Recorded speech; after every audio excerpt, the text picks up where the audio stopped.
can take me to paradise. Maybe you can take me to paradise. Maybe you can take me to paradise. I will find you in the night.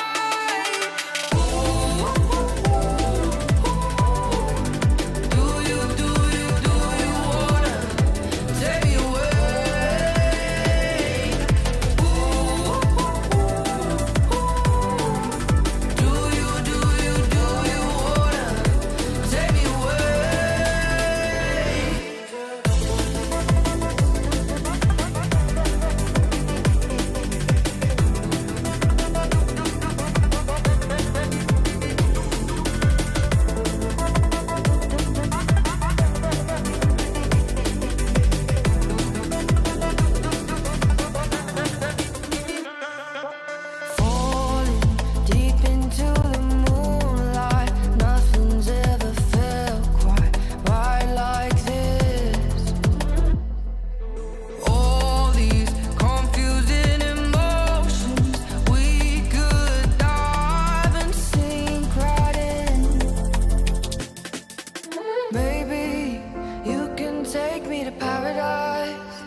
Like 5 minutes, we can stay in one place.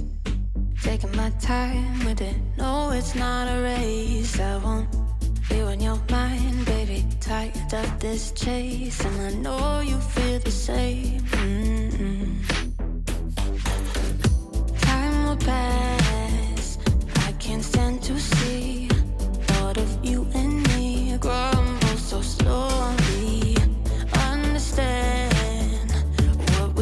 is real, just give me the wheel.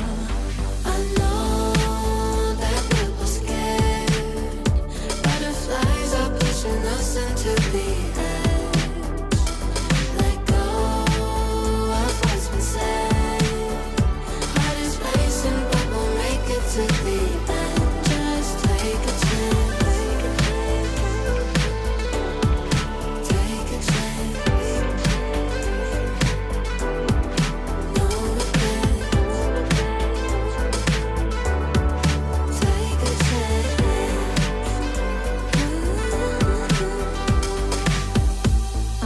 Right with you through the rocky road days, knowing it's my mission to make it through the haze. I want strawberry smiles on a rainy morning Sunday, with the sunlight on my face.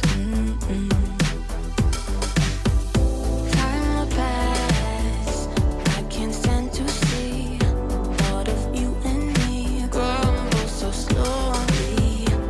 Understand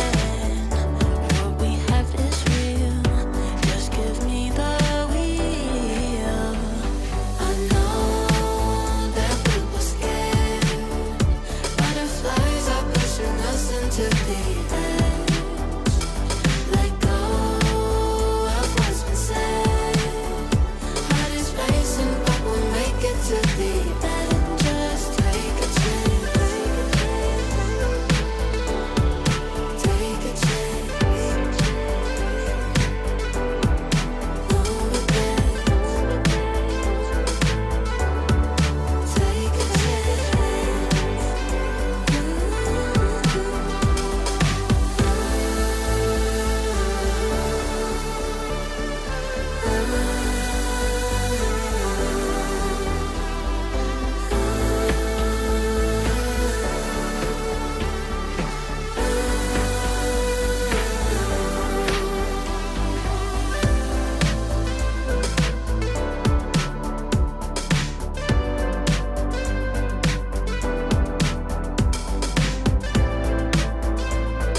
chemistry. There's something so unreal about it.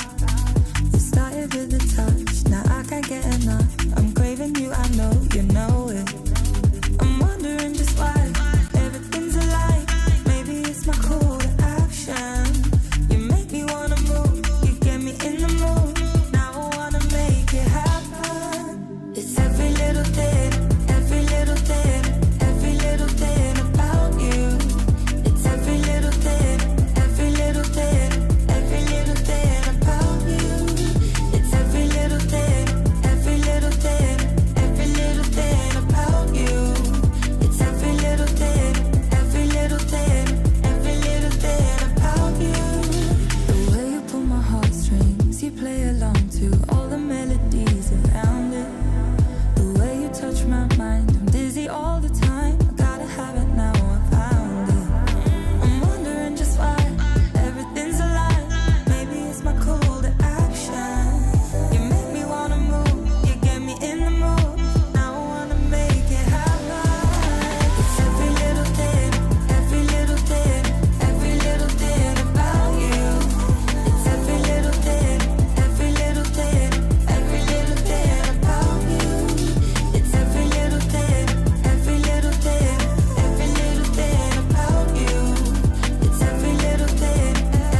No smoke without a fire.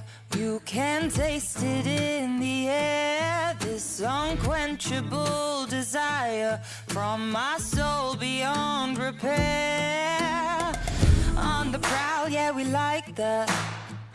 Hear the roar, I'm a beast, you're a wildcat. Can't be caged. Let the whole world know we'll never be tamed. Do you want domination? Power is the name of the game. We are royalty. Hunger running through our veins. Got the feel for power. Got the feel for power.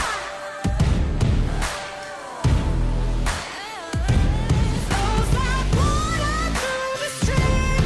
On a roller naturally. Got the feel for power. Got the feel.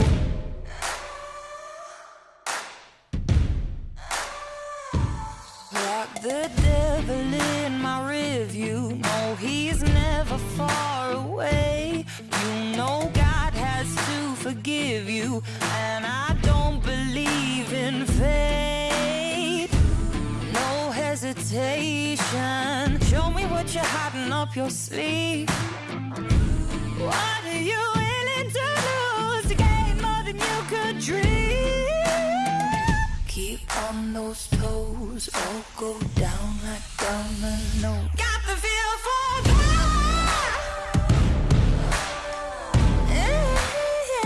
Got the feel for power. Flows like water through the stream. On a roller naturally. Got the feel for power.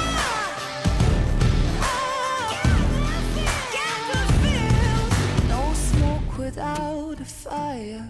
You can taste it in the air. This unquenchable desire from my soul beyond repair. One step out of line. Two hearts beating in time. Three cheers a battle cry. Forever till the day we die. Got the feel for power.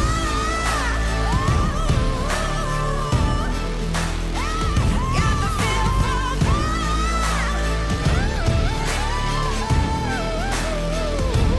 Flows like water through the streams. Naturally, got the feel for power. Yeah, got the feel for power.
up? Welcome back to the Spring Championship. My name is Kag, and I'm joined by the one, the only. Oh, is that what we're doing?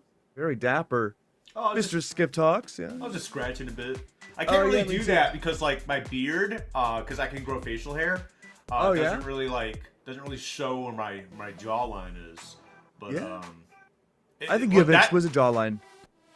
Look at that. That actually looks pretty decent though, right? That's about where my jawline is. The K-pop pose. You do a little heart. Anyway. Oh, join me. Oh, other way.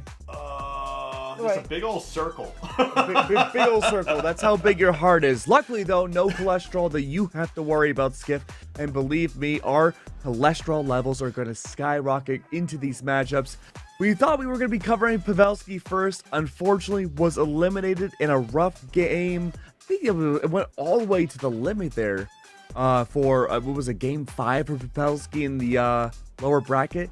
So we're going to be covering Koko versus the Van first.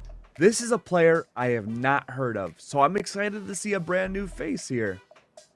Yeah, it should be pretty exciting. Always exciting when we see players that we're not as familiar with making a bit of a run. I mean, as you can see right there, a couple of top 32 placements, $50. I mean, no, it's exciting. Good for him. Because this is usually how, you know, things usually start for like newer players, kind of like climbing the ladder to relevance and like, you know, domination is they got to start somewhere. Man, this is the start of a newer player that we're gonna see like climb the ladder to just being, you know, one of the best players. Who knows? This could be the start right here. Man, I wish I had $50. Almost $1 and bucks at the same time. 50 ducks? 50 ducks? Okay, hang on, is this the time of day that it is, Skip?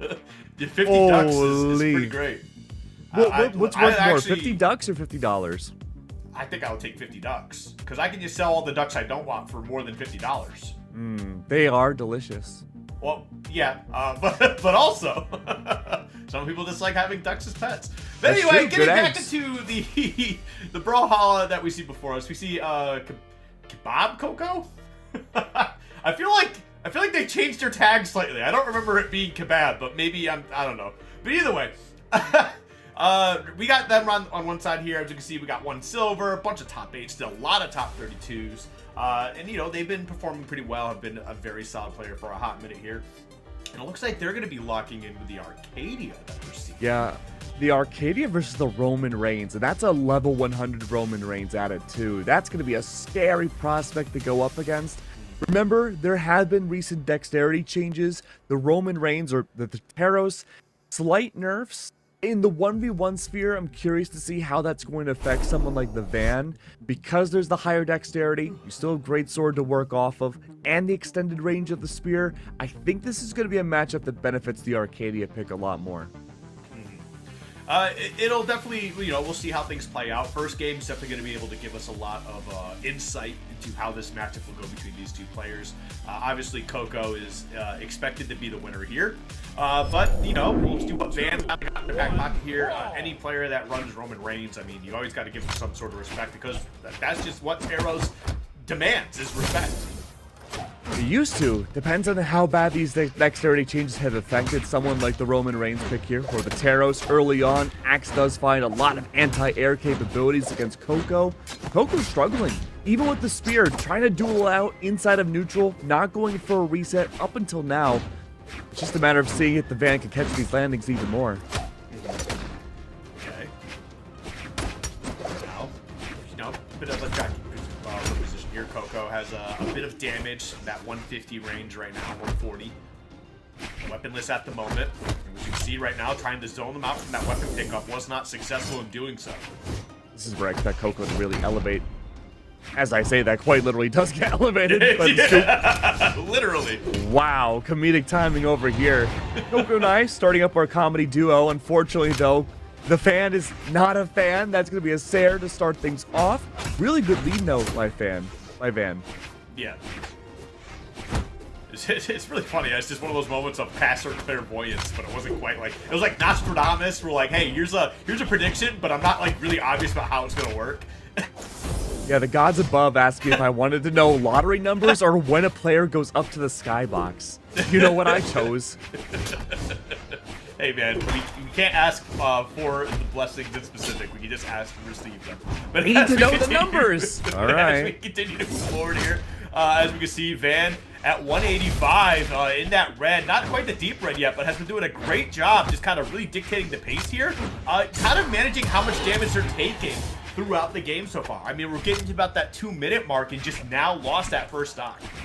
Yeah, I think you said it perfectly as we were heading into this match. The overwhelm that we're seeing from Van has been instrumental. The fact that he's been able to catch these consistent D-lights into a Sair, once again, does it very well. Koko struggling. We'll admit, though, that Koko unwilling to go for resets consistently, not playing to the benefits of the spear, with range. Instead, dueling it out, almost playing the spear like it's a greatsword. I'm expecting to see more just grounded gameplay. Greatsword in their arsenal. Still, the fact that they're playing an aerial spear, can't find that just yet. There we go, weapon throw. Weapon toss. Just kind of creating a little bit of damage here. Granted, that second stock, I mean, definitely has brought the game a little bit closer here. Koko is, making a little bit of noise, trying to catch up to the pace that Van has set, but now we got to try and find a way to kind of overtake it. But Van, I mean, right now, just keeping Koko weapon starved. What a juggle. Great job building up this damage. One more of those, and that should confirm stock number 2. Koko, if I'm them, I'm speedrunning getting that great sword. Never mind, neutral sig is out. Almost confirming and bringing things back. 57 damage difference. Okay. There we go. Now we got a hammer in hand, spear in the hand for Koko. And look at this. It's a pretty even game. A couple more hits here, and you're going to be able to take the lead. Oh, not that way. Yeah, hold on now. We don't need that clairvoyance coming back again. There we go, weaponless now. Dexterity changes in full force. Koko throws the spear away, tries to go for a reset to extend that combo. Unlucky though. We've seen Van be so good about these weapon starves. Does so again. Koko weaponless. Has been fairly confident unarmed. It's just a matter of getting in. Against Axe, it's a lot easier said than done. Ooh, okay, I like that. That was a cute little set. But we are 1 point of damage ahead here for Koko. Wow. And just one, oh my god, one combo away from actually taking the game. Honestly, well done. Like the way I saw Koko play, obviously we saw them behind the entire game, right? But it never felt like they were like truly behind. Like I can imagine that Koko's mentality was, all right, look, this is the pace that they have set. This is the pace I need to set in order to give myself the best possible outcome. And things got a little bit close at the end, but I'm going to say it was definitely calculated how they wanted to approach this game. And it paid off great. I don't even know if it was intentional what Koko's strategy was, because the fact that he was letting Van bait out these weapon throws, choose Hammer to engage then unarmed against Van, and then go for those final strikes, really made a lot of sense. That kind of play Van at his own game and fall into his own folly. Once again, though, Axe has been somewhat unapproachable no matter what the weapon is. Koko does find an early there from unarmed, but Greatsword versus Axe has worked pretty decently. Dexterity in full force, catches the landing off of Van. Axe is back out. Koko, strategy in mind, is looking so much more confident in this first engagement. I mean, yeah, it's just kind of like dictating the pace here. But again, I feel like that first game was just learning a lot and then securing the W when you really needed it. And now starting off the second game, it's like Koko's like, okay, look, I know exactly how they're going to play. I know exactly how they want to engage in neutral. I'm just going to start racking damage up as fast as possible here. And as we can see, 218 and taking the first stock quickly. Good lord from Koko. This is what I was expecting to see from game one. The fact, though, that we had seen the spear be kind of sus in the beginning makes me think that maybe that's just how Koko was playing at the end of his last set. Had to readapt over again. Van playing catch up now, has the capabilities of doing so. Both of these legends have somewhat similar attacking stat lines, and in fact, Koko is down in the attack as stat. So they have to rely on their speed and combo ability just a tiny bit more than normal Arcadias would. Good spot dodge though, pick up the weapon. Weaponless though, Van, is there an opportunity to bring this back? Nair doesn't connect, spot dodge from Koko. Trying to catch that landing, and there it is. A moment to breathe for Van. Yep, gonna be able to find a way. Ah, look for that ground pound, but still a little too close to the edge. You're actually just going to chip it. Still finds a way to clean up that stock, but take a 113 in the process. A little bit tough here for Van, but you know what? It's better late than never to just try and find a way to make some noise back in your favor here. Ooh, nice little pickup there on that ground pound. And who's to say that Van can make a catch up here too? Damage difference is down to 100. Koko throws weapon. Unfortunate. Expecting the jump from Van. That never comes. The weaponless, knowing full well that Van's going to pick up that hammer. This is where Koko likes to go for those aggressive unarmed engagements. Almost got him with that signature. Was not able to find the hit that they needed though. And honestly, got to give it up to Van. Has done a fantastic job of evening up the game here. Could take the lead. Ah, gets hit by the weapon toss. I think they were definitely looking for a way to potentially, you know, get a dare or something going on to try and, you know, take that stock lead here. You ended up losing it in the process. I think it was just one small mistake cost you, but you still got plenty of time to make it up. This is a beautiful do-si-do from Koko's side, catching out the majority of these signatures being brought out, especially based on movement from Van. And look, well, let's be honest. How often are you fighting in Arcadia, right? You can know what the kit is, but facing against the signatures, lower bracket, when the stakes are this high, it's, you know, not the easiest thing in the world.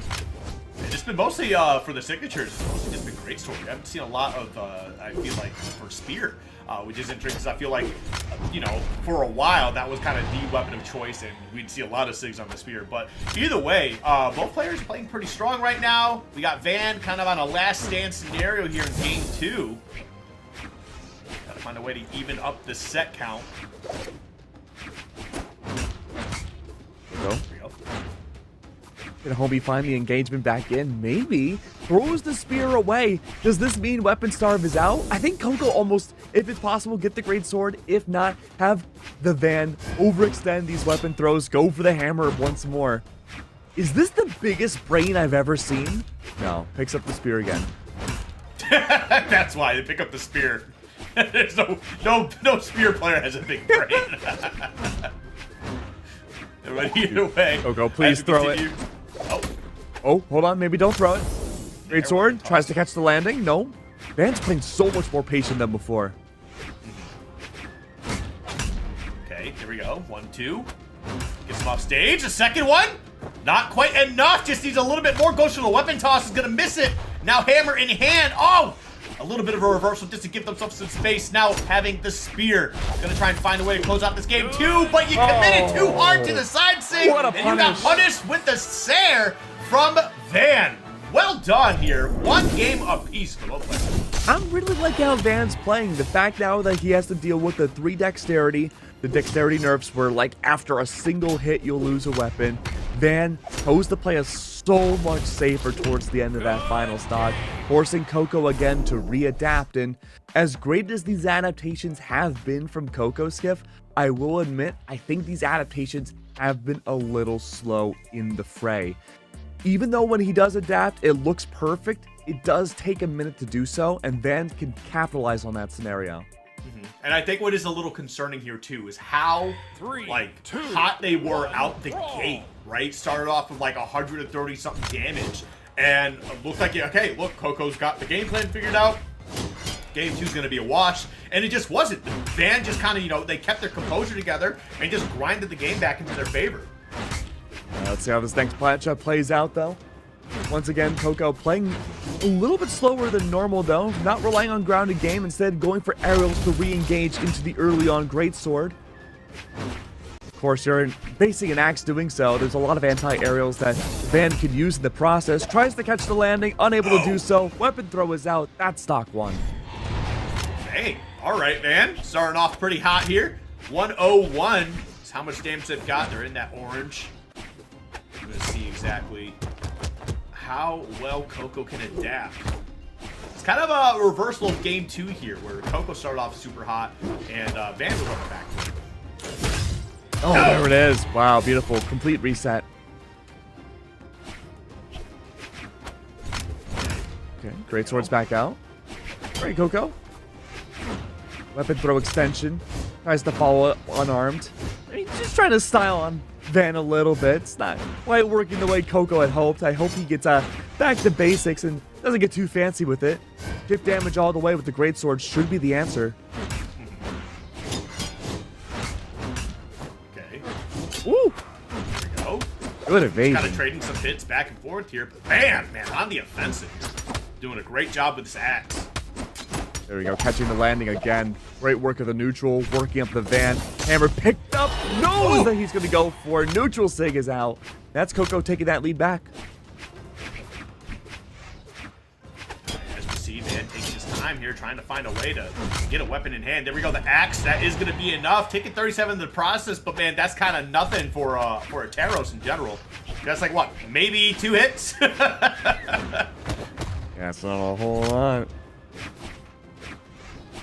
Koko has to play the safe, but he's choosing to engage. Van has completely lost the momentum, but that's entirely on purpose. Only wants Koko to engage, and he's just looking for punishes. Oh, lost the weapon there. Whoa! Dodging a bullet, the signature coming out strong, and we are going to be able to clean it up there. Koko pulling out all the stops at the end of game 3 to make sure it is secured into their favor. Now it's 2-1, Koko over Van. Wonderful work overall. Have to see if Koko's going to take it back for one last time. We've been going to nothing but Demon Island. Very beneficial for both of these players.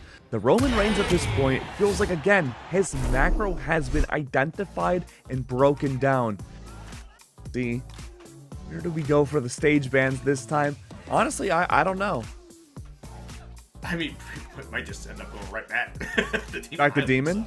I'm surprised we haven't seen anything like Shadow Scar or Small World's End, especially if the van has control of it. Yeah. But we are going to be running it right back here. So, yeah, I guess we're going to see how things end up going. I mean, it feels like both players are comfortable here, but everybody's got a W, at least so far. 3, 2, Koko has 1 more W and is, you know, almost going to be able to take out the set. But we'll see if Van, you know, has something in the back pocket here to try and turn things around. I'm going to switch up the axe skin here, bringing out that That's all that matters. That's aura. Yep. You have to remind yourself, oh wait, I am really good on the axe, guys. I need that boost of confidence too sometimes. Koko, my god, what a combo string right away. No matter where Van goes, read like a book. And it seems like the landings and really just the spacing potential in general is what Koko's been capitalizing on the most down these last 2 games. Recovery is out. Koko takes first stock. Yeah, very well done. But again, cannot just sit quietly and just, you know, be comfortable here. We got to continue to make some noise, continue to push the advantage into our favor because, I mean, we all know what Taros is capable of, right? It takes like 4 hits, and all of a sudden you're in a position to lose a stock very quickly. So, got to make sure we stay on top of this. We got the great sword in hand. Has been making some beautiful plays here with this weapon. Koko goes for the reset. I'm happy that he does. A lot of follow-throughs from Van have struggled. He's been fishing for these nairs. No follow-through off of it, though. Yeah, tried to get the mix-up there with the nair. Wasn't able to find it. Oh, no, Koko!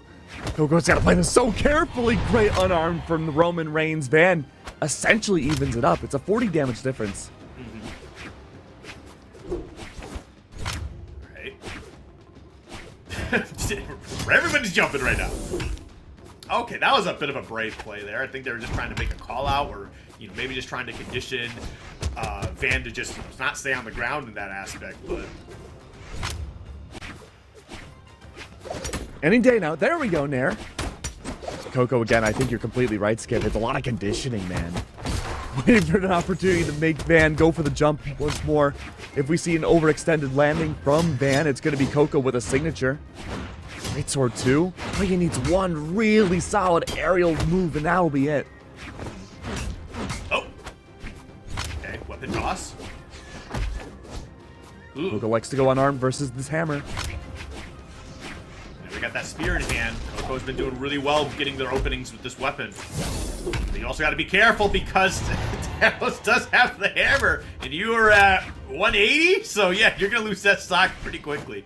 But I mean, the same can be said on the other side here, as Koko gonna be looking for a way to get the second stock out of here. 193 weapon toss, just trying to open things up, get things going. Man, is just staying grounded. Oh no! What a bait! DC neutral sig coming out from Van worked so well to send Koko off stage. That looks scary for a moment. We could go to a game 5. And again, another neutral sig. That's unbelievable. Oh, yep, and Koko just kind of recognized, hey, look, I'm not going to be able to make this one back. Just going to go ahead into this next game. But we got a game 5 on our hands for our first set here of the weekend. I'm excited. I'm excited too. That's how you know we're in for a very good block. It's Europe, it's spring, everyone has woken up.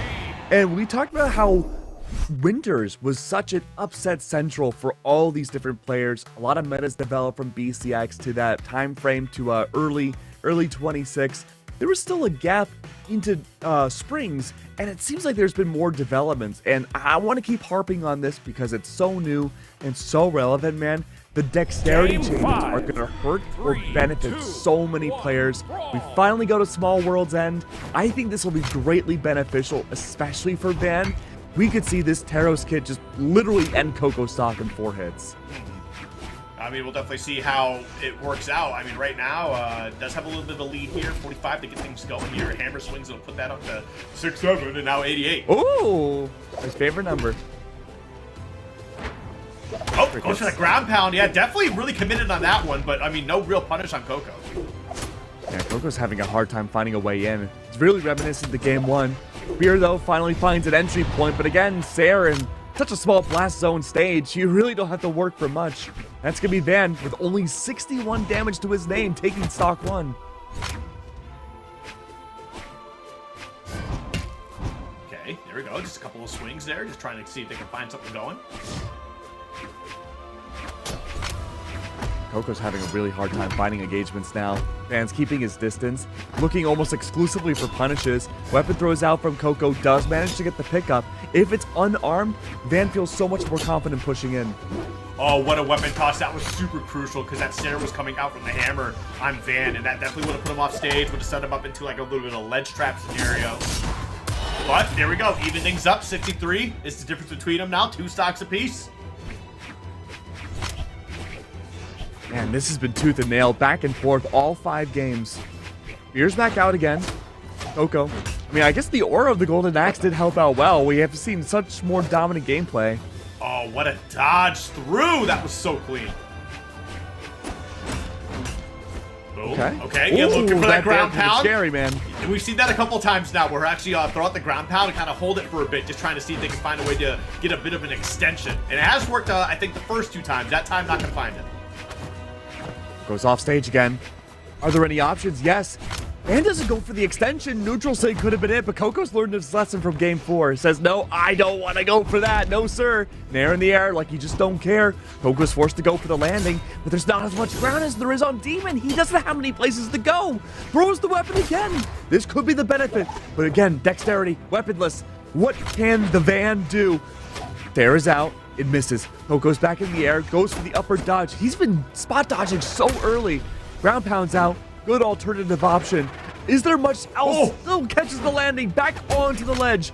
Koko, he has to find a way to end this stock. That's been the biggest struggle thus far. The Van can play so patiently. Just look for a single hit. Koko misses the snare, punishes out. Oh my God.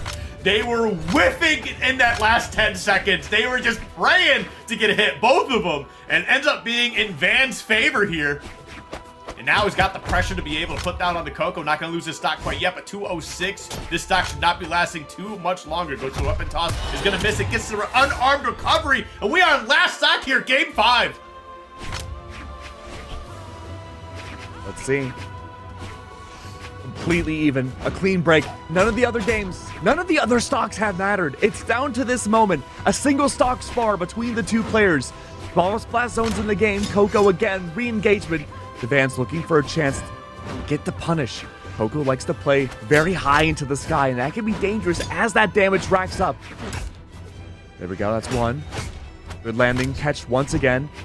Hammer's out. Yeah, this is getting scary. Yeah, it's getting very nerve-wracking here, but I mean, one thing that Van has been doing excellent so far is getting these openings, controlling, the stage, and also these weapon denials have been super crucial. Just allowing Van to be able to rack up so much damage, and while just keeping Koko on the back foot as they struggle to get any sort of weapon in hand. Right now, 160. We should be seeing this next stock disappear relatively soon. Koko tried going for a big play, just wasn't able to get the extension they needed. This is for elimination, Skip. Koko has to play this so carefully or his 1v1 run is over. And that is gonna be it, yes sir! The sidelight's gonna be able to clean that one up as Van squeaks out the Game 5 W here over Koko. Gotta say, Koko was looking so good from the very beginning of this set, but Van's adaptability, his sheer patience being the key factor to win out this matchup. Switching over to Small World's End, I think, helped so beneficially for the Taros kid too, but I gotta say, learning that his weapon cycling, his starvation was being punished heavily, really goes to show that the micro game was important in this matchup. Yeah, it was definitely just really solid across the board. Honestly, just excited to be able to watch that match. That was a really good time watching the kind of the story build up here of, you know, Koko being the more experienced player, just, you know, more results on the board, and then Van, you know, just kind of playing around that. I mean, as we saw game 1, it was pretty much close until Koko took it, and then I was like, I thought, wait, cool, Koko's got it downloaded, Koko knows how they're gonna play. I thought so but too, man. It just kept going back and forth, and it ended up with Van being the winner. So I mean, definitely an exciting day for me. Yeah, absolutely. And look, Koko, again, I was really impressed with his gameplay. It's not often that we get to see an Arcadia ever.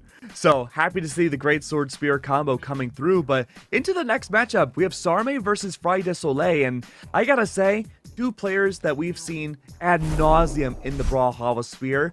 Have not seen them, at least personally, on the broadcast in a while. These two facing up against each other, a storied history, tons of top 32s, but that's only, I mean, that's only the tip of the iceberg between these two in terms of their competitive history. Where are we in bracket? Okay, yeah. We're lower round of 16. Okay, I'm just like, why are we seeing these two play on the elimination It's really side of bracket? early. They say Winters is upset central. How are they down here so early on? Sarme is the 45 seed. Okay, so yeah, I guess they just haven't been playing as strongly lately. I don't know. It's one of those things where, like, a player that you're just so familiar with performing well, when you see them lower seeded, it is a bit surprising, I guess. But hey, this is the return of the comeback for both of these two players, but elimination side, it's only for one of them. They gotta play this so carefully. We're heading over to our first stage select. A Val pick versus the Enchantress. I am so happy that we're seeing Val make this comeback in the good year of our Lord 26, because it felt like a good 6 or 7 year gap where we just did not see this legend at all in pro play. yeah, I'm trying to see where Fry went down into lower bracket. It has to have been an upset here. Very well could be. The fate crossover though, Scythe will be out up against Sarme's sword, and I gotta say, for the most part, this should be a matchup that could benefit Fry a lot more. Orb, insane inside of neutral.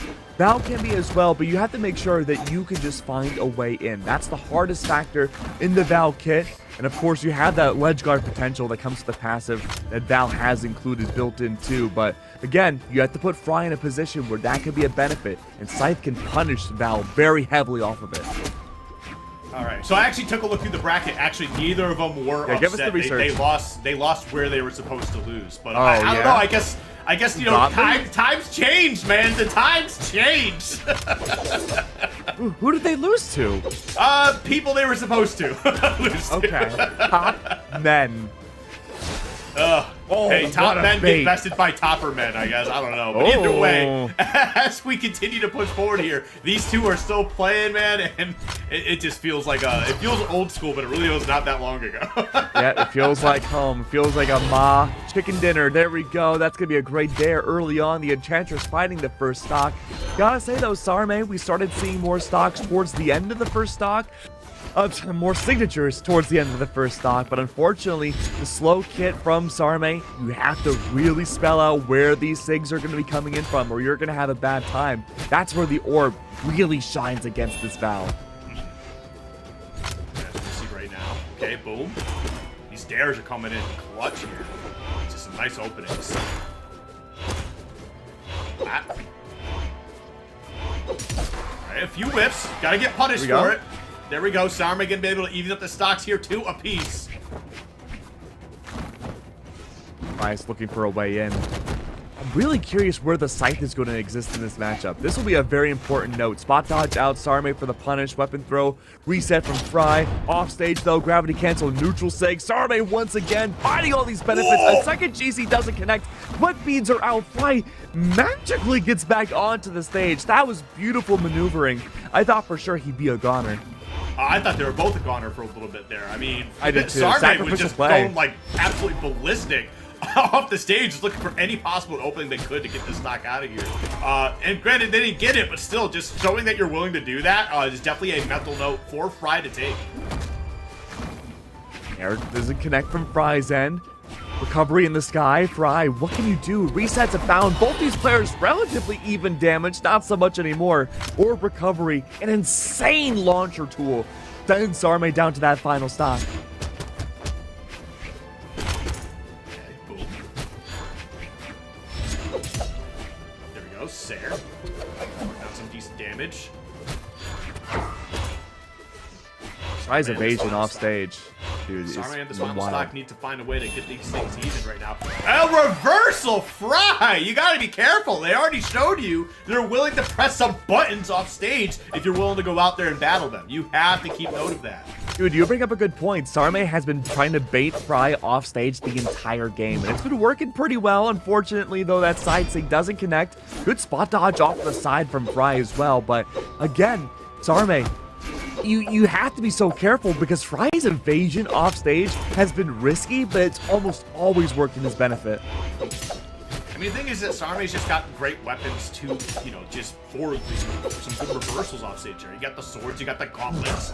There it is, That's side. huge. Ground pound, yes sir. That's One it, more. that's it, that's it. Whoa, No, he gets the back wall on? touch. Oh. Really? It was risky, but Sarme could have gone for it. Weapon starve again. Fry, not a care in the world. 160 damage to his name. Anything in Battle's Kit will take him down. Just like that. That's There we game go. one. Player one wins. Sarme on the board first here. Man, these two were doing some pretty risky things. Fry in particular. Hey, like, if you see Sarme off stage, Right. don't. Like, you've got orb, you've got scythe, you got signatures you can just be throwing out there, but you don't need to go out there and fight them. Hey, Like, let's- GC neutral would be huge. yeah, just throw out some stuff. You've got the tools to do it. Like, Hey, I gotta say too, it's not often where we get to see a lot of risky plays from Western Air Temple either. We move over to Shadow Scar Landing, and this is a relatively new stage in the pool. It's somewhat of a redone Miami Dome. Very curious to see with this longer landing if Fry doesn't have to take that offstage bait as often now. Sarme has to put in double the work. yeah. Okay.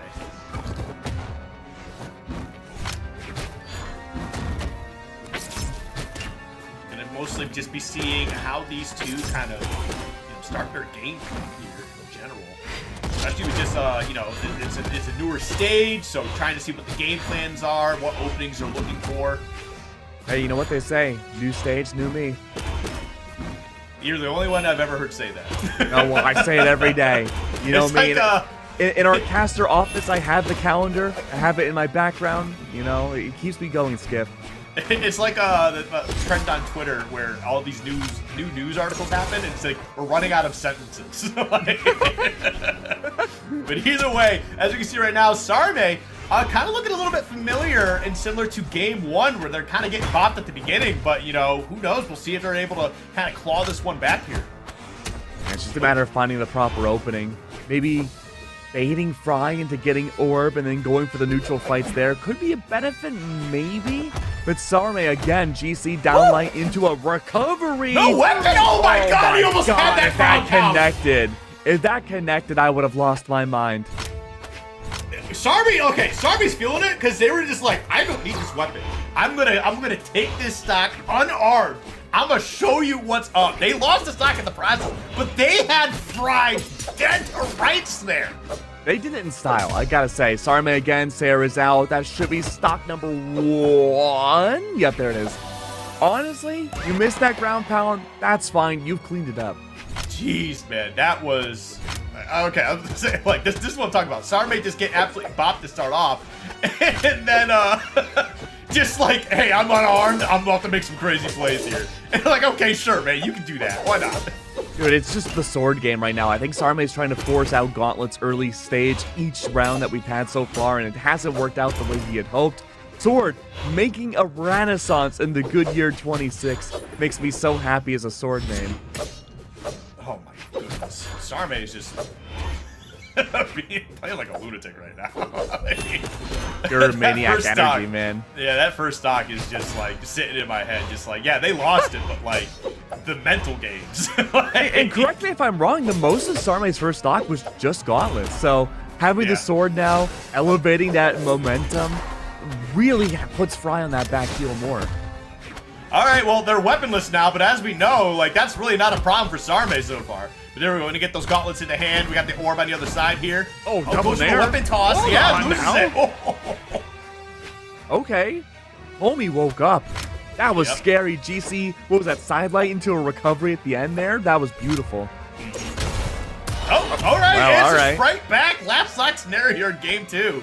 We're going to see if Fried can find a way to, you know, kind of clean this one up. But right now, it's kind of either anybody's game, so. Even, but most certainly not Steven's Skip. Let's see, though, how it plays out. Fry's still baiting out this orb, and I gotta say, despite the nairs catching not once but twice over, hold on, now I'm not gonna finish that sentence. 3 nairs! 4 doesn't get it! Sweat beats are out, saving Fry's life! Sarme had to get back onto the stage! Another nair! GC! No, not a GC! A neutral sync doesn't connect! Hold on! Fry, are you back in this? Another neutral sync! Sarme, stop! You're too hot for your own good! Another set! Hold on. Oh, we saw a GC startup on something. I don't know what it was. That was a side sync. Interrupted. That was a side sync. It was a side sync? Okay, because he was on it. He was on it. I was there. It was a side sync. But Sarme, can he finish it? He brings it out. That time it connects. Wonderful work from Sarme. Oh, Sarme's playing like a lunatic, man. Ugh. Straight out of the asylum, dude. I was wondering who escaped earlier. I gotta say, Skip, this is looking pretty dang good. You know, I was wondering who was also escaping earlier. And who left the door open for us? I know I got out, and I know somebody else got out because I got out. You know, I found my way through the sewers. Either way, oh my goodness. Wow, what a game 2. Sarme just, again, playing like there's just nothing left. Nothing left for him in the world. And, you know, it's exciting. It's exciting. But, you know, Fried, great player. Both these guys are great players. They got great legacies around them in the world of Brawlhalla. And for good reason, too. So there's no reason why we can't see a turnaround going into a game 5. Because I'm not writing Fried out, but I'm just going off of vibes from what I'm seeing right now. Sarme is just on another level. I mean, it's hard not to talk about Sarme the most because the eye test is passing him with flying colors. He is playing so electric at the moment. And Fry, again, responding in kind, a slower, more patient gameplay. That's fine for the kit that the Fate has. Typically, we see Fate play a little bit faster, but again, considering what you're going up against, playing it smooth, on the back heel, responding in kind with fast, high-octane, really quick signatures that Fate's known for is perfectly fine to keep, you know, yourself in the bay. Whoa, go away out there. Okay, Sarme. I took a sip of my water, I looked down for a second, Skip, and suddenly now there's one stock that's gone. Yeah, it was just a Sarme train, just carried him all the way to the blast zone. Sure, man. That's a Sarme moment right there. All right, well, we're going to see how Fry can turn this around. Okay, Sure. Just one solid hit. Okay. Sweat beats, not going to be able to recover. It is 2 stocks apiece here, completely. That was a certified overheat from Sarme's side. Fry, of course, got, I believe that was a double ground pound off stage. Usually that's the Sarme domain. GC D-Light doesn't connect. Fry's waiting for the opportunity. GC sidelight, not once but twice over. The first one does connect. Recovery's out. Sarme back onto the stage. Wants to take Fry off. No landing should be available for this player. And through it all, having the scythe, Fry's new strategy is to allow Sarme to play into that game. Use scythe, the DI inputs, the style on Sarme. Oh, Fry waking up here, adding a little bit of sauce to their food as well. Just trying to make a point. And they certainly need to. I mean, it's not too late to wake up. You got a little bit of a lead here. Oh, I like that. Did you see that? No way, man. There's just so much. You know, I'm going to invent a new term right now. There's a lot of hokey pokey going on here. Well, I got bad news for you. That is not a new term. I think it's a new for term. the kids. For sure. I think it's a new term. Now, all we got to see is these two turn themselves around, and I think that's all what it's all about. Wait, Sarme, a reset. A breather for a second. There is out. GCD light recovery. Fry. Weapon throw. Extensions abound. This site has been the golden cradle for Fry, but unfortunately, it's just not enough. One stock left, and this is potentially elimination for Fry. Yeah, we'll see what happens. Okay. Uh-oh. Uh-oh. Nair. So, do we just keep seeing Nair over and over? We saw the Sair trade earlier. Do we see the Nair trade this time around? Hey, when you got a burn moon, you need so much Nair, dude. Fry again, keeping Sarme at bay. This is the chance to turn it around. It's risky, but it might be worth it. Offstage orb versus Sarme gauntlets. There's a lot of potential here if Sarme can just land a single Nair in the perfect spot. Okay, there we go. Orb's been doing okay, which is definitely, you know, a good sign here, but the Scythe has been such a crucial weapon for Fry in this game, and as we can see, cleans it up, forces it into a game 4, avoids elimination for at least one more game. That's wonderful work, and I'm fully expecting either a new stage and or just pure Scythe coming into this next match, Skip. The orb has worked wonders, but really it was just buying time for that Scythe to come back out. We're returning back to Shadow Scar. I'm sorry, replay guy. There's no time to wait. We're heading straight back into it. We got a little bit of time. Nah. I mean, we're getting some replays in. I don't know, we're getting some replays in. Well, that's fake. That's AI. All right, well, now the game's starting, so replays are done. As we get to game 4 here, everybody's sticking with the same character, same skins, everything. You don't need to change anything up. Oh, No golden axe this time. Sarme just absolutely beating down Fry like an old money right now. Okay, there. Fry has orb. This is not a spot that Fry wants to be in. Fighting offstage versus those gauntlets doesn't work well. Extended blast zones is going to save Fry's bacon for that first stock. But with the Scythe now emerging, I'm expecting Fry to play a lot more serious. Okay. Nice stuff. Oh man, they're just dancing around right now trying to find this opening here. Both of them have very scary weapons to be fighting off stage with. Tried to style on Sarme. That didn't Trying to go work. for that weapon toss and wasn't able to find it, but able to keep the gauntlets in hand. Now Dare coming up from Fire. Nope. Oh! Fry's playing against Fate Expectations. As I say that, though, great signature catch. Tries to go for a second one. That doesn't connect. Sarme's there, though, for the extended power punch. And that's Fry losing another stock. Again, Yeah, this is Fry facing dog. elimination, man. Yeah, dude, that was crazy. Oh, not going to be able to get it done with that recovery? 167. Say that again. No. There it is. Sarah's out, though. Funny numbers are gone. Great extension from Sarme to go for the side sig. Was not expecting that to catch the landing. Has the sword in hand. Sword's been doing really well for Sarme so far. Not going to be enough of that Sair. Looking for the weapon. Oh, the weapon toss to alley-oop. Wasn't able to finish the dunk, but man, that was cute. That was wild, man. There it is. Sarah's out. Fry holding onto this orb a lot longer than I was expecting. The orb has been so good for the chip damage on ground, but I think Fry now needs to switch it up, get Scythe, may try to bait Sarme versus Sword off stage just to take these fights and maybe play for dares? Okay. All right, there we go. The Scythe. Trying to get something going here. I mean, they were able to maintain this lead. Decent reversal. Nothing super crazy, though. Oh, that could have been good bait there. The Val passive almost working wonders. A second time. I think Sarme just remembered what Val can do compared to every other legend. Dude, they are like so close range throughout most of this match. Just barely missing out on some of these moves.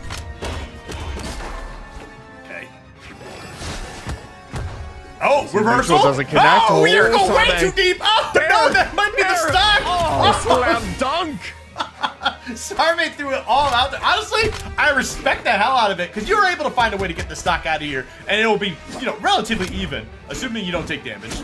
Look, things have been Fry City, man, but I gotta say, you're 132 second stock, barely ahead of Sarme. You cannot lose this stock here. You need all the extra credit you can get. Tried to go for a double dare 2000, they're not gonna be able to find that. Oh my. Right? Dang. Okay. Pot dodge out from Sarme leads to the Nair. Sarah's out. Extra credit. Okay. 63 damage on Sarme. It's not the end of the world. But keeping on to the gauntlets, I gotta say, throughout these last two matches, we've been seeing the gauntlets really rise up in Sarme's favor and the kid. Oh, man. Okay. Yo, the movement from Sarme on that platform. Oh, my God. He's all over the place. Dude is a shadow scarologist. Fry's really baiting his time, waiting for that sight to come back out. Weapon star from Sarme is abound. Recoveries up in the sky. Chip damage. Gotta watch out. Again, picks up the sword. Fry is weaponless. Facing elimination. Finally gets the orb. This is a good way of chipping that damage away against the sword legend with a very high defensive kit.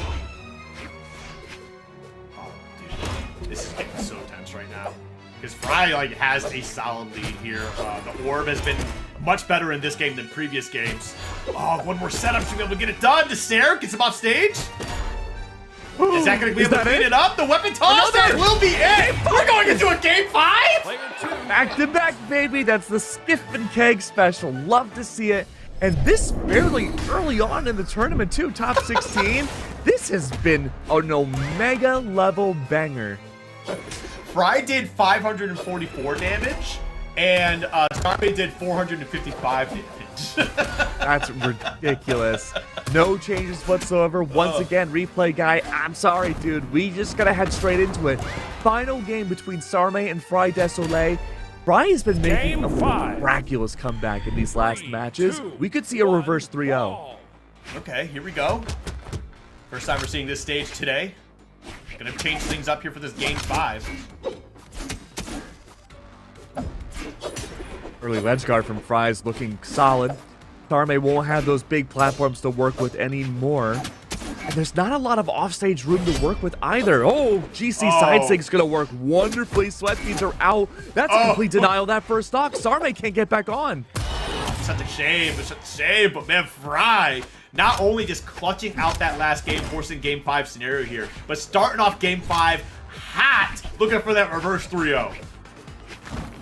Just keeping on to this side. Honestly, if I'm Fry, I'm not letting it go. Orb has been great. These overextensions off stage, that could have been a break there. No! I respect it. Yeah, I respect it. The They try kind was of worthwhile. Yeah, they recognize that they know what Sarme's game plan has been. They were in a really strong position here to clean up the stock either way. So, hey, last chance, try to extend the stock as long as you can. Get to the other side of the stage. Wasn't able to do it, but you know what? That was just a call you had to make, and you had to stick by it. And a different reality, too. That would have been Sarme's second stock gone. If that weapon throw had connected along with the break, that could have been doomsday for Sarme. Yeah, but we're on this timeline. We avoided that. Oh, yeah. I like this timeline. You're in it. It's still. The other one I actually, Sarme lost the stock and I exploded. But okay, as we continue to push forward in this game 5 here, Fry maintaining a strong lead. Good recoveries out though. Signature, little red into. Sarme gets above and around, but lack of punish is apparent. Good spot dodge, though, off of the Sarah from Fry's side. Fry forced to re-engage once more. Another spot dodge from Sarme has been making Fry have to contemplate how he's approaching this neutral.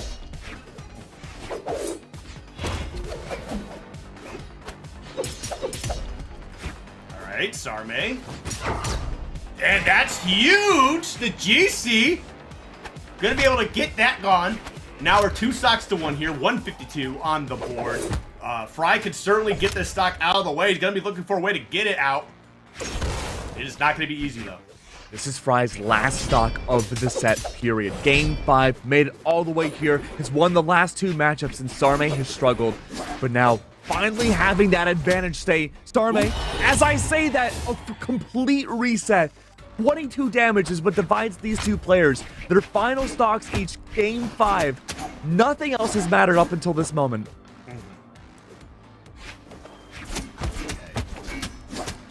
Oh! Whoa!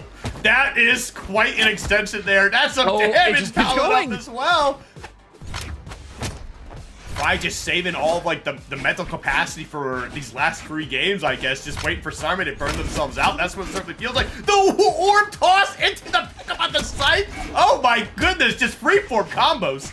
Just jaw-dropping. Fry, a monster reborn, looking to close this out. Sarme, is there a chance to get back into this?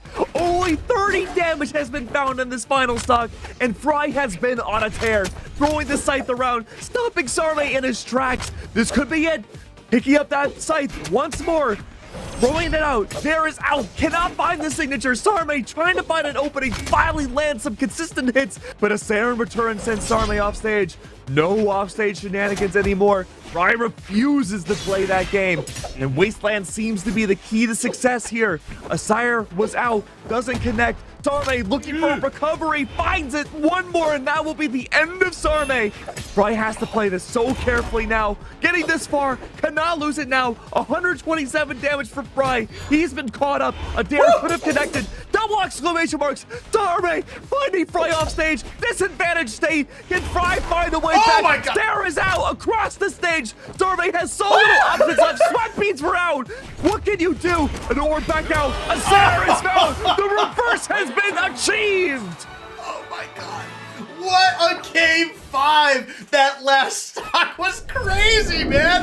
It should have ended like 6 different scenarios. There was like 6 different times this should have just been over. But Fry locking in, I don't know, sandbag the first 2 games, but like, Bro found his form again, man. This is the Fry that we've known for a very long time through the pandemic years, through the latter half of Brawlhalla Esports. He is looking like he is back, dude.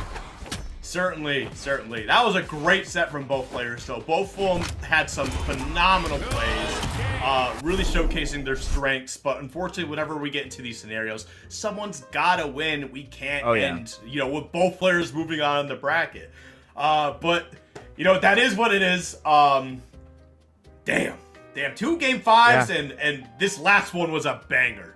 Hey, you know what? Hopefully we have more game 5s coming up, but we have to take a small break. Our mouths are so parched. Can you blame us? We've just had 10 amazing games in a row. So don't go anywhere. We'll be right back.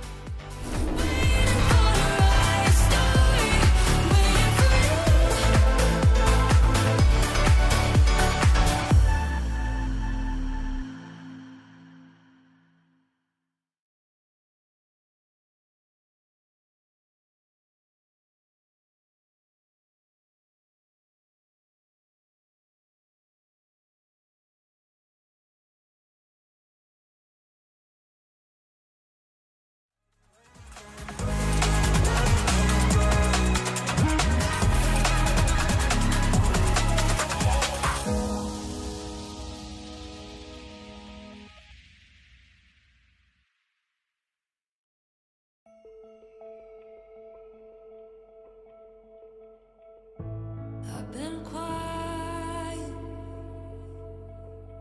'cause I'm running out of words. I'd be lying if I said this didn't hurt.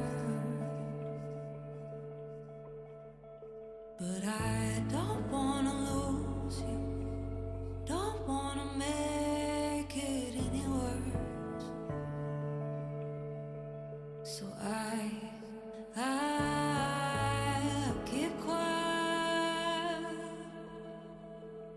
'cause I'm running out of words. I'm listening, but oh, I can't read your mind. Darling, I've tried and tried. Can you say anything to make this feel alright? Say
Ready? Look, this is Oh. my cat. Hello.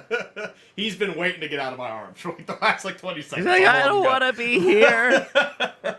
No, he was just like, because I got up from my chair during the break, and he's just meow, meow. Why is your meow, falling all background over the green? place. There's too many different things here.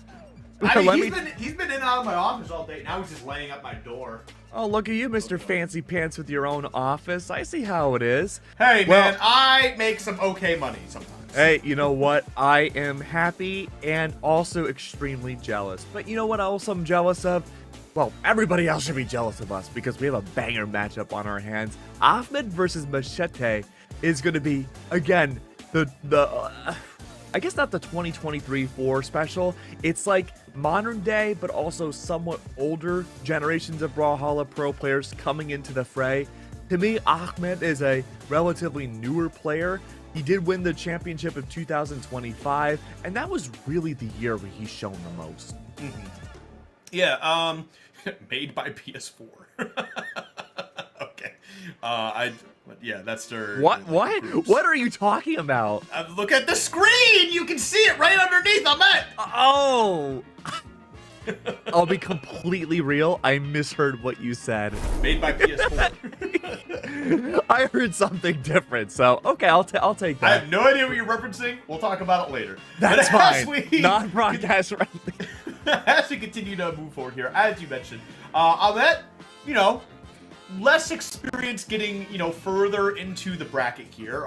Machete, you know, 56 top 32s, but their lifetime record against each other is 1-0 in Ahmed's favor. So, I mean, while Machete does have more bracket experience, you could say the experience between these two goes the other direction. I mean, Ahmed is just a destroyer in the lobbies, dude. He made me want to pick up Petra. I played it for so long, and I couldn't even get a percent of what Ahmed's able to achieve. He's one of my favorite pro players, and I won't be biased.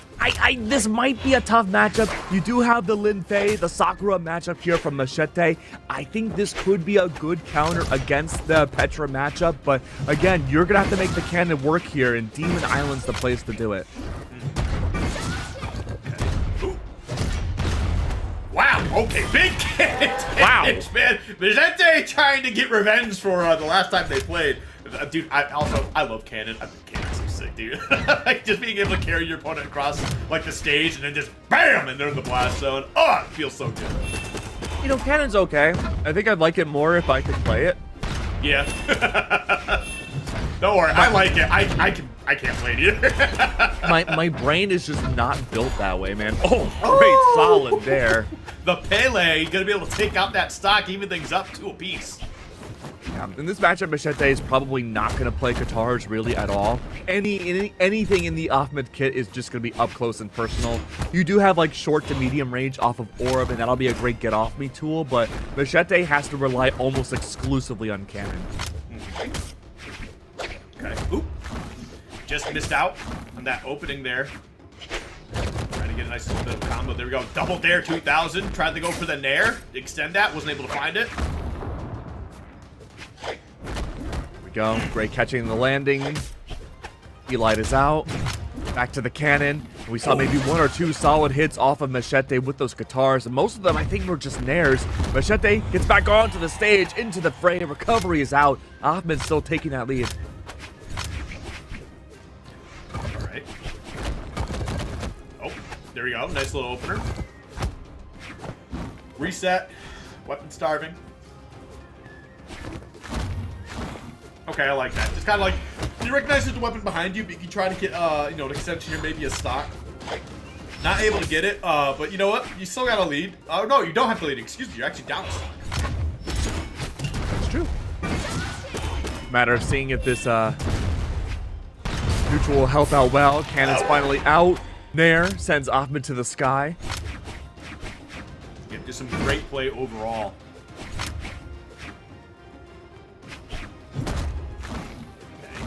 Okay, early Your on. time. A lot more patience. This is really reminiscent of our very first match of the day between Koko and Van. We saw the adaptations of one of these players on the lower end of things, taking things a lot more slow. Ahmed, of course, very punchy of a player. Generally, this is not a great gauntlet stage, but Ahmed makes it work. He's directly in Sakura's face, and it works. Yep, it extends that win streak a little bit here.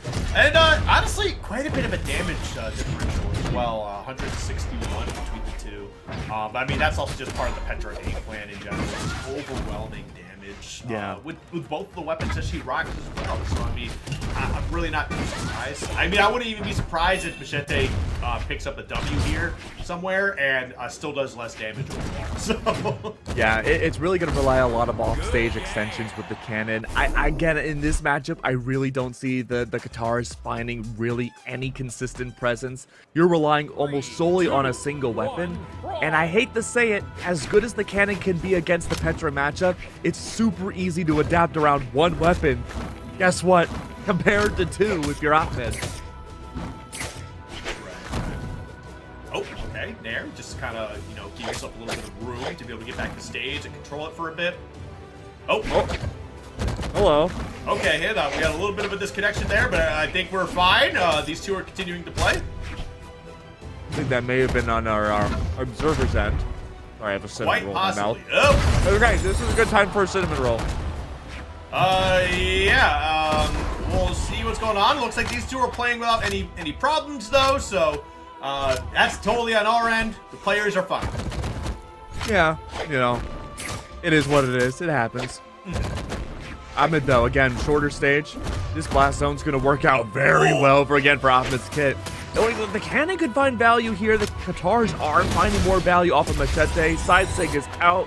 That's going to confirm the first stock of Ahmed, but realistically, again, I don't think the game plan for either one of these players is going to deviate too much depending on the stage. No, I don't think so either.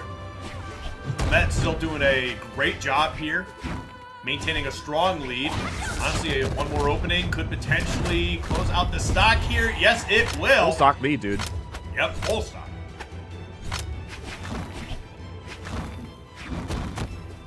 Good area to be in now. Dares are found. Dare into a Nair combo. That's a lot of airs, and Ahmed makes it work.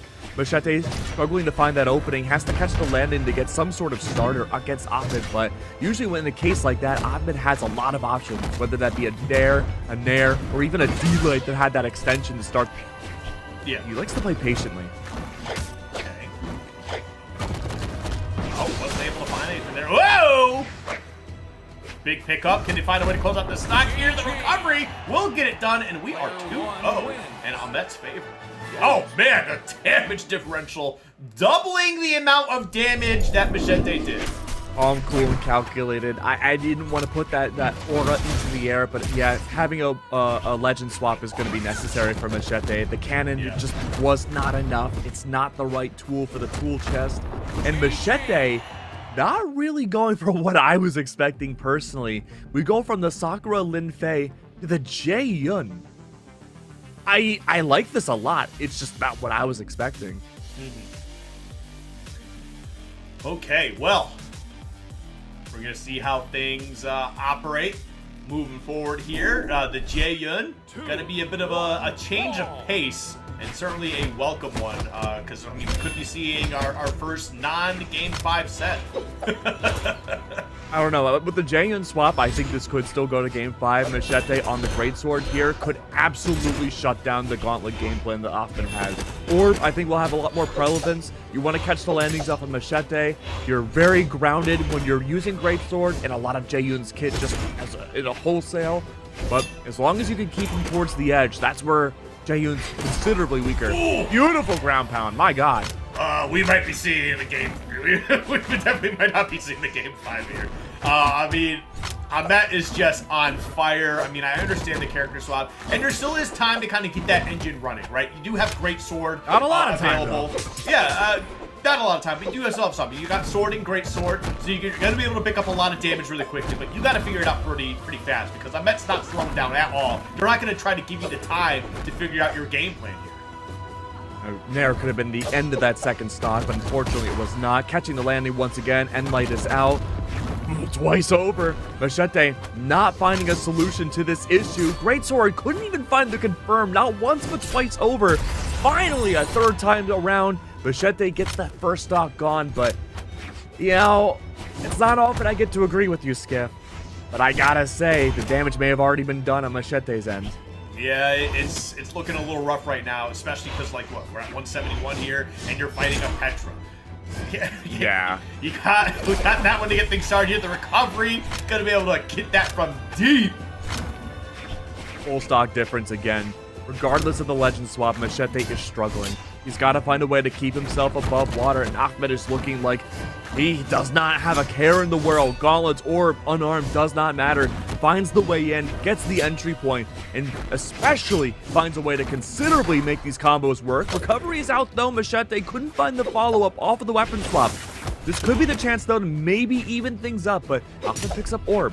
It's honestly not looking too bad right now. There we go. That's a good start. And we're going to clean that up. We certainly will. Okay, hold on. We have a game all of a sudden. 66 damage is not that bad. We got the great sword in hand. We can certainly find a way to take the lead here. A couple solid hits.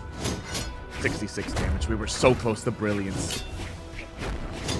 It certainly isn't over. Oh, man, a 3-point difference. But now we got the gauntlets in hand, as you see. Ahmed trying to find a way to close this one out. Big damage against Star, looks for the recovery, not gonna be able to find it to close out the game.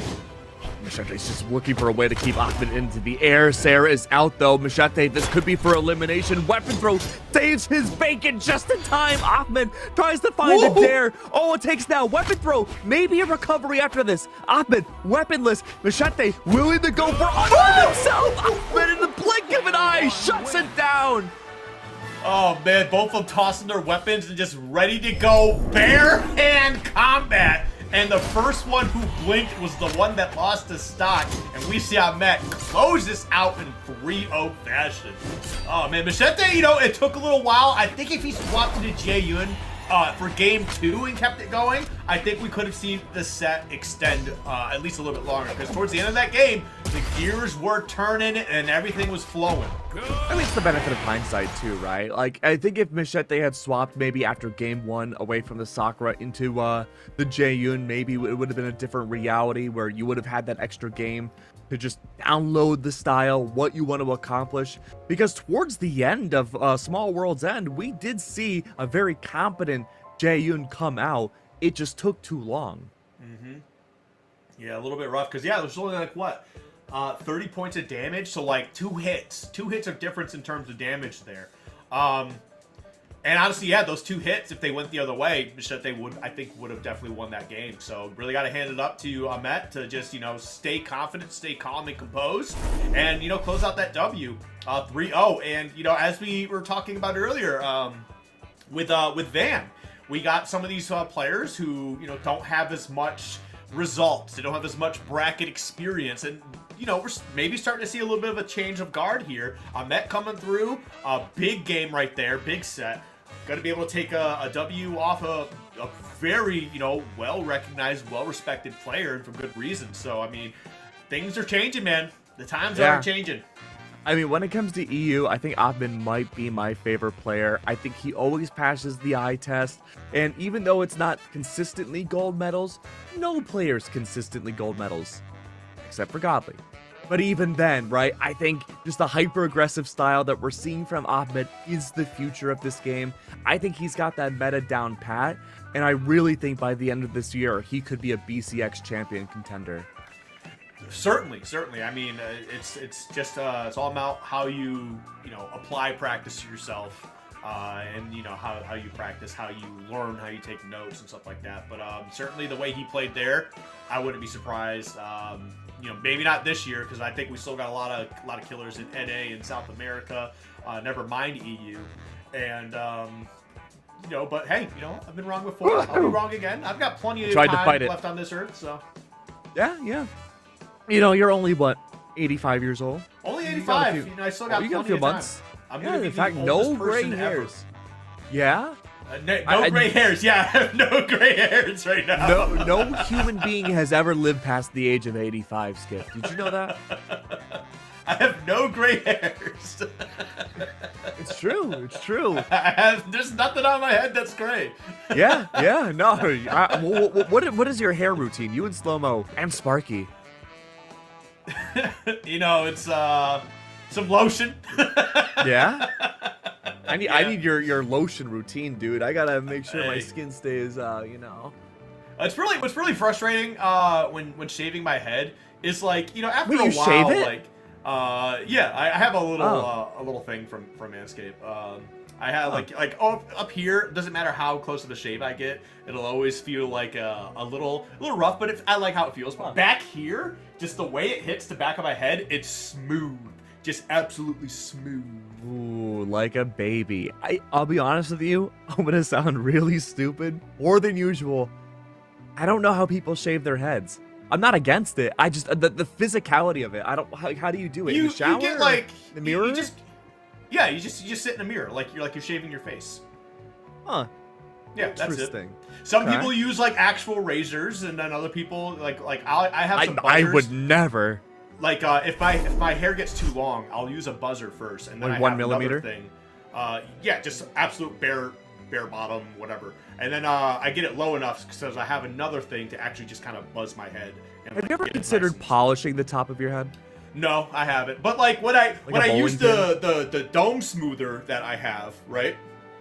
Which has like aloe in it, it's kind of like I'm polishing my head. Sure, man. Okay, you have your own apparatuses over here. We have another Petra coming to the fray. It's Skeldra versus Borgir, our last block, at least for us casting in the EU for today. Gotta say though, a Mirage in the good year 26, not something we see too often. It's really just you know, the few times that we see him, Sandstorm, and that's it. Year 26, I remember. Man, the yeah, Roman I'm sure you Empire do. had just got established. Hey, I'm way off of my Mirage was the timeline. queen of I'm Egypt way back off then. of my timeline, but still, you know, I had to make the joke. But either way, unfortunate stock getting lost super early there. Skeldra just dropped it, I guess. Yeah, wonderful work early on, and I felt like that was mostly Skeldra's undoing. I felt like Borgir was just there, found one ground pound, and called it a day for stock Probably one. also baffled by Mirage being on the screen, so. Worked Either out way, well. Small mistakes, we can definitely turn things around here. Oh! Great neutral state coming out. And really the big benefit, I think, for Skeldra in this matchup is the fact that as long as you can evade the longer range of both of Borgir's hits, and the fact that you're down 2 stocks, is the fact that the Mirage doesn't really have a lot of defense. You could rack up damage so easily with Petra.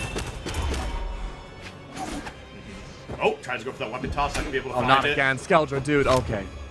Yeah, this game is looking like a bit of a wash here. I mean, it is still Petra. We saw the power of Petra just last set, but this game is not looking good right now. Oh, just go for it all. Go for it all. This is a GG reset, dude. End it.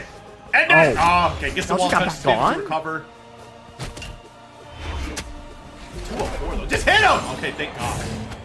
There you go, Coach Skiff. Just hit him. Come on. It's like the age-old when you ask a top player how to play better, and they just say, "Don't get hit." Just win, bro. Just win, bro. Just don't get hit. Mog on him, bro. Let's see. Skeldra's doing a great job holding it down. The neutral going much more in Skeldra's favor this time. Beautiful work. He's finally woken up. Wow. Put back to sleep by the Sand Queen herself. That's wonderful work for Borgir early on. Yeah, I mean, it was definitely a rough start here for Skeldra. I mean, we've just lost a stock due to a misplay, and then we kind of got bopped on the next one, and it just did not look good the more we went, the further we went. But that's okay. That's game 1. We get that out of here, right? We're going to get to game 2 now. And, whoop. Hello. We just got kicked out of the lobby. Okay. I am the entire lobby go down? scared. I don't know what's happening. Everybody should do the adult thing and panic. That's what I'm trying. All right. Well, we, You're not screaming enough, Skiff. because I'm trying to figure out what's going on. That's why. You're being too much of an adult. Once I understand how in trouble we are, then I'll start screaming. No. You have to do the right thing. As soon as you have a minor inconvenience, you have to scream at the top of your lungs. Nah, dude, that doesn't work for me. No? No, it doesn't work for me. Really? I have military bearing. Roman Empire. Yeah. Yeah. Yeah, you get it. Yeah, you were there with Caesar, Alexander. I Nero. actually watched Caesar. Oh yeah. I watched him go to loser's bracket. I was gonna say, did he use gauntlets? Was it spear gauntlets? I mean, there's no shields in the game. Listen, there was a lot of stuff going on there.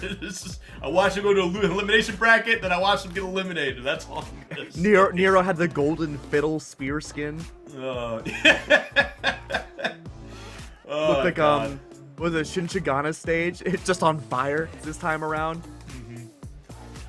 So tell me more about polishing the top of your polishing. Dome. Yeah. So is it like a helmet? You say polishing? Polishing? No, I said polishing. Yeah, you did it. Yes, I did. No, you Whatever. didn't. You know what? I'll give you that one. You probably need to because lay you were up. drinking. Probably because you were drinking. So yeah, no, I pretty much just buzzed my head, right? You know, once it's nice and you know, I got all the loose hairs. I have this dome smoother. It's a bit like a lotion. That can't be what it's called. It's literally called Manscaped Dome Smoother. You can look it up. It's Manscaped. They know their product. They know what they're selling. So free advertising. I apply that to my head and I rub it around. And, you know, I make sure I get my scalp nice and massaged, and then I'm good to go. And then I just kind of chill out and whatever, and then it grows back a little bit, and I do the process all over again. How often does that take? Like how often are you doing this? It depends on how long I've let my hair grow out. Because sometimes I just get really lazy. 2 millimeters. Oh yeah, if it's like right now, because I did it like the other night, like 2 nights ago, you can see there's a little bit of bit of hair kind of going back. 5 o'clock shadow. Yeah, like basically a 5 o'clock shadow. If I go and do this, it would probably take like 10 minutes. But like if I let my hair grow out because I've been lazy for a couple of weeks, it's like 20 minutes, 30 minutes, just depends. How much could I pay you with my own personal money, or more importantly, Brawlhalla's expense money, for you to grow a single long hair? A single long hair? For like 3 years. Make you look like a Teletubby. It would be tough to do. Why? Because I'd have to take a lot of care to not cut it. We have a new lobby. Oh, we have a new lobby now? Okay. No, but tell me more about your Teletubby hair. Your exposed nerve ending. It would be tough because of just how I just shave my head. You know, just to be careful, because it would end up there'd be like grass growing around it, because I'd have to be so careful. Grass? But, okay. Could I put seeds in your head and see what grows? No, that's not how that works. But there actually, I mean, there's like a seed oil, which is called minoxidil. Oh, I've used minoxidil. That's how I originally grew my beard in college. You did it to grow a beard, dude? Oh my god, this is all natural. Wow. A couple years ago, I had it like, bam, like I had it. I remember. I was there. We were physically together in Atlanta. Yeah. I still managed to have some hair. But no, if I was to grow one singular hair, it would be best to be on the side of my head, because the way that my hair is growing right now, it's like here, here, and here is not doing it. All on the sides, Fallout zone, beautiful. It's if this was up top, I'd be perfect. I mean, I'm perfect now because bald is beautiful. Don't forget. But yeah, I would have to grow that one single long hair on the side. You are throwing so much comedy gold at me. You'll have to give me a second. I feel like a dragon hoarding it. What would it take? First of all, the side singular hair sounds amazing. But then you say all of this is a no-go zone. What can I make you do to get the Larry David experience? I mean, I probably do that for free. like if for a good bit, yeah, I'll do that for free. But hey guys, sorry about the delay. We were in the middle of the action. No, I'm not apologizing. This is fantastic. Quiet hair, man. We're trying to. Yeah, you want some? We're just getting the lobby kind of resituated here. We appreciate your patience. We're just bantering until we can get back into the game. So we're like the old men from the Muppets. That's why they bring us on. I always forget their names. It's like Hallstatt and Rembrandt or something. Anyways, we're waiting for one player to get into the lobby. That's Skeldra. Borgir's already in, ready to go. Default Mirage. Nothing too crazy there. We do have Luca in the lobby. Very helpful behind the scene. Oh, goodbye, Luca. He got called out. And now Ahmed's here. That's not Skeldra. Oh, and Luca's back. That's not Skeldra. Oh, Luca's gone. Still not Skeldra. Skeldra's here. That's not There Ahmed. we go. There we go. All right, we're about to get back into this. Again, we apologize for the inconvenience of your Brawlhalla viewing experience. We're about to get right back into the action here in just a moment. There we go, heading back into things. Can't wait to see how it plays out. Skeldra, unfortunately, did not have the best experience when it came to Game 1. We've only had Game 1 so far. Borgir, though, Demon, Western Air Temple, and Small World's End. This is risky to go up against the Petra Kick going to a Small World's End. I would think for sure Demon would be the best bet. My cat's getting into something, but yeah, no, we'll definitely see how things shape up 3, here. 2, 1. As we get started, we're just gonna have to hope that Skeldra doesn't have a little bit of an oopsie to get started, because that could just be such a momentum killer. It doesn't matter like whether or not we're 3 games into the set, just starting off. It's rough. It can ruin people's mental sometimes. So, so now that things are a little bit even here, as you can see, Skeldra is absolutely bopping right now, untouched so far. I said something and ruined it all. Yeah, there we go. Skeldra once again, unarmed recoveries. Al Borgir without a... Hold on now. Bring the cat on the mic. I need to see what he has to say. What's He's his climbing side up of the my green story? screen. I'm sorry. Hey guys, I'm here. I'm camera shy, but I'm around. That's what your cat sounds like. Anyways, Borgir recoveries out. Skeldra could be the end of this first stock. Doing a great job thus far. Survivability yet again. Catching the landing off of Borgir. Tries to get the reversal off of the recovery. That doesn't work. But Borgir tries to extend that distance.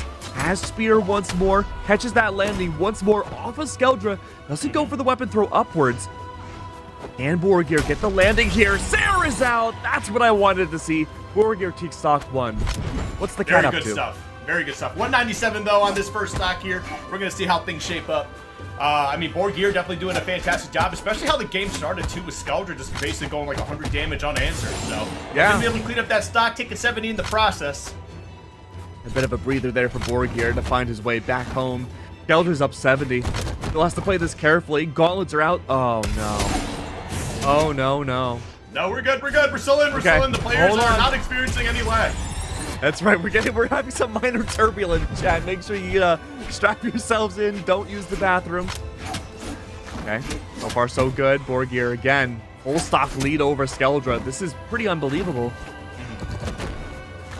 It's mostly just reactive hits.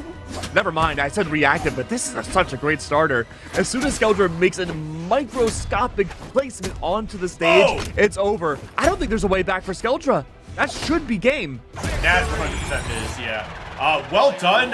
Just some great off-stage control from Borgir from start to finish there. There's really not much else to say about it. Yeah, I mean, that was just such a clinical game coming out from Borgir's side. Nothing really to scoff at. I think just the hyper-aggression coming out mostly from the scythe hit from Borgir was the most impressive part. Usually we see something similar off of, the Petra kit. Ahmed had similar theatrics. We saw Skeldra have symptoms of that in the last 2 games, but really Borgir is just coming in super clinical.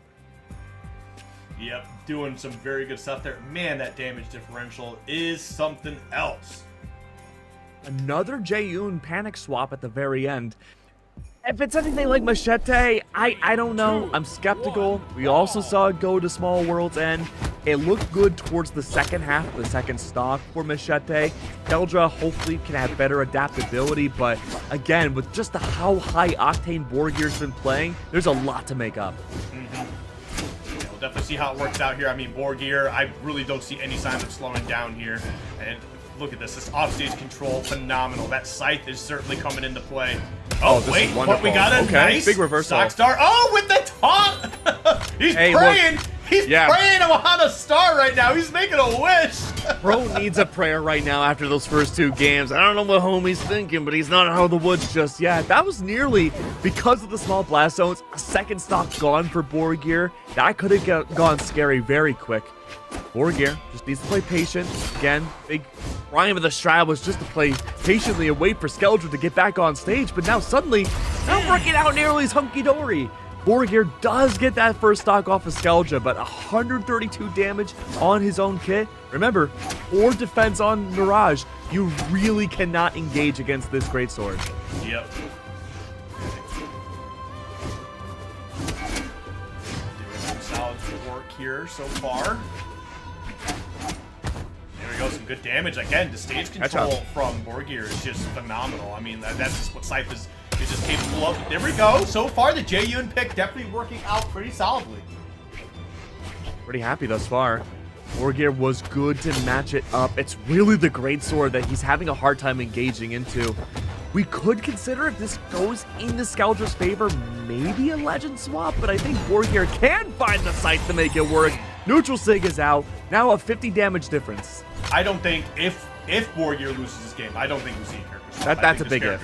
Yeah, it's just the working out. And as you can see right now, taking the lead here in terms of damage. There we go. That Scythe gameplay has just been phenomenal.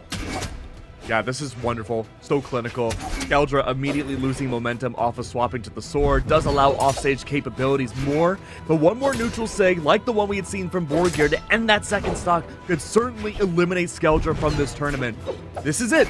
Skeldra has to play this carefully. Offstage though, ground pound #1 connects. Sweat feeds are out. Touches the ledge once again. Side air is out. Could this be a way for Skeldra to get back in? That should solidify things. And there it is. Sweat feeds are out. A prayer answered. We're heading to game 4. Well done, being able to answer back as well. That's exactly what we want to see here. Skeldra is kind of, making a statement saying, look, I know the first 2 games didn't work out very well, and it looked like this game wasn't going to, be that great in the long run either. But honestly, it looked like Borgir just kind of committed a little too hard to something, and then Skeldra just took advantage of that. I mean, you have to still put yourself in a position to make it to that point so that you can, get that punish to win the game. So good stuff to Skeldra in general. And bouncing off that point too, I think Borgir is just completely locked out when Skeldra gets the greatsword. Normal sword has been more of a 50-50 at best for Skeldra. It feels like Borgir has a lot more answers with the scythe to that problem, but I'm mostly engaged in this matchup when we see Skeldra get the greatsword back out. Okay, there we go. Nice pickup. 25, tosses that spear, misses the pickup on the scythe. That is not something you want to see. Oh, unlucky, dude. Oh, no. That's okay. We got a backup scythe in hand. And will that get it done? It will. First stock gone. That's huge, too. Ending that first stock with greatsword in hand means that Skeldra will have to cycle through, get normal sword off of this first pickup. Borgir needs to get extra credit off of that. He has to take advantage of the fact that Skeldra will not have greatsword. Oh, there we go. I like that. Get past the Sig. Now we're back into that stage control that we've seen just be such a huge tool for Borgir in general. Oh, gravity cancel Enlay is huge. I think that should solidify stock 1. 70 damage overall. I was hoping for more, but honestly, the fact that Skeldra ended that stock the way it did, not bad. An arm here. Yep, got Scythe ready. Ready to rock here on stock 2. Got that greatsword though. Gonna be able to rack up some good damage here. Should he find the opening, he's gonna be working hard for it, but this Scythe is not gonna make it easy. Borgir, not gonna make it easy. Oh, Borgir's fishing for dares, and Skeldra's very well aware of that. He's playing aerial as well, evading it away, going for the immediate punishes, has a slightly more range than the Scythe itself. Ground pound is abound. Weapon throw is out. Skeldra, unfortunate overheat there. Borgir, 1 stock ahead. He just needs to take down 1 more from Skeldra, and that's gonna be elimination. Oh, got the weapon out of their hand, but they're able to pick up the next one. I mean, granted, you got your greatsword. You couldn't even up the stocks here. Oh, dodges right through it. Oh, no. What's the play? You got to get back on stage. Got to be careful, though. Sweat beads. There it is. Clean it up. 98 is the difference between these two. Not that bad. Could certainly make this up with a few strong combos. Borgir catching the landing off of Skeldra is looking fantastic. 150 damage! Down Sig! Flawless!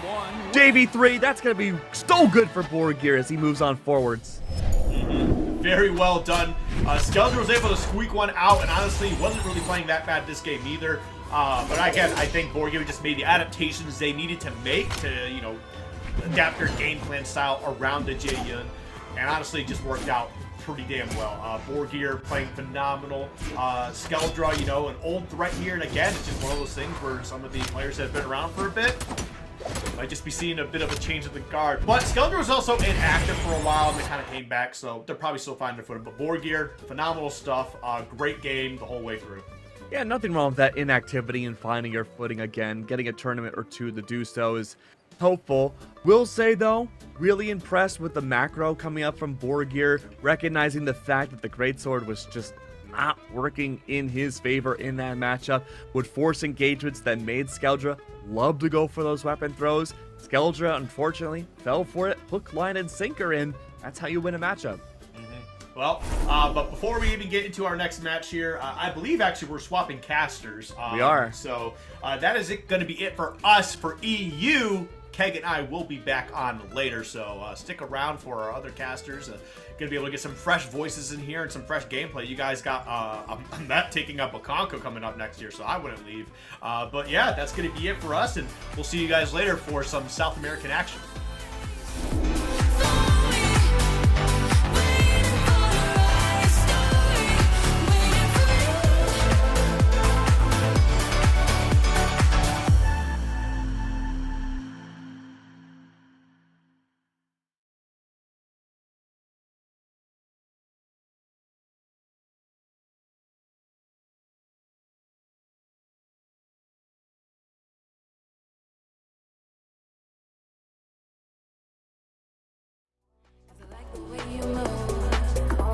I'm running away with you. Running away with you. Running away with you. I like the way you move. When the sun comes up and the lights go down, got me chasing heights, bouncing off the ground. Got that Midas touch, shining like gold dust. 'Cause I like the way you move. Running away with you. Running away with you. Running away with you. I like the way you move.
that you're sleeping. Where you at? Ain't you feeling it right? Listen. Ain't you feeling it right? High hand, straight aces, high tops, red laces, big style, good gracious.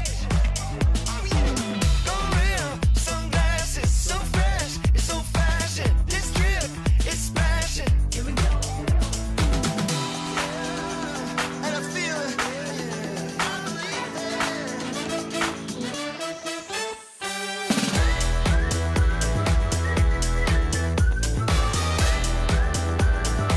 So hot, it's scandalous.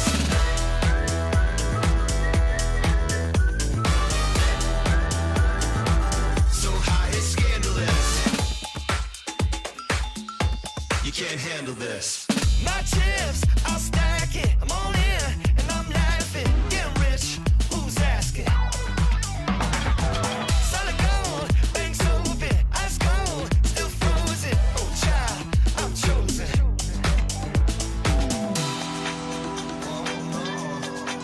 Yeah, yeah.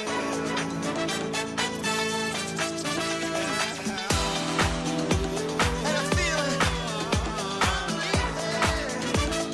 It always ends in fire.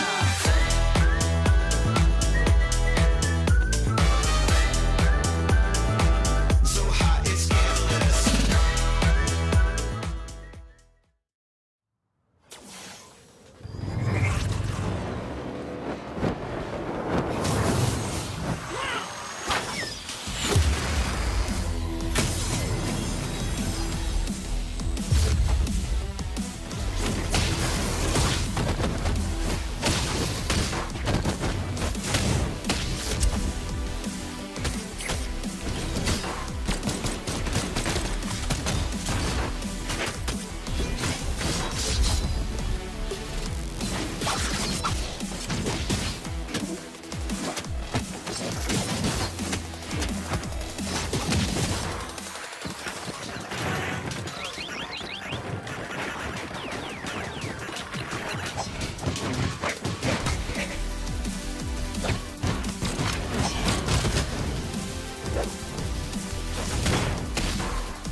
All right, hello fellow brawlers. Welcome to the Brawlhalla Spring Championship. This is your side stream coverage brought to you by the PJ the Puff and Zavanoya. So far, some really good matches and some interesting upsets to me personally, but I'm excited to see how this goes. How about you, PJ? I'm feeling pretty good. I think that this is going to be the first big event of the year that we're going to see people really trying, and I think really kind of fitting into their own meta. Before this tournament, we had Winters, which was before the dexterity changes and before a numerous amount of balance changes as well. So as we get into this tournament, we're seeing a lot of upsets, and you may realize we are in the elimination side of things, and we have Agno versus Delta. And before we get into it, I want to give a quick welcome to Zavanoya on the side stream. Your first ever time casting. Want to welcome you on behalf of the Brawlhalla community and the Brawlhalla Esports side of things. So thank you so much for tuning in and joining us. Thanks for joining us, Zav. Yes, sir. I'm very grateful and excited. All right, let's see. It looks like we're starting off this match on Demon Island. 3, 2, 1, brawl. Yeah, Demon Koji Island. and the Bodvar.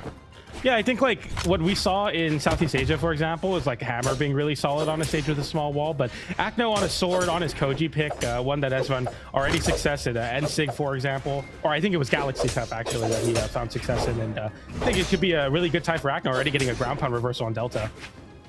And also trying to go for that reverse weapon throw to cover the options, but Delta's slipping through. Now we got the reversal. Agno on stage going for the side sig, holding it a little bit too, but not able to connect. So far, both players going back and forth, both in red. Oh, and that's going to be a big whip from Delta, trying to go for that GC breakdance, try to make something happen, catch Agno's dash jump movement in. Agno is just so confident in his spacing. Dash lands backwards and then realizes, hey, you can't do that, and immediately punishes. And that's a little trick that we see Agno go for, like early damage side airs into down airs, trying to catch people falling asleep at a wheel, get an early way to close out that stock. But speaking of which, Delta is going to find a way to close out that stock with his hammer side air.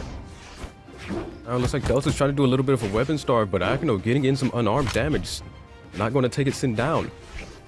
Now both players trying to find an opening. Delta with the sidelight. Nice stomp into the Sarre. Going for the ground pound, but Agno dodging it just barely.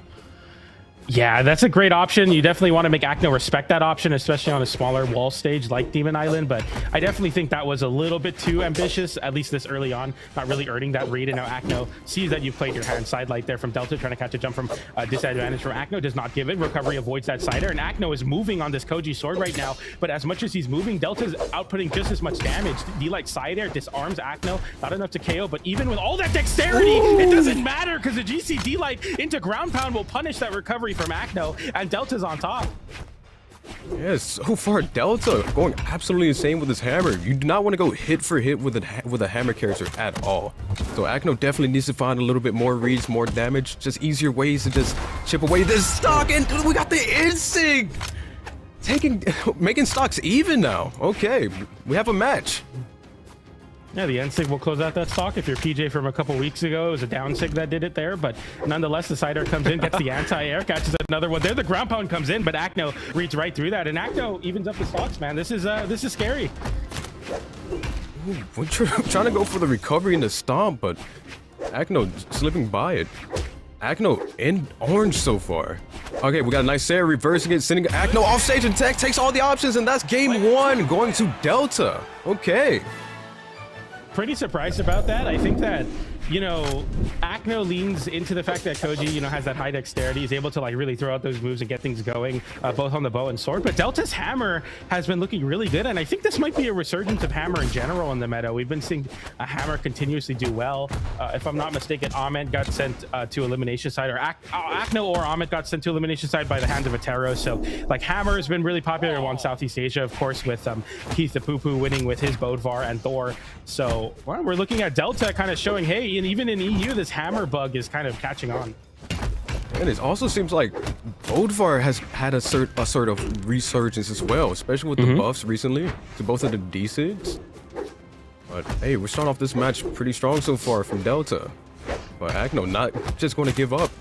Okay, we got a nice string, sending him off stage. Okay. It looks like Agno is just playing that like second hit very well. Delta, even when he's getting hits, Agno's not panicking, and he's kind of giving those hits and then trying to get those reversals. He's keeping the damage relatively close here, but of course you got to be very careful versus Bodvar. And that side sig's going to be enough to KO. Center stage to the right side of Demon Island. So we go back to this stage, something I didn't really comment on, but it didn't seem like the wall had too much of a factor. It looked like people were just kind of raw KOing each other. So we'll see that now as Delta gets a recovery into an air, and that's going to close out that stock. And we go to 2 stocks apiece. And both players, fresh stocks. Oh, got a great dodge in read right there. Trying to go for the recovery, but was not able to catch it. Agno trying to make it back to stage. Okay, we got Agno with the Sarre, trying to reverse it. Both players whiffing, going around each other. Okay, we got a stomp Sarre. Oh, and he tries to drop the hammer.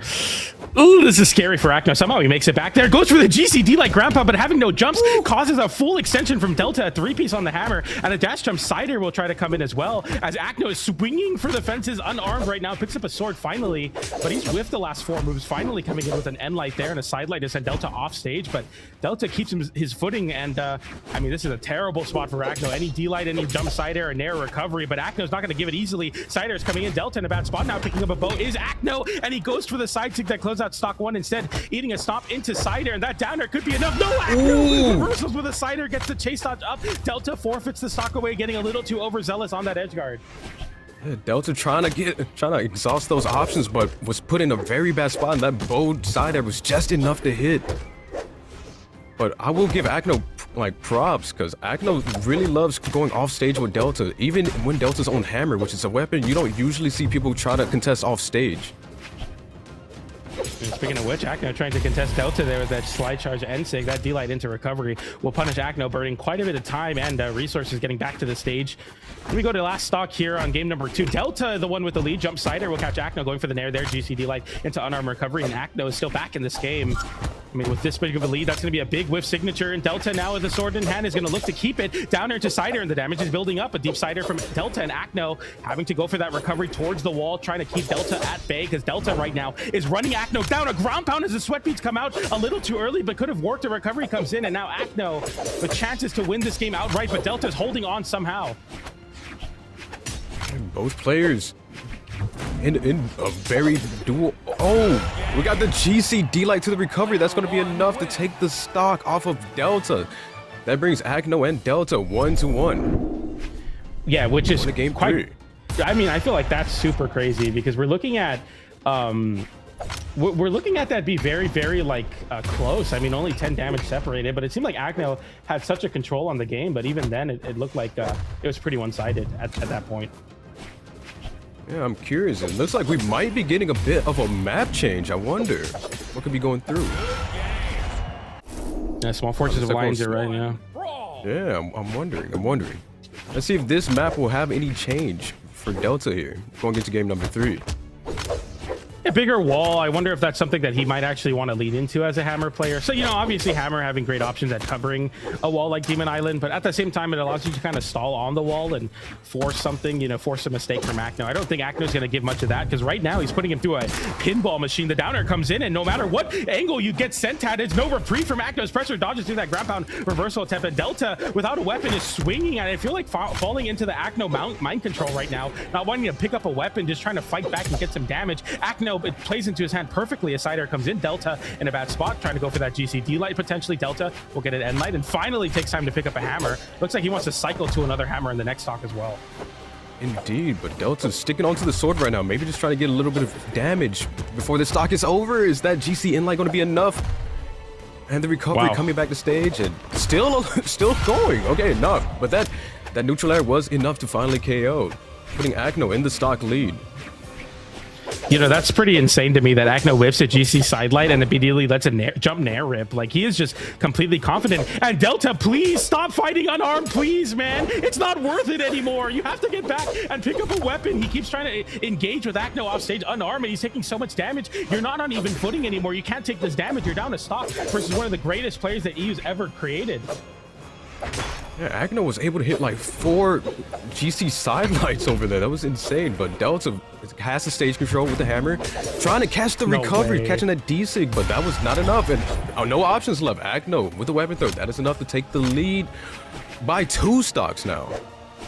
I just can't, you know, in the previous game, he did 356 damage on the hammer, and like, he's not playing hammer anymore. It's just so crazy to me. Like, it was working so well, and now you're kind of forcing yourself to be unarmed, and even with a sword now, looking to close out that stock, we'll get it with a side air. But if I'm Delta, I'm thinking I'm swapping to a hammer here, and I think he thinks the same. No? Keeping the sword? No, just a little weapon swap. He's going to keep the hammer here and get a nice 2-piece to start off his second stock of Agno. Yeah, I definitely think the hammer would be the option if you definitely want to come back from a deficit like this. Oh, that ground pound hit the stage. Whoa! He's gone! Yeah, no, he's gone! What? Delta with an essentially a 0 to KO. Delta's playing lights out, and I said it exactly. Just swap to the hammer, man. Stop playing unarmed, stop playing with the sword. And now Delta's running through Agno. Yeah, game is now even after suddenly being down 2 stocks. Delta has a chance to win game 3. You like Cider? Agno will reversal with a nair and an attempt to hit an N-Sig there. Delta looking for a dash jump in. Agno reaching with a nair. Now Delta's getting caught in the trap of dashing into Agno, trying to play stack. Agno with the jump nairs are almost immediate at punishing sidelight. Will eat the sidelight there. A big punish? No, just a D-Light Cider. Delta, immediate weapon toss, trying to catch Agno, but a GC D-Light ground pound and a reverse 3 stock for Delta to close out that game. Down in the damage, about 44 damage separates him, but takes that game in a reverse 3 stock. That was incredible. Can we just talk about that second stock from Delta? That was a hammer masterclass. The way that stock was finished too, with the recovery into the GC D-Light stomp set. That's insane. But dude, I can't believe that he's able to win that there. That doesn't feel allowed, but somehow he makes it happen. Yeah, it looks like it's causing a legend swap for Agno here. No more going for the sword. We got Blaster's bow, we got Diana. All right, I'm excited. Back to the same map as well. I definitely expect to see some signature shenanigans that Agno's so known for, and this Diana pick is so known for, especially as Delta kind of going haphazardly into the corner. Like there could have been a perfect opportunity to go for that signature that sends off stage, the D-Sig. Agno now looking for just some more bow damage and looking to continue to create space between. I'm excited to see these blasters as well. I wonder if we're even going to see them, or if Agno's just going to lean into these this bow play. We'll have to see. That's the thing with Diana. Diana has great blasters, but I think the bow is definitely what a lot of people pick her for. But wait, we're seeing the blasters right here. Let's see. Okay, both players whiffing. Okay, we got the GCD line into the Sair. Able to knock Delta off stage. Stage finish goes to Agno, the reverse down air. That is enough to take the first stock off of Delta in game number 4. Yeah, but if I'm Agno, I'm like, man, no lead is sacred here. I mean, you lost that last game 3 stocks to 1, so now a D-Light into a down air, and then air coming out as well. Jump side air. Delta trying to run down Agno here and find a KO. That deep side air will not get punished by Agno. Just an unarmed recovery, a side light to put him back off stage and give Agno time to get back to another bow. And Delta right now, even on his signature weapon in this set, the hammer, has been struggling versus this Diana pick. Boom, boom, sending off stage that lower 45, and Delta in a bad spot going for that weapon toss. GCD light did not find that combination, but still the damage is slowly racking, and Agno looking to take another 3 stock to 1 lead. Punishes that GC breakdown with a turnaround GC down sig. Agno is looking lights out right now, but it's not over yet. Yeah, we saw this last game. Delta is not afraid of being down 2 stocks. It's just a matter of time. Can Delta adapt before Agno decides to finish this game? Oh no! Oh! Wait, that's so bad for Delta. Now going for the end sig there. Agno wanted to close the game out right there. Unable to find it there. And Delta will get a down air from the bottom to the top and close out that game. Ooh, that was very scary. Delta was left without options, but got the dodge just in time to dodge that GC insig. That could have been the game right there, but it looks like we're going down to the wire here. Wait! The G-line into the insig. And the down air. That is enough to take the game. We're 2-2 in this set. We're 2-2. At 11 damage in that game. That is incredibly low damage there from somebody that has been putting up a great effort so far. I mean, the fact that that is the scoreline is quite insane. Let's see how that breakdown happens out, because that seems like so little. I mean, he's never done that little damage on just hammer, let alone his entire game. So that's going to be a very big win for Agno in terms of the damage. And we'll have to see this now as we go into game number 5 back on Fortress of Lines as Delta swaps over to a Roman Reigns pick. Very interesting. It seems like Delta really wants to do a lot more damage per hit. Maybe just get a little bit more from those smaller moments, and maybe that would be enough to topple this momentum Agno has going, but we'll see. Because now we have the axe to worry about. I definitely think there's something to be said about the fact that Axe has a light attack to punish every one of Bow's moves. No matter what you whiff on blasters or even Bow, it's going to be a way to find a punish. That's going to be a weapon toss into ground pound. He goes too low though. Agno will capitalize. GC down like ground pound, and Agno flips the game on its head. Delta had it in his bag, but he misinputs that ground pound, and Agno takes the stock, and he is ruthless as a competitor, and it is ruthless now as you face down a stock deficit after playing almost flawlessly in the last. I agree. It has to be a rough thing. Oh wait, we got the D-line to the insig off no stage. Way. No way. No way. The reverse GC D-sig. No. Okay. Wow. I think that's it, bro. I don't know how you come back from that. That's such a big deficit now for Delta. He goes for the N-Sig, trying to find some inspiration from Agno there. Doesn't get one. Side light into end light into side light. And right now, Agno, even with the unarmed, showing that he has chances to take the stock off Delta. D-light into side air, going for the weapon toss into ground pound. And he kind of, I don't know if that's supposed to be like a dig at Delta for his misinput, but Agno falling his stock to the same way that Delta did in his first.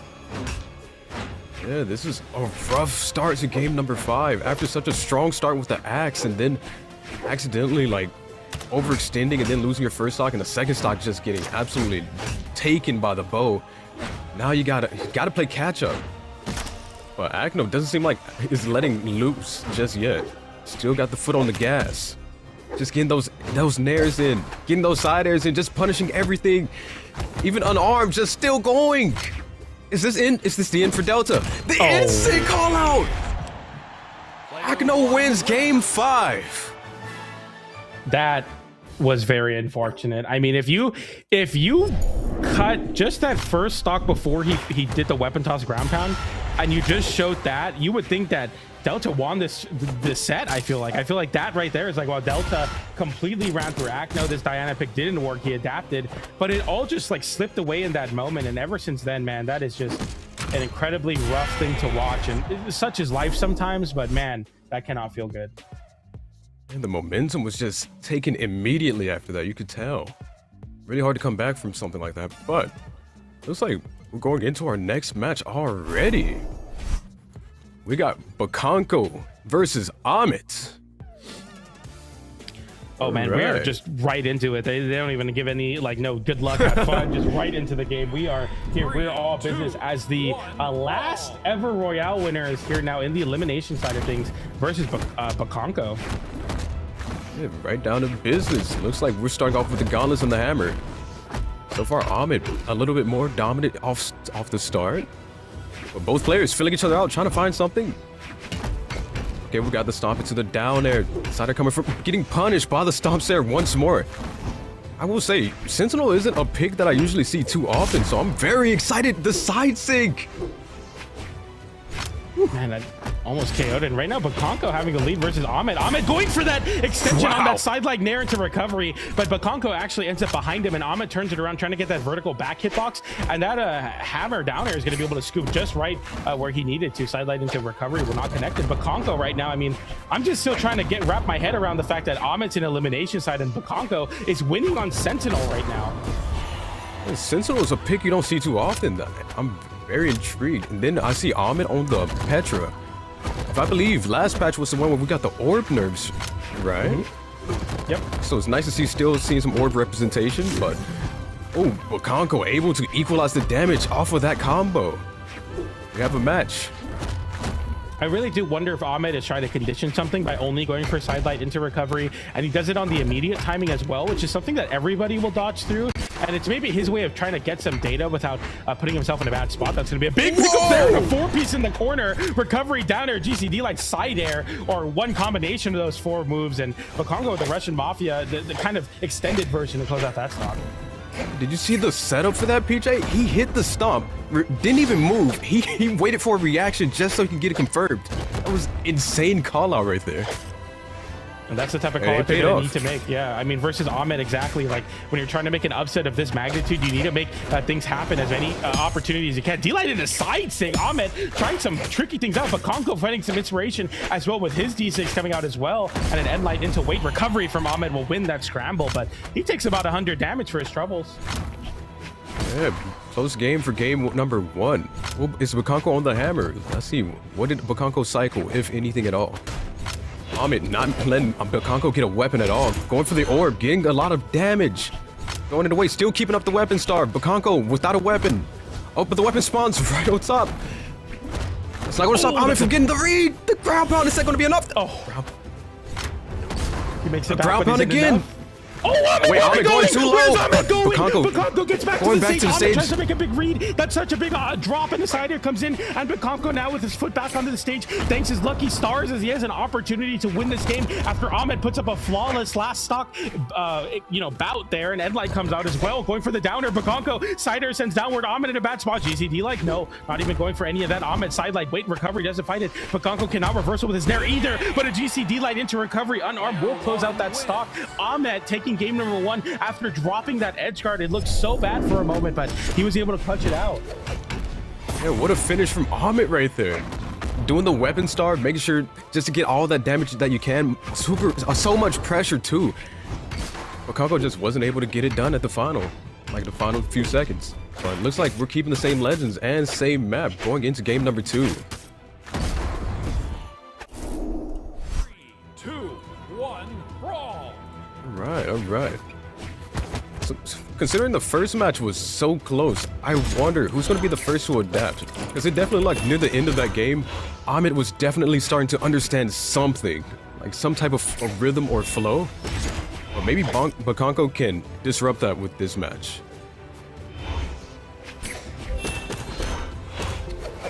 Here we got the orb. Okay, going for the ground pound. It's not able to connect. Gets hit with the side air from Ahmed.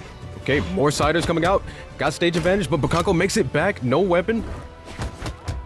Okay, we got the neutral air coming out. Bonko just trying to get a little bit of easy damage in. Almost got read by the GC sidelight from Ahmed, but it's not connect, but gets the recovery on top. Still not enough to KO. Bonko in KO %. We got the neutral light coming out. Ahmed closing out the stock. And so interesting. He has like him in that damage that's going to KO, and he drops his orb, and he's like, I'm going to get it done on the gauntlets. And that he does. GC D-Light jumping away from the wall and forcing Bonko to recover towards it into the recovery to close out that stock with a true confirm. Insane to me that Ahmed is so heavily leaning into the gauntlets here. And, you know, not even wanting to pick up orb to close out stocks, for example, with a confirmed like side by side air. You would think the opposite, but instead Ahmed making something happen here. That signature is going to whiff for Bonko. Ahmed having Bonko on the wall. It's a scary spot to be in. The dodge gets burned, but a weapon toss will keep him safe here, but not for long as a nair into sidelight recovery into nair continues to extend this combo as Bonko is in a bad spot here. 3 down a stock. Finally closes out that stock with a jump scare signature. Yeah, amazing sidestick to finally get that pressure off of him. Because Ahmed was just hounding and still just make sure to get a little extra damage in with those sidelights unarmed. Did catch the GC there, but did not extend, just got some decent damage in. Ahmed with the orb, getting the Sair, punishing. Bonko on stage, trying to catch a landing, but Ahmed able to make it back. Goes for the insig to catch Bonko coming back to stage, but it's unable to connect. Okay. Good punishes, getting some good damage. The neutral air sending down, going for the ground pound. Gets hit with a weapon throw. The GC down sig, and then the instant coming back to stage. Ahmed still keeping up a fight. That nair comes in, Bonko landing with that deep side air now as Ahmed gets forced off stage because of it. And Bonko doing a great job after that jump scare signature, tries to go for it again with his side sig on the hammer. This time side air to get some momentum, and it actually tricks up Ahmed as he's unable to find a recovery. And Bonko with that end sig is going to send Ahmed high in the sky, but it's not enough.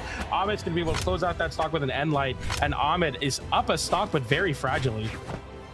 Yeah, and against a legend like Sentinel, I feel like anything might just KO. Take the stock, especially if Bonko swaps to the hammer, or maybe even does a little bit of unarmed because Ahmed's just that damaged. Ahmed playing a little bit more defensively with that orb. Just getting some chip damage, getting some nice damage. Goes off the top. Ooh, that could have been scary for Bonko, but gets the stomp Sair to equalize the stocks.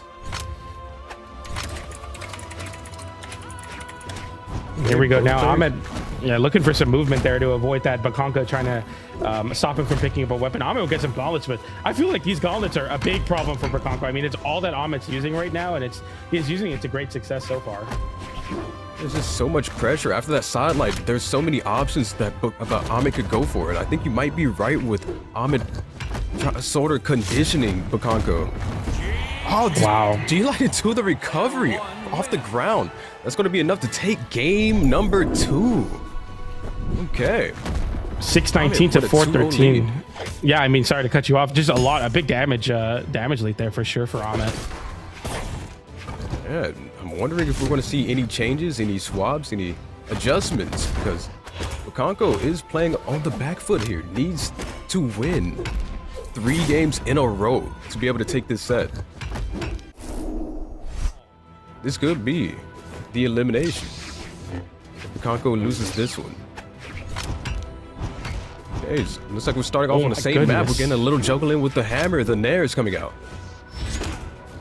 It's the Bodvar swap now for Bonko, finding some inspiration from many other great players that are picking up the Bodvar here. The hammer drop, trying to catch Ahmed recovering back. Nice, very deep nair into side air. That's a tricky confirm to hit for an orb player. The end light will come in as well. Jump side air, that's going to disarm Ahmed. And right now, Bonko is a man possessed. I mean, he looks completely different on this Bodvar pick, I have to say. Indeed. I feel like Bodvar is definitely a more consistent legend, especially into a matchup like this. Because if you're not getting any reads in on the guitars, then it's kind of like hard to really get any value. But with sword and hammer, I feel like you're able to just get decent like damage and knockback consistently compared to guitars. So I think this is a good swap. And so far, it's looking pretty good, taking the first stock. Hey, we got Ahmed making sure Bonko does come back stage, waiting a bit, but Bonko makes it back, hits with the reverse inlight. But now we got another reversal situation where Ahmed's going for the reverse, trying to catch that recovery. But Bonko punished. The ground pound was interrupted by the neutral air from the orb. And the side air was enough to KO from across stage. Okay. Ahmed with the orb.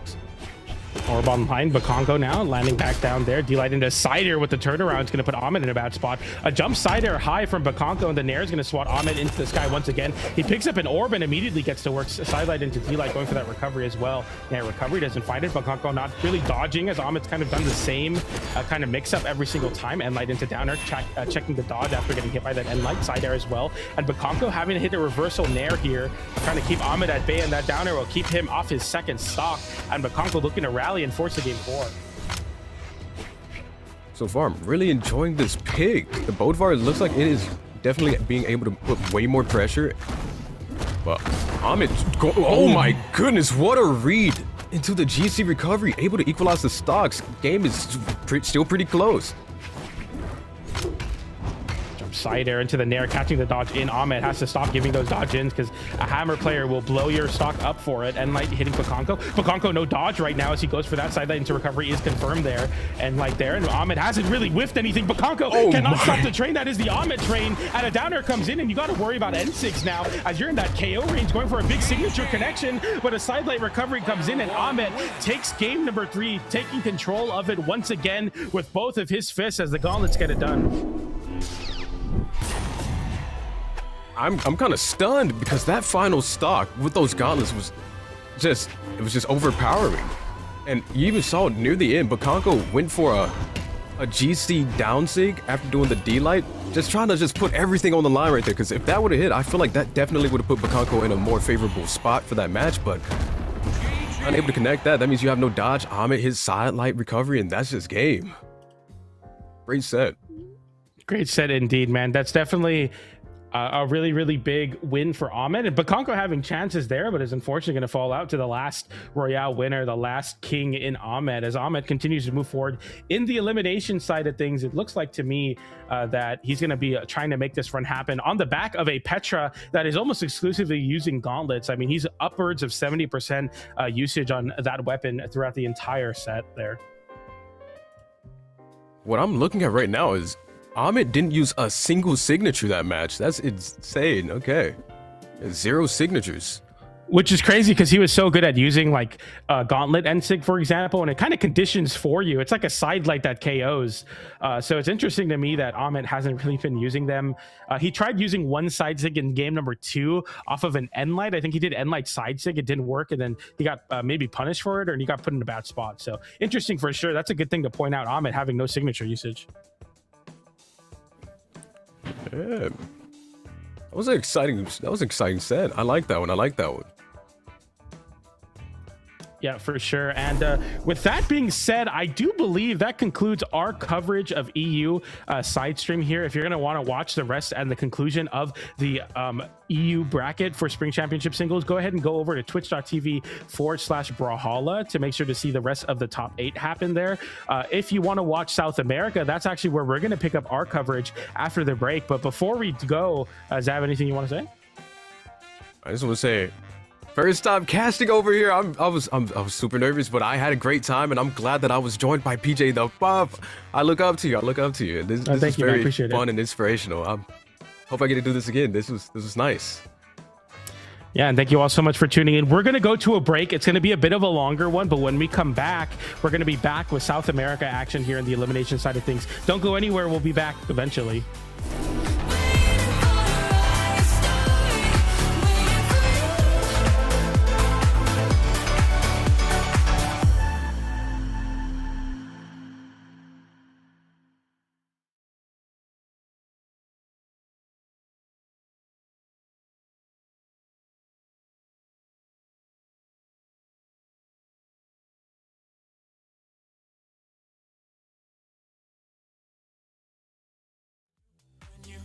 Someone to hold you, hold you. I'm wondering about you. I'm wondering what you do. I'm wondering about you. I'm wondering what you do. Hey, you on my mind, I'm wondering what you do. I'm wondering what you do. I'm wondering what you do. Hey, you on my mind, I'm wondering what you do. I'm wondering what you do. And I'm not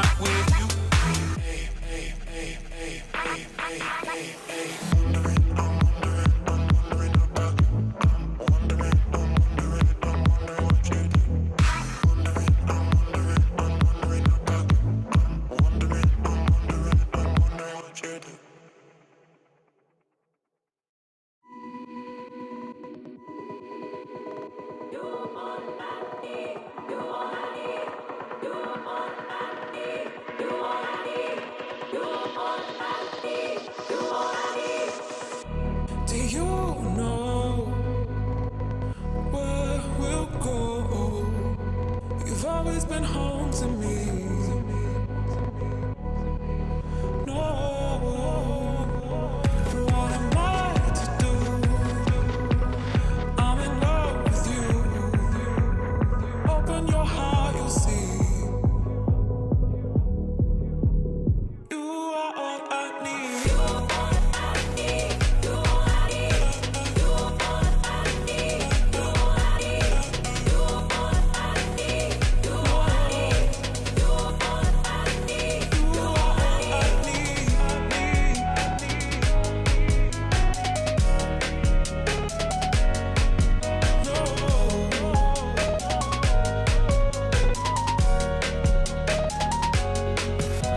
You've always been home to me.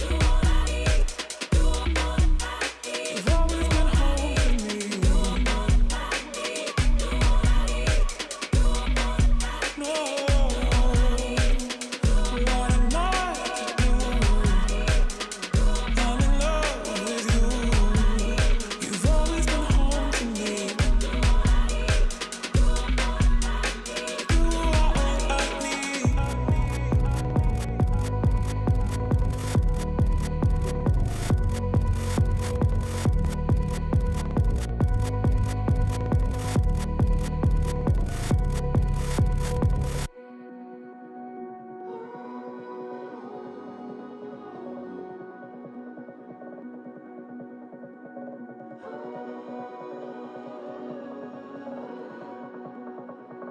Give me space to breathe, give me space to breathe, give me space to breathe, give me space to breathe, give me space to breathe, give me space to breathe, give me space to breathe. You are all I need. You are all I need.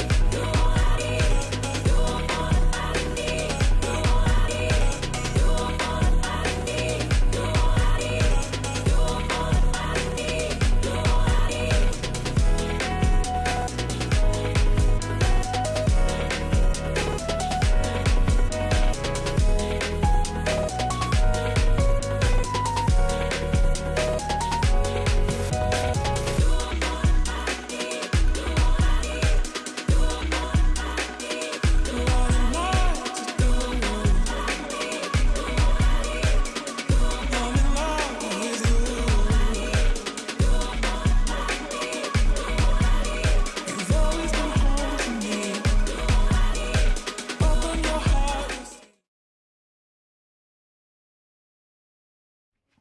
Yeah, super doable. I mean, let's see, Nair, not too much after that. Can't catch the jump either. Pretty brutal position. Okay, there's a whiff punish, no recovery. Oh, nice pickup. And Agno catches him at the top of the screen. The instant swap of weapons there to go for the immediate recovery. You can't be expecting that if you're Rika. That's one of those setups that's just like, you cannot react to what's happening on the screen fast enough. There were a lot of very fortunate things that happened at once there to be like, oh, okay, well, this just fell into my lap. I guess I'll just get the Blaster's recovery and win. Yeah. But hey, I mean, what a turnaround from Agno. Those first two stocks, I think both of us, we were like, man, Rika could probably get one on the board. It's looking really, really good. And then you see the Agno lock-in, right? Like, this is what we talk about, where it's only gold medals in 2026. So good stuff to Agno to make that one out, make it to elimination quarters. Oh, man, that's beautiful play from Agno there, because also no dodge on Rika in that scenario because of the weapon throw. Yeah. So Agno's like, I just got to line this up. Right. And he does, man. I immaculately played, especially because he did a reverse snare. Like, he did like a weapon throw, reverse snare. He dodged the weapon throw. It fell into the reverse snare. It's so sick, jumps dude. up, picks up the blasters. Like, those are the kind of plays where you're making it up on the spot, right? Like, he just made that in the pot right at that moment. Let me throw a little bit of Sazon, a little bit of Prika. Okay, yeah, it looks like it'll taste good. Wow, and you accidentally create a Michelin star dish. My Great job, own Agno. personal spice. Yeah, I love it. And I feel like that last game, I was able to pull up the stats finally. The question was answered at least a little bit, right? Like, how good are our top seeds blasters, right? Blasters were equipped for 54% of the final game. It did 340 damage thereabouts, like 338 to be exact. It did good. It did the vast majority of all the damage. It picked up pretty much every stock that we got to see in this set. I'm really impressed. And I mean, despite Agno being in the elimination side of bracket, I think there's a deep run ahead for him. Yeah, no, I think he can definitely, I wouldn't be surprised to see him podium from this position, if not even make it all the way to the Grands. But I do like the question of, you know, how good are the Blasters? Because I feel like there's been kind of a gap in just all of Brawlhalla, right? In the olden times, it was like, man, no one has Blasters like Cody Travis, and Cody retired, stopped playing the game. And then now it's, ain't nobody do it like Balloon Boy, right? That's true. And then like Agno, you know, he's trying to make a little bit of a statement, but I think it's not a controversial statement to say that Balloon Boy has the best blasters in the game right now, and everyone else is trying to catch up. Yeah, I mean, we'll get an 8 tomorrow, but I mean, that's such a fun thing to be able to fall into a change like that and be like, dang, this is pretty good for me. Like, I'm pretty excited, right? So it's going to be a good time, especially for people who are already pretty excited about the Blasters before the Dex changes and all the other changes came in. But we got our next match coming up right now, and it's Ahmed versus Borgir. Yeah, this one's going to be interesting because Ahmed is, I think, a little bit of a tricky one to place for most spectators of Brawlhalla Esports because, of course, did have that nice breakout performance to carry himself into the Royale and then ended up getting the dub at the Royale. And then from that point forward, I think everyone was kind of like, man, is he just like the new GOAT of EU or something? But not quite, you know. It was like a short-lived little spree of, you know, 2 back-to-back strong performances, and then still doing really well, but just hasn't quite been able to sit back on the throne again. And so now it's kind of a question of if he'll be able to do that, but also we are on the elimination side of the top 8, and so we'll have to get through all of these other challengers to make that happen. Borgir, someone who has been doing a great job as of late with some of these placements, rocking the Mirage, who is someone who was meta for a while and then kind of fell out of meta a little bit, but I'm happy to see that Borgir still trying to make her work. Yeah, I'm excited to see it. Also worth mentioning, I believe Borgir is actually up on Ahmed in their head-to-head too, so could be for a pretty interesting matchup, but we'll get into the early phases of this game number 1. Not really too crazy strings to be had just yet. Ahmed gets a couple of reads right here, keeps this one going, pushes the offstage, forces the disarm, hits the weapon toss, and as we say it, it's already first strike. And I like that routing by Ahmed as well, because he did get the dodge there with that side light, and he could have gone for a recovery, but instead for going for that, instead went for the side air and then went for the weapon throw to confirm the KO off the side. Speaking of confirming KOs off the side, Borgir with that patented Mirage side sig, letting a couple more fly, kind of stand on business, I suppose, to really let Ahmed know what to look out for. Man, I love seeing Mirage, dude. Yeah, it's a fun one for sure. We're seeing a couple bit of stack positions right here, just the side light from Ahmed to keep this one going. Oh, I like this little extension, but just can't get the ground bounce that he was looking for on stage to continue that one further, and recovery barely misses too. Yeah, it's interesting too because Orb, a weapon that got a considerable amount of changes in the last patch, you know, it's kind of a bit questionable of where it sits in the meta, but so far, what we've at least seen of Scythe seems to be doing a great job. Gauntlet seems to never fall out of favor. And then I think, personally, that Spear is going to be in a pretty good spot this patch. We'll see what Borgir is able to cook up with it. The answer is nothing, because we're moving on to the next stock. Yeah, Gauntlets are just looking consistently solid for the most part, right? Like, I feel like you still get the same confirms, more or less, that you would get from Orb. Maybe the weapon is slightly weaker, but let's see. You get a quick little 4-piece right here, and you get the shark gun. Nice. What? Oh, my God. Yo. Yeah, I think Orb's still good, man. Bro. I think it's still good. We're so back. We're so back. Yeah. Is that the, is this the graph? It's so over, we're so back? Oh my Look at this. God. Oh my gosh. I'm disgusted. That was so great. I was efficient, you know. And that's Petra too, so you know you're not coming back. Right? Yeah, you're like, I guess I'm cooked. Okay. Let's run it back. Sure, let's go to game 2. Yeah, I mean, it's part of the reason that this stage is one of my favorites is just that it can kind of be that explosive at times. You know, the ceiling's not exactly particularly low. The side blast zones aren't exactly the farthest out either, so you really really get in there, you can make your opponent feel it in the blink of an eye. Dog, I'm still reeling from that last combo. Yeah. That was insane. Okay. Oh. The sharking from Ahmed just really, really on point. So, I mean, the high-level observation now is Borgir really just has to watch out for his landings, right? It just seems like Ahmed's so clued in on sharking wherever Borgir wants to go once some movement has been spent. So maybe take it a little bit slower, work the grounded game a little bit, and yeah, it works out. You get the anti-air right there. Yeah, it's scary too because both of those weapons, both the gauntlets and the orb, just so efficient at juggling. Wow, what nice punch to the face of Borgir. Pulled up, charged it a little bit, and just let it fly right across his face. Sometimes you just gotta tell him. Gotta keep it personal. Okay, doesn't get the shark that Ahmed was looking for right there. But yeah, sometimes you can just let it rock. You even the stocks up 2-2. Okay, good start so far. Like what I'm seeing, Borgir waiting for that weapon spawn. There it is. Manages to snag that spear. And now we get to play a little bit of the juggle game ourselves here. Nice little pogo. Great job controlling space, right? Just kind of fight out the corner. Nice delay with the movement. Oh, gets caught. Nair probably would work there, but still, great job from Borgir. Yeah, and the end lights from Ahmed have been really solid as well, right? Like, he's not super committing to any type of attack just yet, but when it's ground versus ground and you're stacked right on top, just press the button, make it work. There's an early disarm, though. Let's see. End light as well. N6 not going to do it. Nice swat from Borgir, forcing Ahmed into the corner, maybe fishing for a pogo, being patient. Exclamation points up, though. Oh, that was a hard read. Okay. Yeah, a little preemptive, I think, with that one. But, you know, still in a really good spot to take the stock. But honestly, both of them are. They both hit hard enough for their respective legends to take the stock at this exact moment. What a catch. Wow, nice cover. Can't believe you survived that one, to be honest. Okay, you do get the star for a little bit. This could have been sidelight Sair, so yeah, I don't blame Ahmed for trying to go for that, but Borgir's got the scythe back in hand. It's off stage. No disarm quite yet.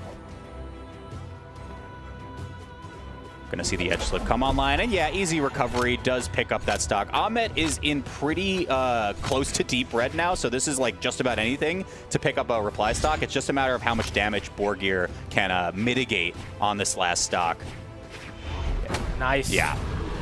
And that's one of the great things about Mirage, right? You can just kind of play that whiff punish game and then let that down sig fly when someone whiffs something just about next stack to you, but they couldn't get to the right side. Now, very close game. Borgir gonna have to be careful about that juggle state because we all remember how that last game ended, and Ahmed looking for those nairs to go ahead and scoop Borgir toward the sky.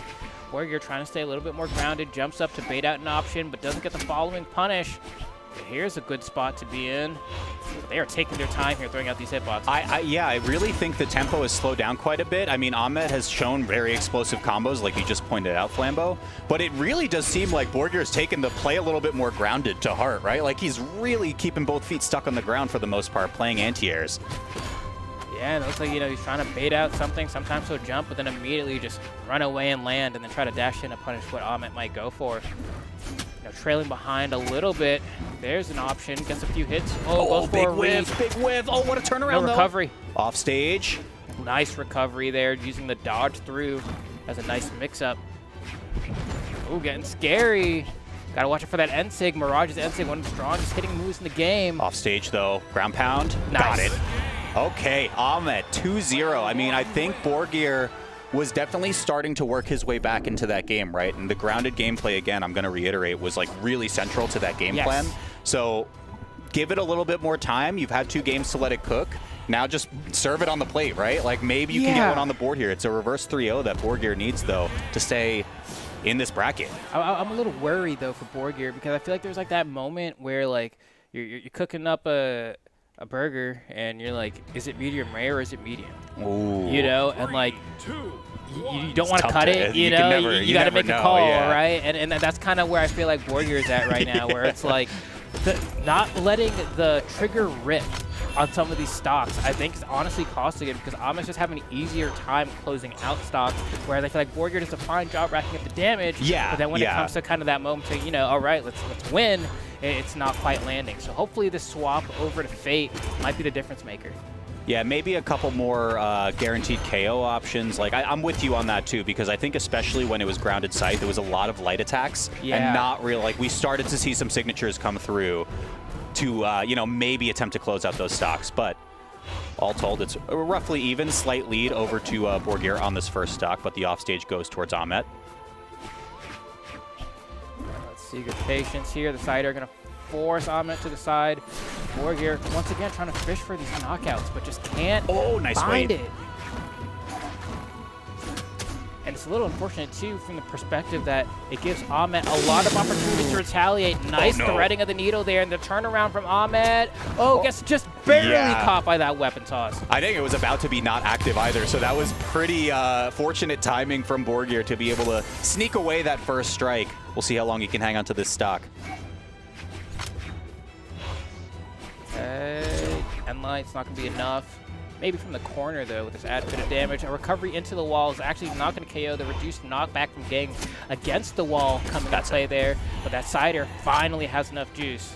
And we're 2 stocks apiece now.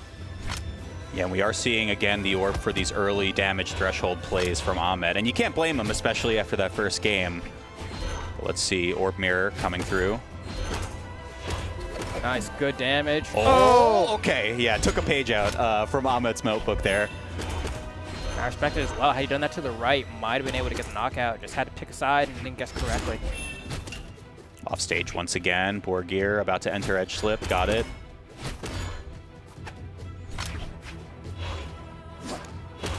And again, I mean, the patience that we've seen transitioning from games 1 to 2 and now here is like crazy. Like, they've both really slowed this pace down a pretty substantial amount. Okay, a couple end lights from Borgir. This is Sweat Beats. Dodges through.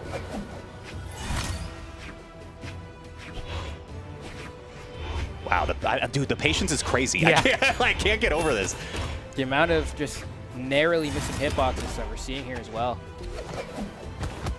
Oh, wow. Pursues it unarmed, gets the gauntlet. So now this is just recovery for the KO, potentially. Yeah, and gets there there. It is. All right. Ahmed again in the lead. Borgir's been able to keep it close the entire time, but that's just it. Only able to keep it close. Hopefully, he's able to get a weapon here. The down six and be able to do it. Able to get the pick of the orb here as well. No, we're going to stick with the scythe. That's what Borgir wants to be. I guess the breadwinner here. Maybe get a read or two, but it's been hard to kind of get Ahmed. Let's see now. Ahmed on the other hand, oh my God, not again. Yeah, and we're seeing what you pointed out earlier, right? Like a lot of kind of pensive, grounded play now. A couple of light hits, not too much more after this. Ahmed's just going to close it out, though, 3-0 right there before we even have a chance to break down what might have went wrong. Yeah, just, I mean, the conversions, honestly, by Ahmed, especially on that final stop, were just way harsher. You know, we'd watch Borgir get an end light on the scythe, and it wouldn't really convert to anything, you know? And there is a bit of, you know, it's good defense from Ahmed as well. You know, you go for end light, nair on scythe. That's not a true combo, but a lot of the times it serves as like kind of like a fake one. Like people don't dodge out of that a lot of the time. Sure. Ahmed, you know, dodging out of it sometimes. Other times would get hit by it and then dodge the preceding follow-up. And so then it would make it really awkward and difficult for Borgir to kind of figure out, how do I hit you more than like twice maximum? Meanwhile, on Ahmed's side, he's just like, all right, nair, side light, side air, weapon throw. That's pretty good. That's pretty just good. Hitting, yeah. There's nothing in the I office. love it. Oh my gosh, that first game combo is going to be like my sleep paralysis demon for a while now. I'm just going to hear orb sounds as I wake up in the middle of the night. Maybe it'll be a good thing. I don't know. I love the orb. I love the orb, and I love Brawlhalla, and I love that we have so many more matches. You see it at the bottom of your screen. We got, after the break, Shira versus Agno coming up in elimination quarterfinals, but we're going to cut to a quick break to give you guys a breather as well. Come right back soon. We'll see ya.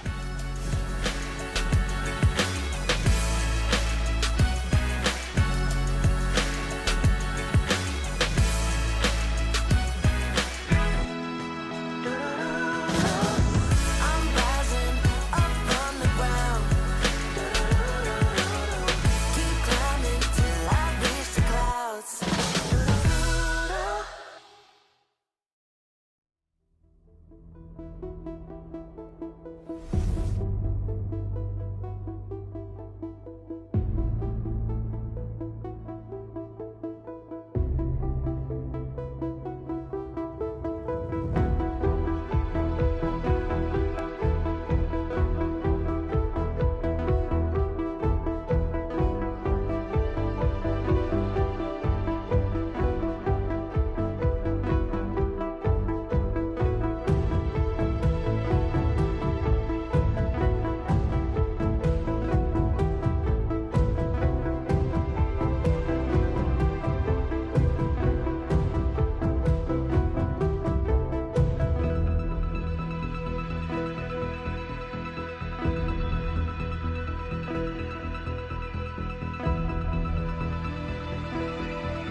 And we are back with more of the Spring Championship 2026 edition. I'm Flambo, joined by the GOAT, Walt. The GOAT? You can't. Yeah, the GOAT. Really? You mean that? You know, yeah, I mean, yeah, dude. Oh, thanks, man. You wear like 15 different hats, and you're the crown at all of the things. Hey, so thanks, man. That's Appreciate awesome. that. Yeah, I wish I was Appreciate that. half as talented. Oh, stop it. You have... Stop. Yeah, You're see, you said you have, and then you couldn't even list anything. Oh my! You're a guy. Let's talk about some games, man, because you're way better at doing that than I am. We got Not Shira true. versus Agno coming up next, and then Thomas and Ahmed after that. Okay, so that should be a pretty fun set. I'm kind of really curious to see how that Thomas set goes, but I guess we'll find out in just a little bit. Agno, we just had that really nice turnaround in that game 1 against Rika. Yes. That made me shut up real fast, right? You know, I was ready to count him out. I was like, Rika's cooking you. The momentum was clearly, but then he used his Conqueror's Hockey. And Rika got folded. So, I love it. I love it. You know, this time around, though, we got Shira, who, I mean, even looking at the player vote at the bottom, it looks like people aren't really believing in Shira, but there's a chance. There's a 33% chance. Listen, I mean, to set the stage based on what we saw with that Rika set, right? Like, we thought Rika was going to get one on the board. Then Agno had this, like, generational lock-in, right? And then now it's like, as we had the break to simmer a little bit, my question was like, well, who can really, among this top 8, can really stand up to Agno? Because we look at the rap sheet from Agno of all 2026, like Slow-Mo pointed out in the pre-show, it's just all gold medals, basically. Like, he just keeps winning. He cannot lose. So making the elimination run is another question, but let's see if maybe Shira is speed bump or complete road stop to that. Already first interaction's looking like Agno's got momentum, and he's going to run with it, though. Yeah, and it's interesting because it looks like Agno not willing to play the Diana mirror. Yes. Swapping over to Koji, who, oh man, this almost feels like wrong to say. Like, Koji has not been a threat in singles for like years now, but he used to be a staple, so it's nice to kind of see him again. I feel like it was literally just Fabio Zinker trying to make him work, and everyone else just kind of gave up on him. But here we have Agno using, I mean, especially we're kind of noticing, right, the high dex legends are starting to show up more and more. Koji being one of those high dex legends can really hang on to that weapon for a long time. Dodge right through the blind spot right there was nice. Agno gets the sweet reversal and actually gets GCD right into ground pound. I was about to say, is that coming through? And it was for first strike. Okay, simple enough. And just a turnaround like that from Shira, keeping things close, looking for the weapon spawn, and it comes a little bit later than Shira would like.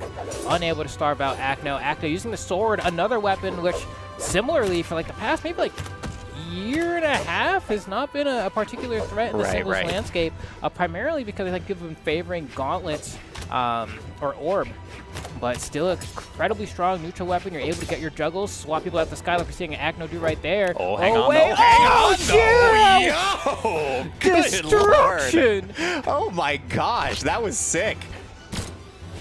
Yeah, I'm reeling back in my chair to get hit by that one. That's where I gotta sit up, do the gamer lean, take a sip of, some Mountain Dew. Be like, hey, I gotta be Agno for a second right now and lock in. Let's see though. It is a bow mirror, so we are seeing more of a comfort pick on Agno's side, I would say. And I mean, like, the rationale for the sword also is just like you can be in stacked positions a little bit more often, right? Like, you can leverage the fact that you are closer ranged than the blind spots that exist in the Diana's weapons kit, but we're not really seeing it quite yet, and Shira's really extending this lead quite well. Nice. That's game? That's game. Wow. First one. I mean, listen, you expressed doubts for the Koji pick already. So what do you think? Is it going to be a switch? It's hard because I feel like, this is going to sound crazy to say, but I feel like sword in the current meta is much more of a like specialty weapon, which is like, it works just fine as a neutral tool, but I think it's been kind of hit in the ways that make it less oppressive for just someone to kind of pick up and just kind of have fun with. And so when people use it now, I feel like if you're not like a sword specialist, it kind of hampers you a little bit. And we're seeing it here. It is going to be the Diana mirror now as we go into game number 2. And I wonder, like, if we can go into Agno's head, like, why we weren't going to see the mirror from the start. But, neither here nor there. Agno already out the gates. Yeah, almost had the stock there. Yes, left instead of right. But, I mean, Agno absolutely mopping in the mirror here. saying, my blasters are way better than yours. Catches the dodge there. Might be able to line up a down air. No. Tries to go for a turnaround D-Light. And that's the end. Just lets the recovery rip. Agno just way better. Right? Like the blast, it's the blaster difference, right? Like the blasters are just so freaking clean right now. So that's why, you know, maybe it was a little bit weird that we were seeing not the Diana in game number 1 off stage again. Nice. Agno being patient here, looking for the closeout. Can't quite find it. Nice retaliation from Shida. But yeah, I mean, as someone who hates playing mirror matches in any game that I play, there's something about what it does to the mental that can make it really difficult to play. Oh, absolutely, But yeah. I think it's actually working in the favor of Agno here. I think Agno is just exhibiting much more aura, and Shear's just not able to do a good job. I mean, we saw Shear have the amount of confidence to whiff like 2 D-Lights in a row last game and then go for a third, and that was the one that won the game, right? Yep. So it's like, can Shira still have that level of confidence? Currently, the answer is no. Doesn't seem to know how to break the mold. Agno beating him to every punch and every stock at that, up 2 stocks now. And every recovery of every blaster, which has taken both, I believe. So yeah. Crazy, crazy stuff right now from Agno. Definitely a statement. And to your point, yeah, I think it just seems like he gets to exert his will, kind of force his own game plan onto Shira and say, you know what, I think I probably have the better Diana right now, so you have to adjust to me. Oh, and Agno tries to bet it all. Oh, trades there. No weapon. Should be able to make it back to the stage just fine, but I respect the play considering you're so ahead. The risk-reward is heavily skewed in your favor there if you go for that edge guard. Shira just trying to hit Agno at this point. Forget about getting the stock. Just, can I get a blow on the guy? Oh, yeah. Nice from Agno. Really solid Oh patience my to God. not immediately pick up that weapon. Even doesn't get the stock because we were dipped a little bit underneath the stage here. Nice. Will finally get the first one. But, I mean, listen, it's going to take a lot more than that to stop the bleeding for this game. Yeah, Agno just looks so comfortable in the driver's seat here. Shida gonna go ahead and grab that bow. Agno's gonna just jump around, come with the falling nair, pick up this weapon, and we just fish for D-Light recovery at this point. There's the first D-Light. That one whiffs, the second one whiffs. Agno's not gonna be shameless about it. There we go. Dare into the side air. The weapon throw doesn't go high enough to force out the dodge, but here we go. D-Light recovery, maybe? Or maybe looking like just a it, yellow yeah. side tick. Let's see. Off stage Shira. once again. Oh, can barely not connect with the counter hit. But yeah, this is Agno's game to lose for sure. Nice retaliation from Shira. Beautiful read. Doesn't get off the stage either. Wait. Gets maximum force from that, but a perfect time dodge from Agno. How does Shira close it out from this position? And Agno just comes with a falling nair and gets the stock. I mean, look at the damage numbers, Flambeau. Like, what a crazy turnaround. I think it said 541 to like 346 or something like that. Yeah. It's like, it's just the amount of value that we were getting, and I want to say it's largely contributed to Agno's blasters. Once we get that updated on the live stat, it was night and day. Like, just so crazy between the first game and second. Oh man, we'll see if 3, 2, 1, this game goes a little bit better for Shira. I mean, like, all things considered, toward the end of that last game. Never gets getting a a reset reset here. Yeah, I mean, did it within the first 5 seconds, so that's a good call. Maybe didn't want to go back to the stage, or maybe, you know, just an internet issue, but that's why we love knowing the rules, That's right? You got right. to make that call quick, That's right. Because I think he did that with exactly 1 second left. So, you know, cut it close, but he did it. He's like, no, wait, okay. But yeah, no, okay, so it looks like the stats just got updated. 300 damage dealt with the blasters. The bow was actually equipped more for Agno than it was than the blasters were, and he did double with the blasters. So the efficiency of this weapon on this player is just unreal right crazy. now. Yeah. It's crazy to think about. So I don't know. I mean, I feel like this should have been the pick from the start probably, but maybe Agno wanted to do a little bit of experimenting. Yeah, I think maybe even psyched himself out a bit in terms of like, oh man, do I really want to play the mirror match? My Koji's probably good enough. I could probably finesse with this. Or alternatively, sometimes there's a pick that you like really believe in, but you don't quite think is like tournament ready yet, but the only way that you get it there is by finding those moments in bracket to whip it out, see if it works, and then take it back to a drawing board after that. So maybe that's what Agno was going for. Either way, Koji had to pack it up. Yeah. And it's Diana hour now. For now. I mean, we never know. Maybe he's going to switch back. Yeah, true. We don't know. I hope not. We don't know yet. Can't say that. I mean, I'm Don't just say saying, that. he's getting the dubs and Diana. Is it That's crazy true. to not want That's the true. man to That's switch? true. Get your dub. Yeah, yeah, very interesting. So it was 541 to 376. I was mistaken on Shira's damage at the end of game number 2. But a majority of Shira's damage was coming from the bow. Only did it combine like 120 or 130 damage thereabouts between the blasters and unarmed. So I really do think this, in the mirror in particular, it was just a blaster's difference. Okay. I believe it. I mean, it looked like a blaster's difference. I'll tell you that much. really it just, every shot was finding the target. Agno went to the range and Sheer just couldn't stop it. I mean, look at the start of this game. Insane. Oh, God. Can you stop? Oh, my God. The game just started, bro. Oh.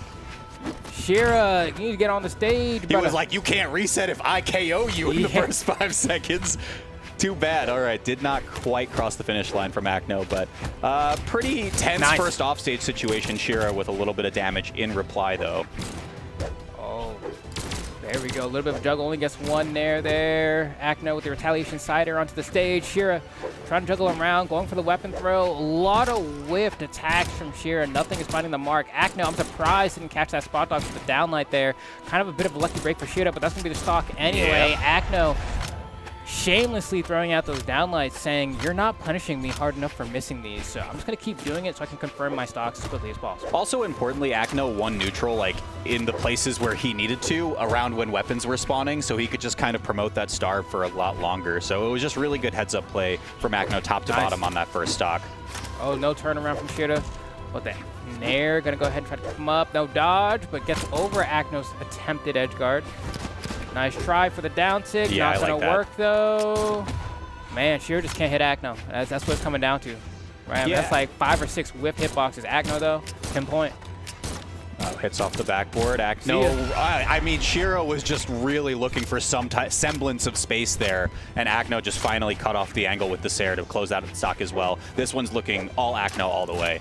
Nice. And the starving continues as Shira has been playing a good chunk of this game from this position without a weapon, trying to get in on the blasters or bow from Agno and not being successful in that endeavor. Eats another weapon throw, continuing to be hungry. It's a tough time here. Finally managed to pick one up from the food shelter, but a little too late, I think. I mean, this is 3-1 right now. Yeah, and this is where we see these games just get completely out of control, right? Like, the more damage Agno gets, the more likely he is to just close out this game. Shiro really needs 3 perfect stocks at this point to be able to close it. Yeah, at this point, Agno, I think, needs maybe like 1 hit, maybe 2, and then you start fishing for D-Light recovery again, and the game's done. That's your 1 hit. Tries to convert to recovery right there. Oh, Sheer finally finds one with that D-Light recovery. Took way too long, though. Way too long. Yeah, super hurt on this last stock. Approaching red. I mean, again, like you pointed out, Agno, no stranger to just going for D-Light with blasters and finding the recovery. Or you could just close it out with the bow, potentially. The weapon toss doesn't quite find its mark, but it's only a matter of time. Oh, falling side A. Yep, that's it. Agno convincingly taking that game 3 years. Not much to say about it. I feel like Sheer was just outclassed at pretty much every turn. It's really difficult, right? Like, we talked about maybe like the mental game of playing a mirror match, right? Yeah. Where it's like, oh man, like you learn, like, because the cool thing about mirrors is like it's your character, so you can learn a lot in game where it's like, oh, okay, this worked for him, like why didn't it work for me, and try to like adapt that into your game plan. But doing too much of that from like a mental perspective can be really draining, right? Like, if you keep seeing things that your opponent do that work and then you try to do it and then it doesn't work, you're like, okay, well, what am I doing wrong that he's doing right? And then it becomes this kind of like cascade of issues that results in maybe the scoreboard we're seeing right now. So I think if I were Shira, maybe like try to just go back to the game plans that you know were working. Obviously, like, you have your guaranteed stuff with your blasters, with your bow, and just kind of take that for what it's worth. Win your neutral interactions as much as you can, and then see if the game screen comes in your favor. Oh man, almost sneaky from Agno there. But yeah, I mean, Shira spent a lot of that game without a weapon, right? Part of it is getting outclassed. Another part of it is just didn't even have a chance to pick something up to try to go toe-to-toe with Agno. And at that point, it don't matter if you're playing Diana. You're playing any character in the game if you don't got a weapon in your hand. So hopefully this time around, we'll keep it real. No, tries to go for a ground pound. Gets a ground pound for his trouble. That's unfortunate. Sheer going down another game. Try to make these big plays. Trying to, I think, send these statements to Agno that are like, it's like faux confidence. You know what I mean? Where it's like, oh yeah, I want you to know that I ain't scared to do this. And then every time you go for it, it don't land. It's like, see, again, twice now, back to back. You went for a ground pound, you missed. Agno tucked you into bed. At this point, it's only a minute in. And Shear's down to the final stock. Agno looking to 3-stock this one on the way out. Yeah, I don't think you can expect to execution test someone as good as Agno, right? Yeah. Like, you can't put him in the spot where it's like, okay, I hope you fail this 50-50 that I'm going to put you in, or anything along those lines. Like you said before, the weapon stars have also been really relevant too. Like, it just seems like the efficiency from Agno's weapons equipped have just been resulting in so much more damage and, more importantly, stocks. Oh my gosh, this could have been the end. Yeah, Agno tried to end it in style there. He could have just gone for a ground pound on that. He wanted to go for the gravity cancel down sig. Ends up losing the stock probably because of going for that play. But at this point, he's so far up ahead. Does anyone care? Not quite as big of a lead as the previous game. We are starting with Shira in about yellow, now in orange after that exchange. But yeah, I mean, there's just so much time Agno has to play around with this one. Individual hits will eventually result in the KO, and that one's very close to finding the blast zone too. Nice turnaround. Oh, wait. You don't have Sweat nothing. Beats. Imagine if he did that. I'm like, what Dragon Ball Z Konami code combination would you have to do to even survive there? You're going so low and you're already in sweat beats. Like, there's... It would have been sick, It would have been cool. I mean, yeah, so at least cool. you go out in style if he was at least able to get the stock, but there's no way he's going to be able to recover doing all that. Yeah, and I mean, the question is presented once again, right, as we see Agno continuously lock in game after game after game, right? Who in this bracket can stop Agno? It was Jakey on the winner's side of this bracket. Will it have to be Jakey again It might. to put Agno down for good? It's going to be tough to find out, though, because I just feel like he has so much momentum. Yeah, you know, the way he's playing, it's hard to kind of want to root against him. He looks confident. He looks convincing. He looks good. You know, Agno has been a staple in EU for, what, like half a decade? Is it more than half a decade now? Like, a while. Probably, right? Yeah, like, it's been like 9 years, I'm pretty sure. That's like so, tenure. Yeah. Like that is probably got like a maxed out retirement plan at this point. Like yeah, he's been here for a 401k long goes time. crazy, dude. Like, Actually, that's insane. though. Oh my Wow. gosh. Yeah, so Agno, does that win put him in top 4? I'm pretty sure. Top or top 6, right? Top 6, He's yeah. Okay, yeah. So one more set to make it into top 4, but again, I mean, like, it just really looks like there is a very short list of players who can kind of stand in his way of getting perhaps another gold medal in the big 2-6. Yeah, no, we'll have to see, I suppose, because on the other side of things, we have a pair of guys who will have to likely go up against him, depending who comes out on top here. We're going to have Thomas, formerly known as Escrate, going up against Ahmed, who, I mean, dang, ain't no Thomas believers here. What's interesting to me is that they're even in sets, as far as I can see. I mean, like, the narrative goes like, what, Ahmed won a Royale last year, and there was a lot of, like, high expectations for him. So I think it's probably makes sense that he's favored, at least in just the player vote. But in terms of just matchups, as we go into game 1, it's 2-2. Okay, let's see. Everyone in the chat, all the viewers had no hope, but I think Thomas has a good shot here, man. I mean, granted, he's rocking the Ada, and so that means more blasters. Also, beautiful. Maybe Thomas is Oh, no, why'd you hold it? Why'd you hold it, Bob? It's just being so, everything is wrong. Flambo, what is happening? What is happening? I don't understand. I don't want to be hurt like this anymore. I need a therapist. This is crazy. Are you okay? No, Are you bro, all right? I'm not. I'm pissed.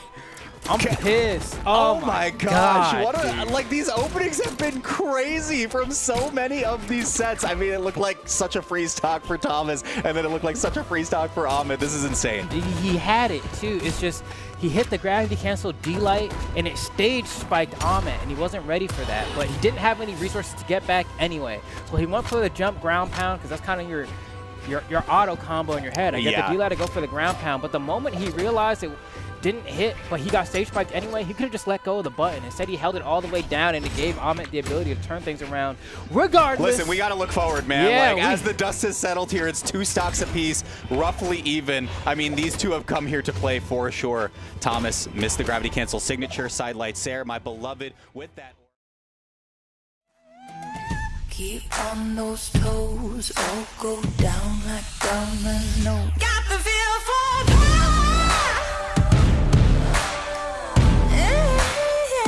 Got the feel for power.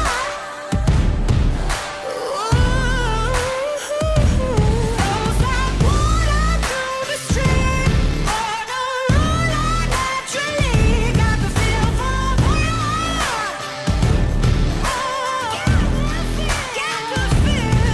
No smoke without out of fire, you can taste it in the air. This unquenchable desire from my soul beyond repair. One step out of line, two hearts beating in time, three cheers a battle cry, forever till the day we die. Got the feel for fire.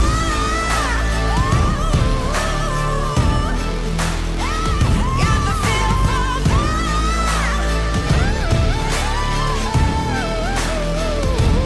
flows like water through the streams, where the moonlight naturally. Got the feel for fire. Yeah, got the feel for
touch, I'm set free. You light fires deep inside.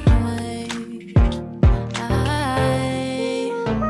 feel the rush in my veins. Lose my breath, can't explain. Beat hearts, breaking chains. I can't stay away. You don't feel the same.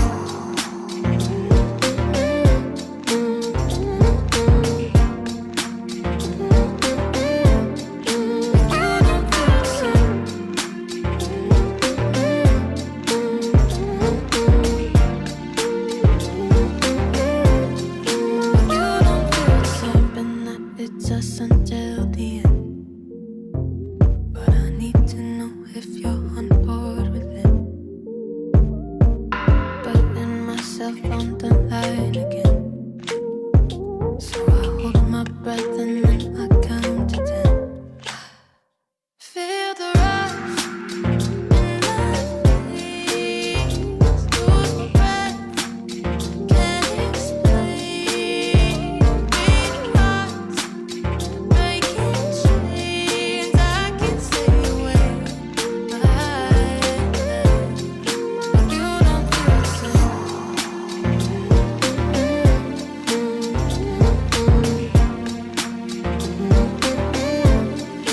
You don't feel the same.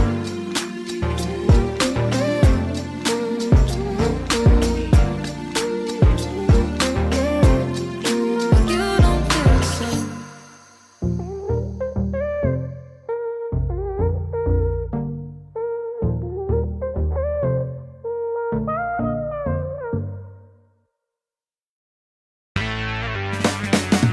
Everybody get loose, shake it out. Everybody get loose, shake it out. We're gonna make everybody proud when we get down, get down, get down. Everybody get loose, work it. Everybody just move something. We're gonna show 'em how we do it now when we get down, get down, get down. Come on and dance with me. Let your mind, let your spirit.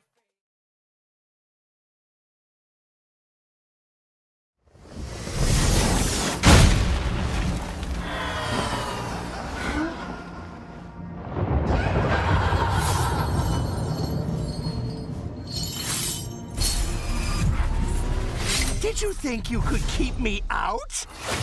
I can't tell if you're sweating or crying. You're stronger than I thought.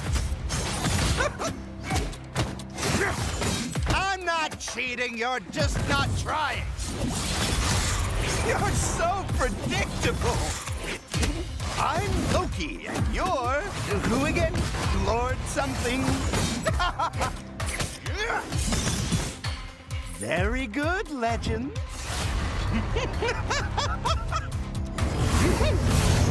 I think he likes you.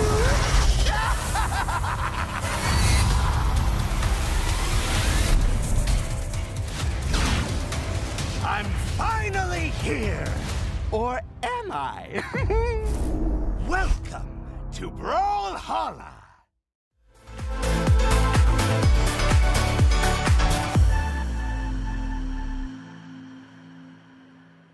Welcome back, everybody. We're here in South America, and let me tell you, we are starting off with some bangers. We have amazing matches.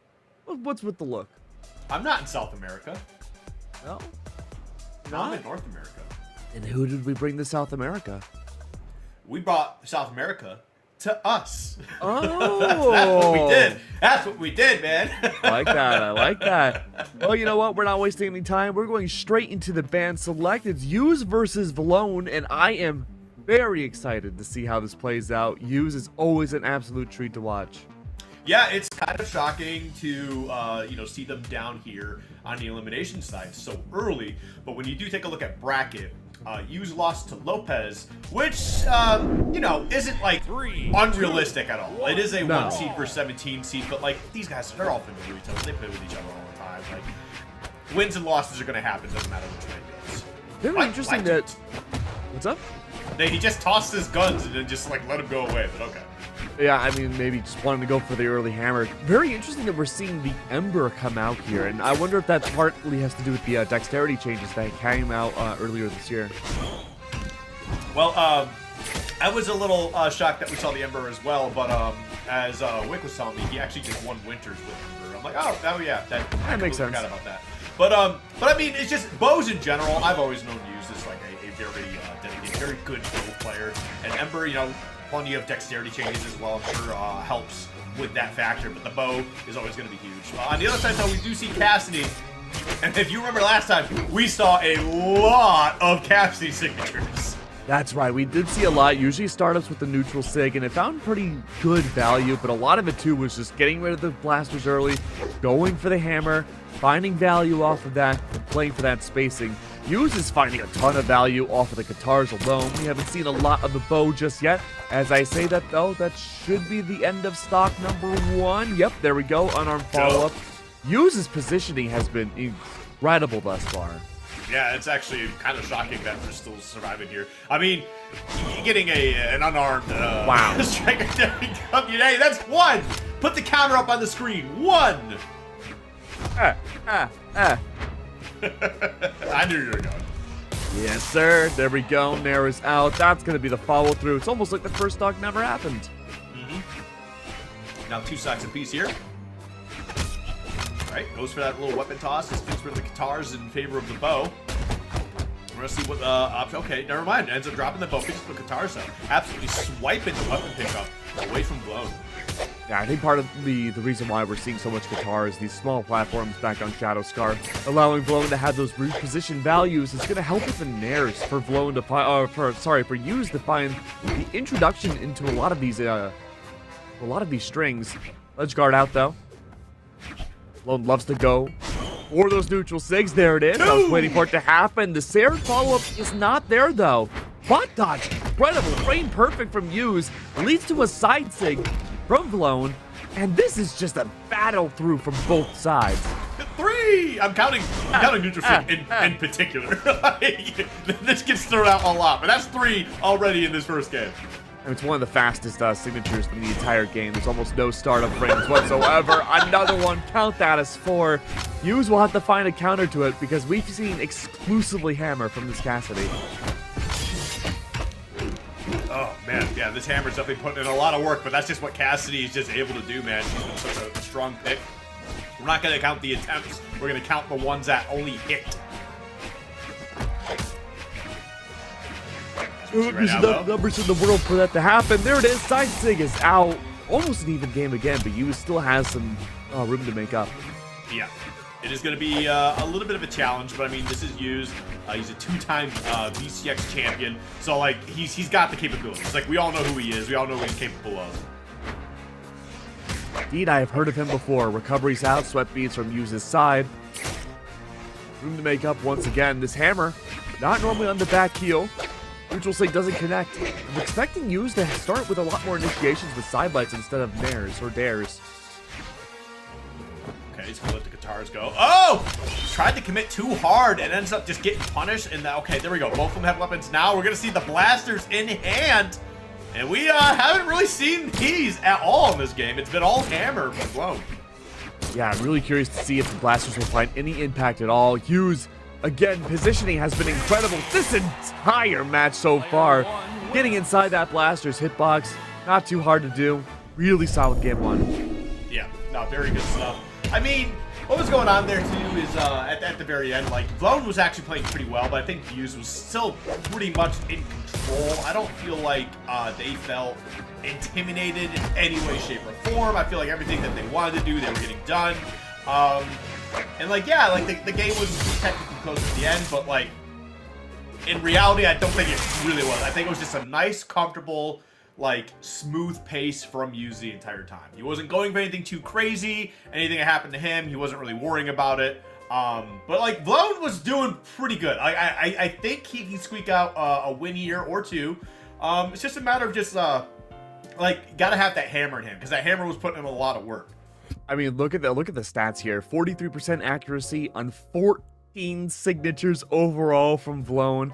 We know which signature that was. I don't think we saw a single blaster sig come out Why would you? When the No, it was hammer all neutral. hammers, yeah. Hammer did everything, dude.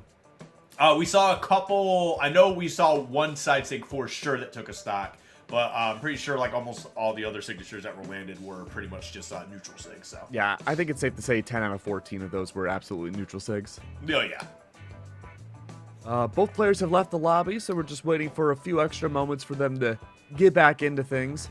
We'll say though, Use, despite the Ember stats maybe not being the best in the world on the defensive front, especially in the Cassidy matchup, really great micro overall. I was super impressed with the reads that he was able to find on Vlone's positioning, especially in instances where you normally don't really get to control what's going on. Like a lot of the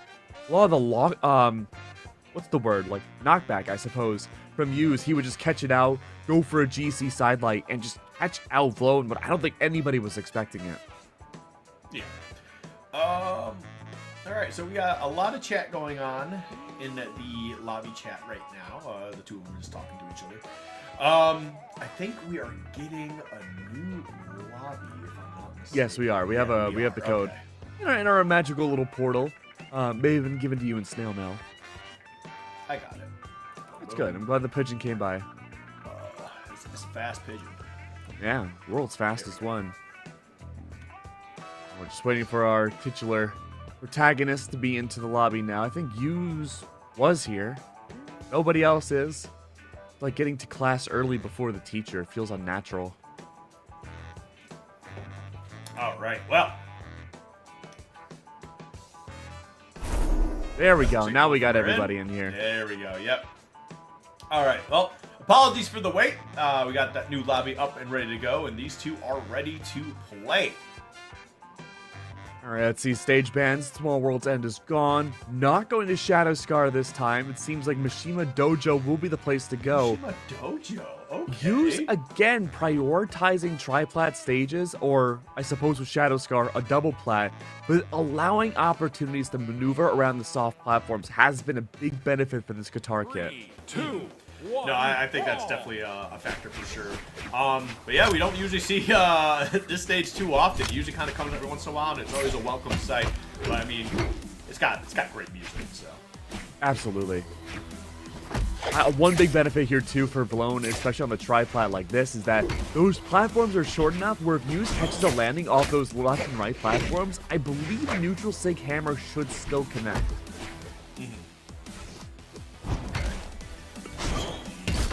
Okay, there we go. That's 5. Vlone tried to go for the juggle. That did not work. Loses both weapons. Use for the bow again. Weapon start up against Vlone is a good start. Nair is out. Can he pick up a weapon? He does. That's the hammer back out. What do you know? It's a neutral sig. Who would have guessed? And there it is. Side sig in return. Cassidy's signatures are so quick, dude. Yeah, they're pretty good right now. She's in a very good position. I mean, she's been very popular as a pick lately, too. Ah, just barely missing out on that one. Gonna get a quick little punish with these bows. Right. Some good movement from you so far, but kind of threading the needle on some of these hits, but... Yeah, being scary. He's waiting it out. Ooh. Good setup from Vlone once again. D-Light into the Sair. Fishing for that, I would assume, neutral sig. Maybe not needed. I mean, at this point, Stomp, yep, gonna be probably a Stomp going into that should work. I don't know if he'll take the stock. Actually, at this much damage, probably. Yeah, for sure. Vlone at this point might realize, okay, maybe I can't go for the neutral sig as much anymore. Use is definitely aware, knowing that I love to use that as an initiation tool. I'll probably have to start switching it up, either go for D-Light into neutral, or maybe even D-Light side sig. Both of those would be pretty good options, but...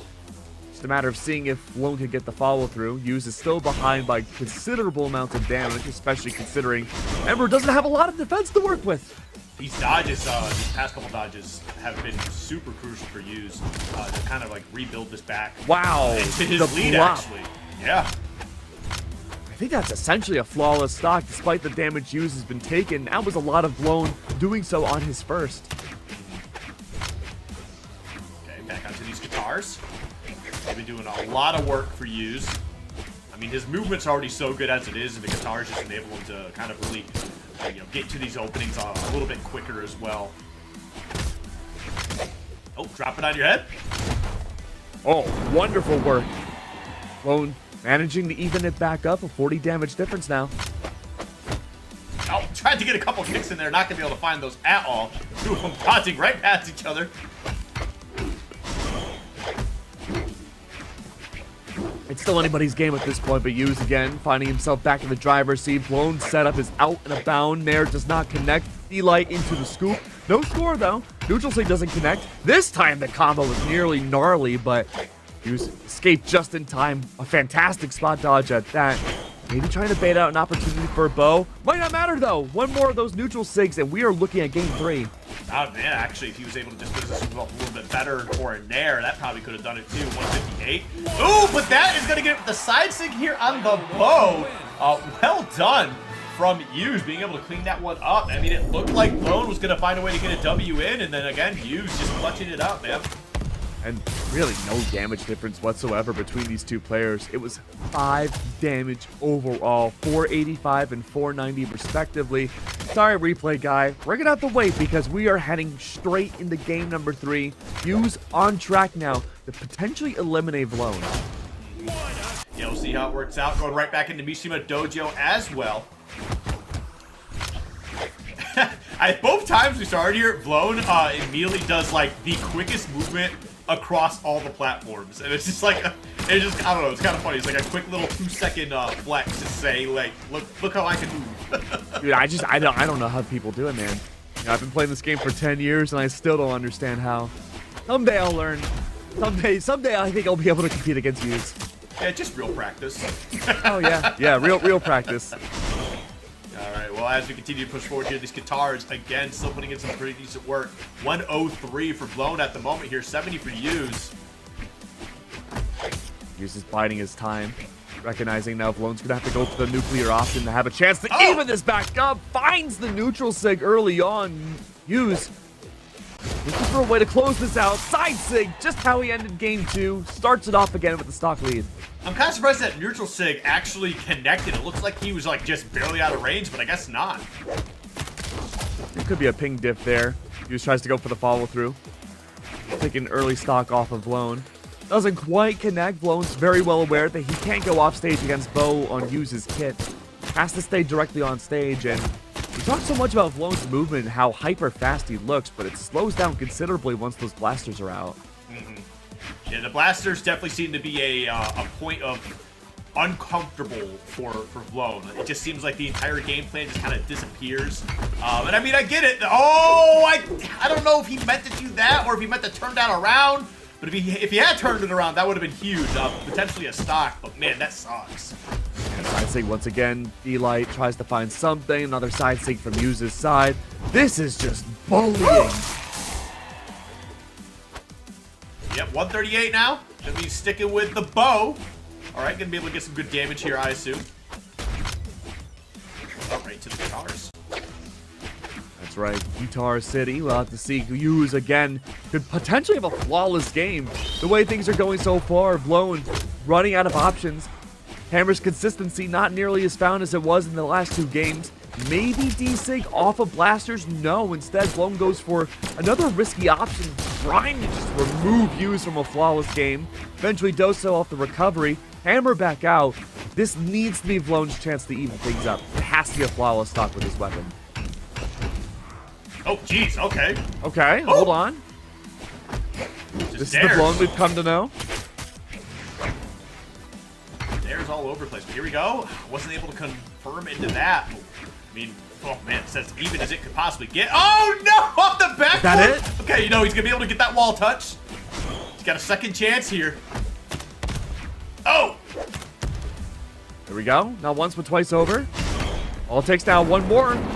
Evening things up. Hughes down to 1 stock. I mean, as even as that number can be, 180 damage on Blown's favor. He's playing on hardcore mode. Yeah, it is certainly looking tough here. I honestly could just sneeze on him and. Okay, maybe not like a harder sneeze, maybe. That should be enough. As long as no brain matter comes out, you're fine. Yeah. Oh. Man, 85. That's some damage already getting topped up. Hughes kind of got to get this done, man. Yeah, Vlone's going to be able to turn this around if you don't get this out of here. Oh, recovery's out, and that's all it takes. Yep. Caster Prophecy right there. A very solid 3-0 from Hughes. Yeah, I mean, Vlone played well, but, like, I never really felt like Hughes was not, like, in control of the game. Like, even at any moments, like, he was down, it was just kind of like, okay, I know what I need to do to kind of turn this around here. And you know, he's going to find his openings. Again, he's one of the best players in the world. It's just what he does, man. He's capable. We've seen multiple times already. Yeah, I was really impressed overall from Hughes and Vlone. I think Vlone's hammer movement was incredible, but the fact of the matter is that really he only had one piece of his kit that found a lot of viability. Can't even really say the unarmed found a lot for him in his benefit, and even going from game 1's accuracy to game 3, 10 overall signatures compared to the 14 we had seen, and half the accuracy was out. Hughes adapted very well to the neutral sig, and Vlone unfortunately just lost out because he couldn't find a lot of consistent value. Yeah, it was a little bit rough, but we're going to be getting into our next match here. I don't know who we actually have. I am not sure either. I'm sure we'll find out momentarily from our production gods. But has your hair grown at all since we had our last block? I mean, probably, but it's probably in like such like a minuscule, microscopic level that I wouldn't be able to tell. Things are always growing or you know, dying. That's very true. I'm doing both at the same time. Yeah. Well, it is what it is. Oh, okay. Wait, who's this? Okay. Oh, it's Vem. Okay, they have a different name in game right now, so I was super confused. But we got Vmankilo coming in, gonna be taking on Drimp, who I'm not familiar with. Yeah, that's a new name to me, man. I'm excited to see what Drimp can bring to the table. On the screen, he's rocking the Sentinel, but in the server, he's got the Chell set up and ready to go. Clark, as you will soon see, chat, Vmankilo rocking the Rayman. Gauntlets v Gauntlets X should be a difference maker, I would feel, in just a high-octane gameplay that the Chell can bring. You need a way to have a successful get-off-me tool with Chell against you. Yeah, and I mean, you're also going to have the... 3, 2, you know, the high dexterity as well, so that certainly will play a factor here for Vem. We're going to see how this starts off here. We're going to be getting gauntlets into Drimp's favor at first, but yeah, this should be a high-octane battle between these two. Gauntlets coming through, and then we got Battle Boots and Axe. These stocks should not be on screen for long. No, Vmankilo, of course, is going to be finding a lot of impact early on with these gauntlets, really showing a thing or two to Mr. Drimp over here. Right away, Drimp has not found a way into the server or this set just yet. Weapon throw is out. Recovery on Battle Boots, that's a scary prospect. Quick stock one, Skip. You called it perfectly. I don't know if Vem's just like a little angry from being sent down into the elimination side earlier, but they are playing like they are angry. Who upset them, actually? Oh, it was Kaito earlier. My goodness. Okay. Very impressed to see. Of course, Vmankilo had an electric 2025. Hopefully, we can see some more of that prowess come on through Springs. Even though it is early elimination side, anything's still possible. Nope. Not going to be able to take that stock, though. Yep, still got a little bit of life left in it. Oh. Wow, he found his way back. So far, Vem has been completely magnetic in this set. Oh, yeah. Just absolutely finding all the hits that he wants here. Yep, there's the punish on that. Press that recovery. You got to make sure that you're in a good spot for it. Let's see what Drimp can do. Spot dodge into the side light. Oh, goodbye. Was that lag or... Oh, no. Homie's back. Okay. All right, yeah. It is what it was. Maybe internet lag, brain lag, human lag. We'll never really know. It is what it is. Okay, 3 stock early on. Yeah, something's definitely going on there. Hopefully... Homie going for a reset? That'll get resolved. Unfortunately, because I think we were so far into the game that if any sort of like, you know, trying to reset or quitting out like that, you kind of have to play it through. Yeah. I'm pretty sure. So you have the GG go next for game 2. Yeah, so we'll see what's going on. I'm not sure exactly what was the situation there. And there's nothing being said in the chat, so we'll figure it out. Okay, well, you know, homie's viewing the scoreboard right now. Maybe he's unplugging, replugging, and breaking his internet and PC and back together. We don't know. Yeah. But not a lot to really take away from game 1. I'm gonna be completely real. It just felt like Vmankilo, Gauntlet, Diff, Brimf. Yeah. I mean, he was definitely like the first stock was like I think a clear indicator of probably how the rest of the set is gonna go. Yeah. And again, it's nothing against Drimp. It's just it's Vem. Like Vem's very, very talented. We're all very much aware. But I'm not sure what the situation was with those last 2 stocks. But either way, while we sit around and try to figure out what's going on here, I hope everybody's having a great Saturday. I am. Thanks to you. Now I am, yeah. Oh, well, yeah. I wasn't before, but you said that. Oh. I don't want to ask why. Oh. It's a longer conversation than I'm willing to have. That's true. You know, every minute you have to talk to me must be agony for you. No, it's not agony. For me. It's a paradise when I get to talk to you. It's not agony. I want to put it as agony as searing like, pain. No, I would say like an inconvenience. Inconvenience. Okay, I'll take that. But hey, we got mid-season championships coming up here in 2026. It's June 12th to the 14th in Atlanta, Georgia. So make sure you are on top of that. You can sign now. There's a $50,000 prize pool. Should make sure you go out there, man. I want $50,000. I want to go.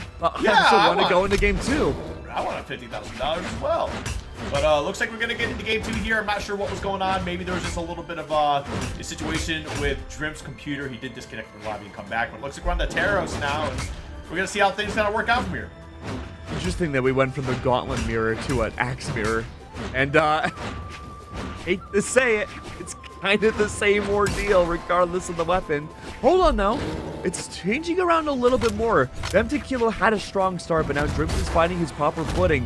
Though, that being said, Vem is back on the gauntlets, and we saw how powerful they were in game 1. If he can get the ledge guard down, evade the hammer, this could be a strong start for him. Yeah, I do think the difference here between... oh my god! I do think the difference here between the gauntlet mirror and the axe mirror is that with the axe mirror, it's at least it's Taros. Grim. Hello. Yeah. Anyway, it's Taros, and with Taros, you know, you get a couple strong hits, you're pretty much in stock taking range at that point. I will say though, Western Air Temple does have larger blast zones. It's not going to be as easy for the Taros pick compared to other stages, but. You know, it's marginal. That's like a difference of a single hit.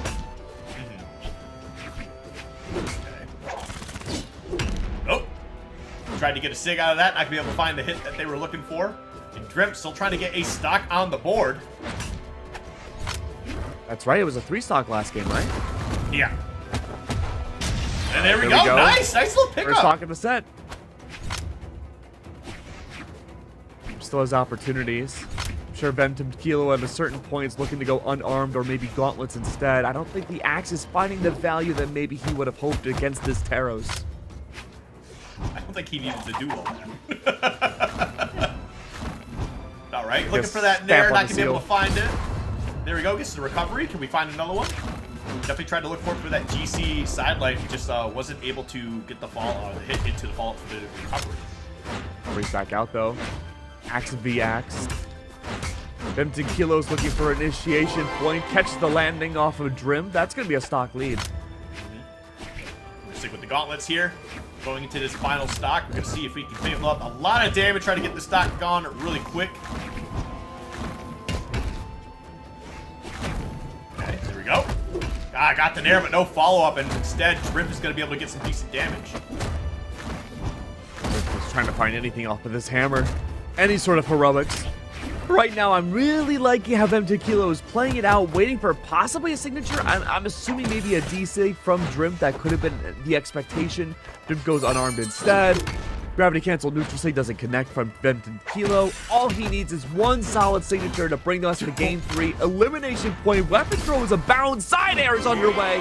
And that's going to be a 2-0 now for Vmankilo. Vmankilo. He stopped, GC'd stop, and tried to GC stop.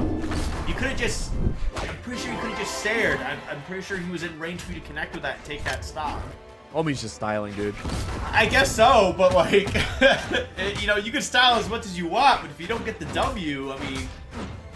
Yeah, he's flashy, man. I like how Drim is playing. It's just unfortunate that I feel like there's something going on in the background that we're not aware of affecting his gameplay. Yeah, I wonder, you know, if a cat is getting into something or whatever, but that's Maybe it was your cat. Maybe. But we got a Flew 2-0 all the way to in South Dump's favor America. at the moment here. We got 596 damage being dealt last game. Not quite, not even close to doubling the damage, but it is what it is. We're going to be getting into our next match here, going back to the shell.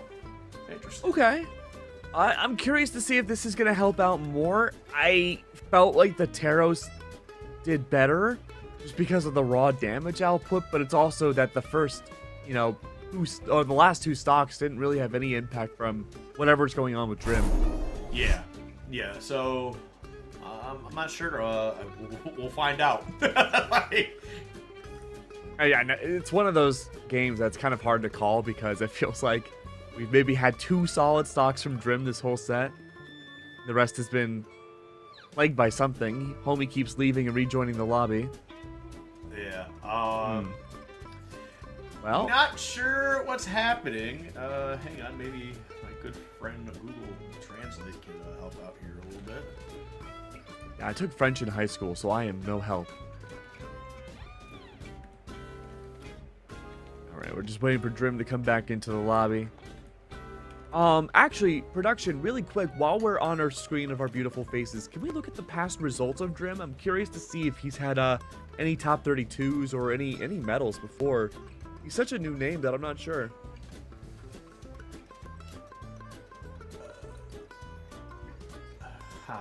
Okay, he's saying I have to reset it. For sure. Yeah, nothing from Drim's side. No top 32s, no top 8s, nothing. This guy, he's an unknown. Like, if this was a spy movie, he'd be a scary dude. He's a clean slate. Yeah, if he could play. Yeah, well, you know, the sleeper cell is still waking up, man. I mean, 117 seed taking on the 2 seed right now. I mean, he's definitely made a good play of getting to this point. Because, like, the next closest seed, I think, here is... okay, I see a 36. Oh, wait, no, there's a 109 with Kurt God here, who got 3-0'd by Laura's just a little while ago. So, yeah, there's been a couple of big runs today from some of the 100-plus seeds. So, hey, way to go, Sure, guys. man. I'm down. Good stuff, well, good stuff. We are wasting no time. We're going to what very well could be the final matchup of this set. It's going to be Vmankilo once again against Drim. This time, the Red Raptor. By now, we have a pretty good idea about how Drim likes to play. We have seen the Red Raptor, the Shell, and we've seen Taros come out. High octane, fast, in-your-face gameplay. Could that have been a reversal? Nearly. I mean, I want to say that we got a good idea of how Drim wants to play, but we haven't really been able to see him play. Sure, in theory, we know how he likes to play. Hopefully, hopefully this time his internet can hold through. Definitely not afraid to press buttons. I think that's certainly a fact. Here we go, Okay, Drim battle boots. This is looking good. Catching the landings multiple times over on Vmankilo. Not many places for him to go. This is actually the play. He sandbagged the first 2 games to get them comfortable so he could reverse the Aura throw. strat. Yeah. There we go. Shit, Wonderful work. That was a pretty good setup. There we go. Drim, if this is him at his top, I mean, he's looking pretty good so far. Vmankilo is going to have to find a way to bring it back. DC ground, breakdance. Into a dare. That's stock 1. Clean break. Baited out that GC. Either way, just was able to just bait it out and then just get the punish on that with a dare. So very well done. Hop on through. Curious to see why Vem has been rocking the axe consistently. You'd be thinking with how powerful his gauntlets have been that just keep doing that instead, but having some range, some distance certainly does help. Ooh, that's one. Weapon throw. My God. DC D-Sig works out well. Oh, that got scary. All right, yeah, we're doing that, I guess. Well, Vem's going to be looking to clean this one up here. Yep, Nair. Oh, caught him. Oh, my God. Brother's playing from a different dimension. What is this, dude? All these Nair initiations are incredible. Vem's sitting pretty for sure right now, but 128 could lose another stock here. If Trim's able to find it, there we go, picks it up. 93 damage. It's not over. It's not over, Keg. Hey, look, taking the number 2 seed down to his final stock in any game is really impressive. That is a feat in of itself. Drim looks like he finally got his act together with his internet. It's unfortunate that it's come to this point. Down to hardcore mode, facing elimination. All it takes now, one more recovery from Vem, and that's going to be the seal of the deal for the whole set. Can Drim break it back? Maybe go for the reverse. Battle boots are looking solid, though. And Vem find it. Neutral sync doesn't connect, though. Punish. Vem is taking his time. There it is, dare for 1. Usually that's the ending tool. Slap beats are out. Ground pound underway. A clean 3-0 for Vmnkilo. Yep. Well done. Well done. A little bit of a weird little set, but you know what? We got past it. We got Vem with the 3-0 there. Honestly, a great run from Drimp. Unfortunately, we had just had some of those issues, but still getting to the lower round of 16, being the 117 seed. That's a good run. Very good stuff. Yeah, I mean, look, you looked at the bracket. There's plenty of lower seeds, like in the 100s, making deep runs in the lower bracket right now. That's really good. Really impressive to see. We thought heading into 2026 that maybe the off season before winters would be the time for people to adapt and, you know, find some spooky strategies to take some upsets, and that would be winter's storyline. If it can continue into spring as well, sure, I'll absolutely take it. Switch up the old guard and see how things can shake up from here. But that is going to be our first 2 stocks so far. We are going to be waiting a few extra minutes to get our players set up and ready to go. Don't go anywhere. It'll just be a few minutes. We'll be right back.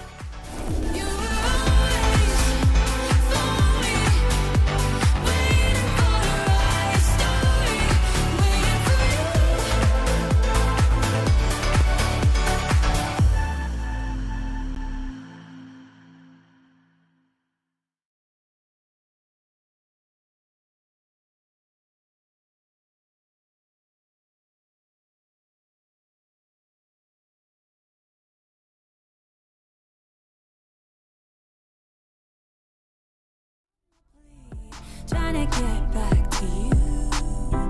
Guess you didn't have a clue. I've been watching you from afar. Test my patience, play with my heart. I've connected all of the dots. I'm already gone. I've been ready, waiting for the fall. Got there early. I've been ready, ready all along. Are you ready? I'm ready. I've been ready, waiting for the fall. Got there early. I've been ready, ready all along. Are you ready? I'm ready.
now. I want you. I want you now. I want you. One by one, I eyed them down and through the crowd.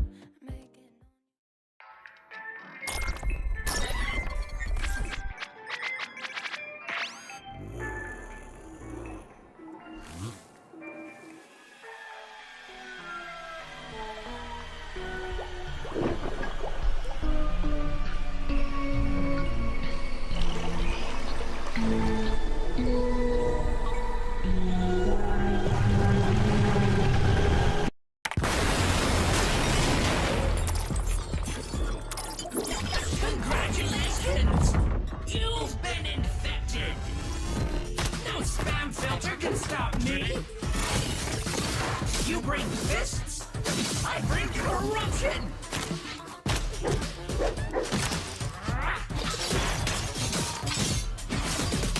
You fight like this is a tutorial! Firewall this! No antivirus can save you now!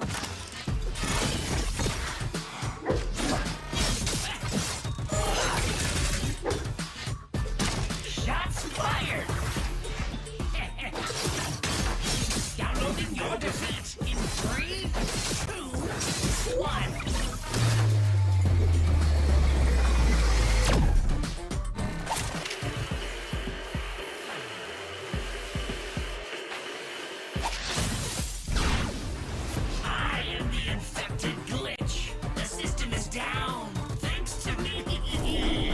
Welcome to Brawlhalla!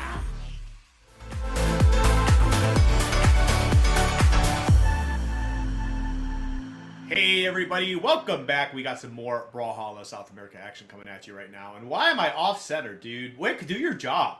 Goodbye. Like, you need me to do this? Oh, you were sailing away. Oh my god. Wick doesn't know We were how to saying do goodbye. anything around here. If you guys know who Sandwick is, Goodbye. Goodbye! Yeah, that's right. All part of the plan. See, I secretly paid off Wick, so it's a solo show. Hi. And now, oh. Anyway, I'm back. that was good. That was a good bit. I'll give it up. Not the king of Brawlhalla anymore. That's okay. Dude, even if I was gone, you wouldn't be the king of Brawlhalla. What? Like, Then I'm who not would be? even the king of Brawlhalla. I'm like the jester of Brawlhalla. Like, You are a prime grade jester. I'll give you that. But you know what? You know what? You know the thing about jesters? What? Even when they speak, the king is quiet. Oh. Okay. Okay, I see you. I see you. Straight up mogging the entire universe. Okay. Well, we have Loris versus Ian here. 2 finalists and plenty of championship wins between these two. I mean, gold medals galore, sure, but even Ian, don't want to count him out just yet. He's been a finalist at BCX in the past, and this will be a very fast matchup, but I could easily see this go to all 5 games.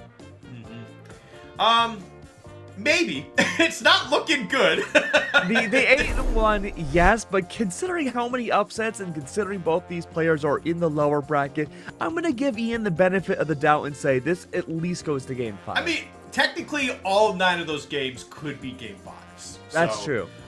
But 8-1 is certainly a bit of a demotivator sometimes. It takes special kinds of players to see that type of record and like go in and feel confident about what you're about to do. I have a feeling neither one of them are aware of their records between each other. Maybe. The thing is the one thing I've noticed for sure in all platform fighters or just fighting games in general, when you fight a player often, you're usually pretty aware of your record against them. Maybe not the exact numbers, but, okay. but players take note of these things a lot. I have noticed. That's not what I'm saying. Like, yo, they probably don't know 8-1, but it's like, yeah, Ian, I don't really normally win against this guy. Like, that makes sense. Ian probably knows I've got 1, and I've lost a lot. That's probably you know what what? That's fair enough. Loris, though, is taking a beating early on. I'm liking what we're seeing from Ian's side. My favorite is Zuri skin. Scary to look at. GCD light into recovery. That's a good tempo setter.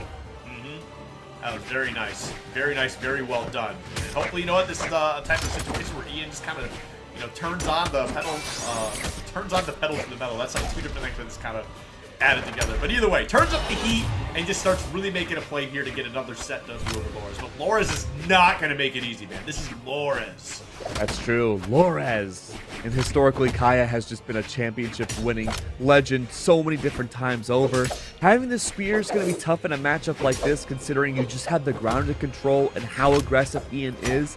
As long as Ian doesn't go for any resets, it's going to be tough to find value off the signature kit of Kaya. Throwing out a couple of hits. Nice. Decent damage. Lores does currently have a small lead, but it is a lead nonetheless. Go. Oh, that's crucial to miss that. Oh, spot dodge. Scorpions looking good. D-Sig is out. Lores finding value again. Getting that proper positioning, fishing for nairs. What can you do, Lores, here? Are you going to find neutral Sig? No. Plays for the Sarre instead. Much more safe option. And just controlling the stage. Okay. Controlling the stage here and all the weapon spawns for like a good solid 20 seconds. That was some pretty good Brawlhalla. Gotta give Lores his laurels there. The fact that Ian took that first stock and now Lores has completely reversed it on a single stock has been impressive. Ooh, tried to extend that combo so you can sneak that stock out. They're not able to do it. Taking a little bit of damage in the process here. Things are looking a little bit rough.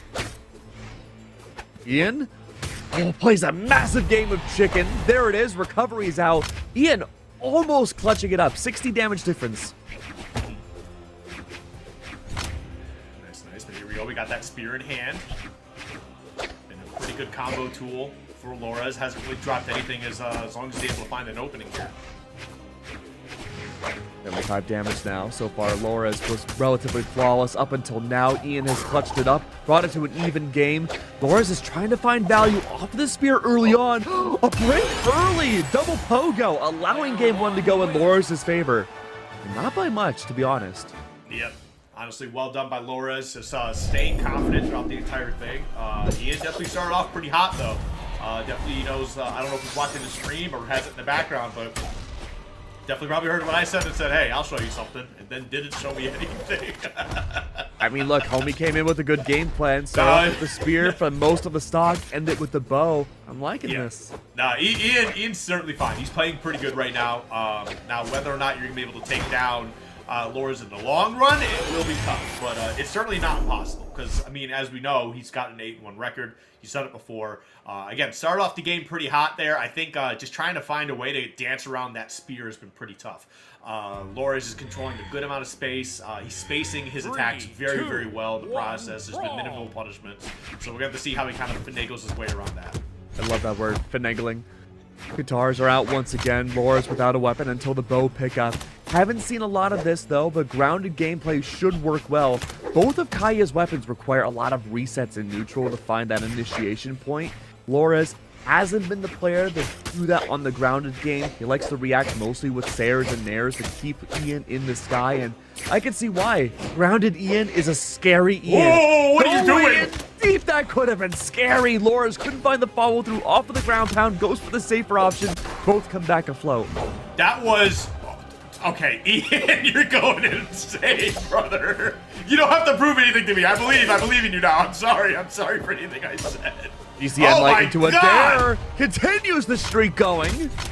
Oh, dude, there's been like 4 different scenarios off stage where he's been able to, like, if he just gets a hit, he can close up the stock. He just has not been able to find it. It's so rough. As regrets do, Lores has the right option to get back onto the stage and chooses the play for safety. Doesn't matter though. Recreating history from game 1, Ian takes first stock. Toss that sword up into the sky here. Oh, wow, okay. Just that slide off. Down strong, not able to get it. All right, finds his way around him, gets the bow in hand. Close out the stock. We looking for it. Okay, tosses it. Uh-oh. You should have sent it. You had 174. You could just take him to the blast zone with you and just get rid of another stock. Loras is biding his time. How do you get back into this GC neutral state? Could have been scary for Ian. He's overheating a lot. I think Loras is looking for an opportunity for Ian to overheat. Might not matter though. Down sig is out. He's doing down sig hypnotism right there. You want to walk into it so bad. You want to lose to me 9-1. Oh man, okay, but Ian's answering back pretty strong here. He's got 142 on the second stock already against Loras. Good couple of solid hits here to certainly get this done. However, Loras is not going to make it easy. Ian's in such a prime spot to end the second stock now. Neutral sig would have been crazy. Goes for the D-Light instead. Does eventually connect, sends Lords back onto the ledge once more. Loras maybe fishing for a G-Sig again. Loses their weapon, gets a break off of Ian. Could this now be the signature? No, too long of a startup. Ian wants to go for the chip damage instead. 218 damage onto Loras. A lot of defense on the Kaya pick. How do you close this out? Oh my god, just threading the needle around this offense and gets the stock first? Come on, man, Loras! Ian's going for aggressive options, but they don't have a lot of knockback. Ian needs to find a way to consistently close this out. That was a pretty brave ground pound to go for, but it's going to be able to take the stock right there finally. My goodness. Without a weapon, without a care in the world, Loras misses that initial hit. Ian finds his way in, goes for the punish, keeps Loras into the air. Landing back down though. All just a big punish game from Ian's front. Oh. Like that. D-Sig. Ian fishing for the D-Light. Doesn't go for the neutral. That'd be a great way to spike Loras out to the blast zone.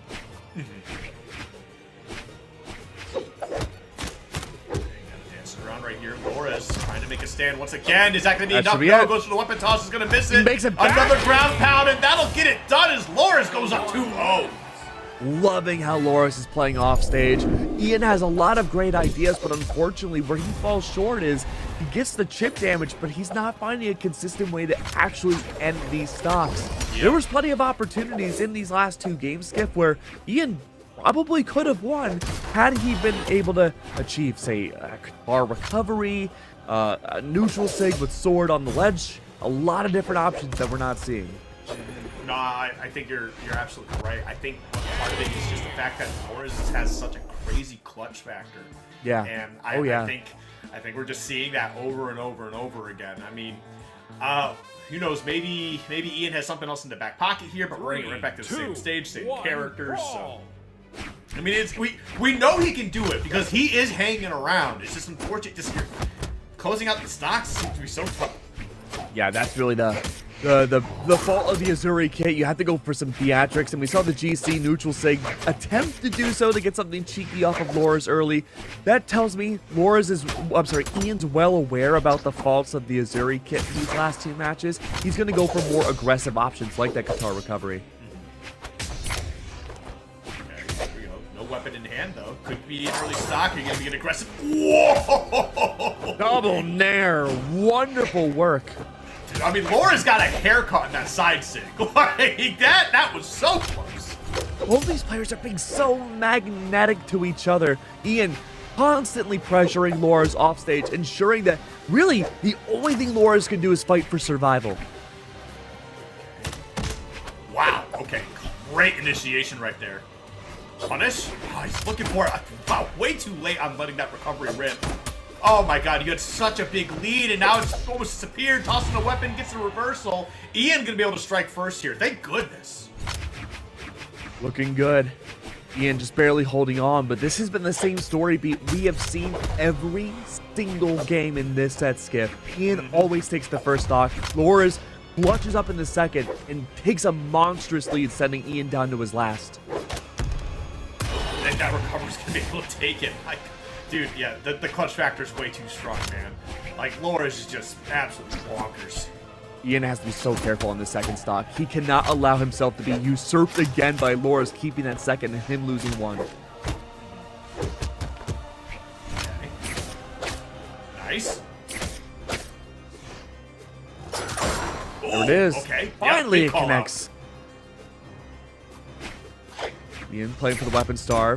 hanging around it. Loras, though, sends Ian away, gets that spear once again. As long as Ian is inside that hurt box and away from the hitbox, he should be good. There we go. We're starting to see some good movement around Loras, trying to get these counter hits, the double weapon toss here. Recovery's out. Oh, this is what nice. we wanted to see. Yeah, very well done. See how Loras can kind of work their way to grab a weapon here. Here we go. Yep, Ian gonna be able to get that punish on here. Some good damage. Gonna go for it all, maybe. Is that it? Weapon toss? Oh, had that grab grab pound. connected, that would have been game. Well, that would be enough. You need one more, not gonna be able to get it. The reversal here, you're gonna lose this stock. Come on, man. Keg, Yep. It can't happen.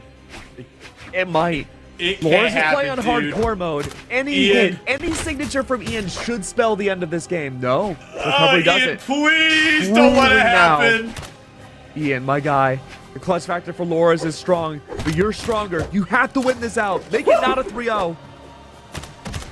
Oh no! Come on, not man. liking Just this, kid. once! You just did one opening, Ian, please! Loras has completely switched it up. He's not on spear anymore. He's looking and finding chip damage off of bow instead. Oh, come on. Alright. Oh no, that doesn't do it either! Ian, just gotta go out there and get it done. The recovery doesn't take it down either. Toss second time. Okay. Finally! All right. Oh, there was a world, man. Where it was just a Loras W. Oh. Yeah, that guy is so scary for a moment. Had we seen Loras maybe get back on stage, find another bowstring, I think we were looking at 3-0 City. But Ian now, again, BCX finalist, has only won once out of the 9 times these two have played against each other. Needs to find a reverse 3-0 now to have a chance to move on forwards in South America Springs. Oh man, that's gonna be such a tall task, man. You gotta do that against Yeah. Flores of all people. That's just that's tough. That's tough to have It that is. be your game plan right now. Is you got to reverse 3-0 Loras. But I mean, hey, that last game, like all the games so far, Ian has played well. We've just seen a bit of a struggle in finishing his food, right? Game 3, we finally saw it. He got the hit he needed. Granted, it was not made easy. Lora's defensive game plan is just solid to a T. But we got one out of there. Maybe we can breathe a little lighter now, right? Like, okay, cool, we got that out of the way. I know I can do it today. We just got to make it happen. We'll see if Ian can get it done. I think part of it too is that Loras has been conditioned to work off of spear for these early stocks quite a bit. I want to see more bow early on outside as being a KO tool. Okay. Pretty light offense so far. Nothing super crazy. Trading hits back and forth here. Finish.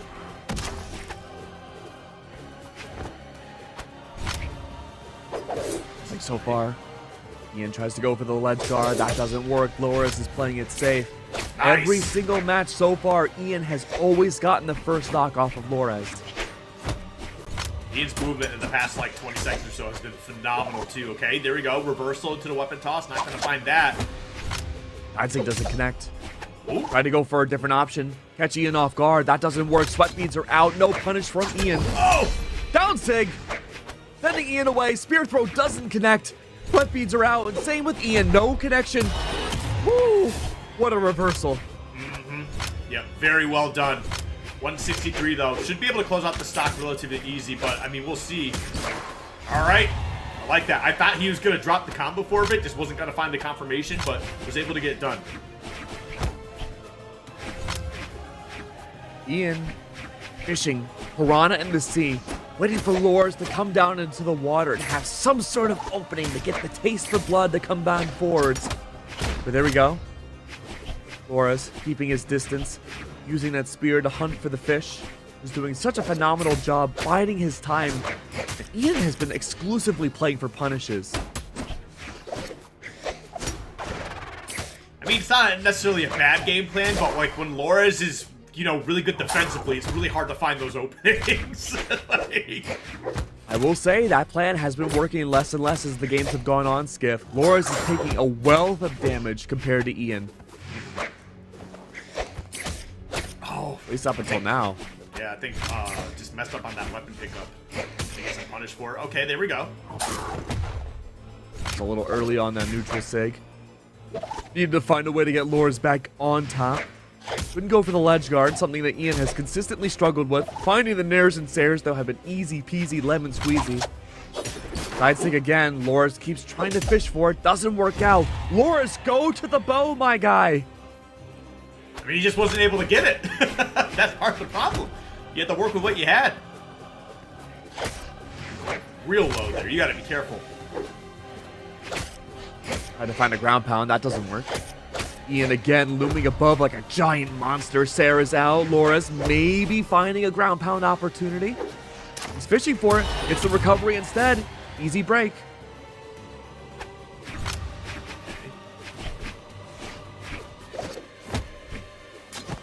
Just a little bit of the kick. Just to attack on a little bit extra damage while we wait for that weapon spawn. Gets his sword in hand. Loras hasn't really been able to find a hit for a minute now. 120. Again, hardcore mode. Loras has been able to clutch this up in the past, but Ian has found his number. He just stays in the air, looks for these aerial-centric punishes, and Loras is having a hard time responding. Whoa, finally. This is the moment I've been waiting for. This should be the answer to Ian. It's just a matter of getting that hit in right now. Ian's doing a great job keeping his movement pretty ambiguous, you know, not really just doing the same thing over and over. Trying, you know, different angles of attack here, but however, these damage numbers, they're getting pretty high up right now. 122, 176. Honestly, a recovery should be able to get this done. You got to be careful up in that sky, Loras. Oh, there you go. Yeah, he was looking for it. Goes for the recovery, spears back out. Loras should bide his time, wait for that bow to make a return. Sarah is out. Loras went flying. One more of those, and we're looking at game 4. Game 5, excuse me. All right, Ian. Ian, you know, maybe he just needed his back against the wall. You know, because I've definitely seen some people, when they are under pressure, they just become a different beast entirely. And it certainly seems to be working out for Ian right now. I mean, a game plan for Loras doesn't seem to have changed a whole lot. I'm happy that we're seeing Loras at least switch things up a little bit, still remaining on the Kaya, but I can't emphasize this enough, Skip. We need to see more bow over spear. Ian has completely figured out how to bypass the spear's damage. Mm-hmm. Yeah, I mean, definitely needs to mix it up a little bit more. That is for sure. But yeah, I think you're absolutely right.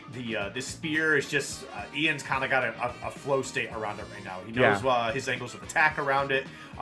You know, not to commit to anything super crazy. This bow certainly needs to get a lot more playtime.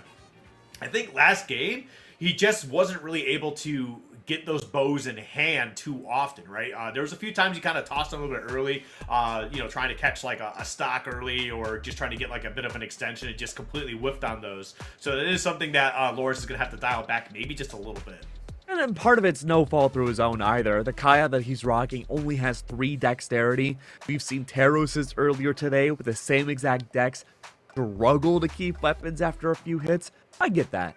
But whenever you can, prioritize aggressive on the bow. That's what I want to see as we go to Wasteland. Game 5.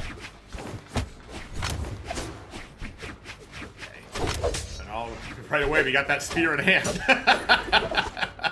So we'll see if we can get a little bit more noise happening here. But man, there's been quite a few counter punches already.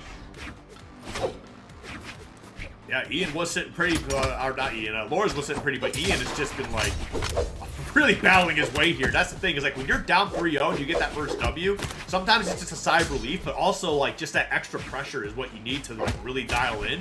And then that momentum you get from, you know, getting, you know, the W, and then you get the next one, you go to a game 5. That momentum can be enough for you to really close it out and just really beat down your opponent. It's relatively even right now, though. Loras is not going to take this lane down. I completely agree. The conditioning now for Ian is that he's playing much more in the air. He's looking for dives. He's looking for Sares, nares, dares, any kind of airs that he could possibly have as an initiation tool. Ian finds it. He does it again. He started that unarmed and was able to pick up the guitars to clean that up with the recovery. That was actually really well done. There we go. Neutral's out. Loras in a very uncomfortable spot. Nairs are underway. Anywhere that Loras goes, positioning-wise, the chips are there. Oh my god! Ian just keeps it going. Ian's playing like an animal right now. And it is literally playing one. Okay, the side stick, not gonna be able to take that stock. You're gonna get a little crazy for it? No, we definitely waited for something, but that side light from the side air from the spear are going to be able to create that space as Loris is going to be able to get that stock out of the way. But man, 158. Yeah, you just sneeze on him, he's gone. Monstrous extra credit from Ian. No notes. That's what you want to achieve. And Loris right now, down one stock, facing elimination, has to play this very, very carefully.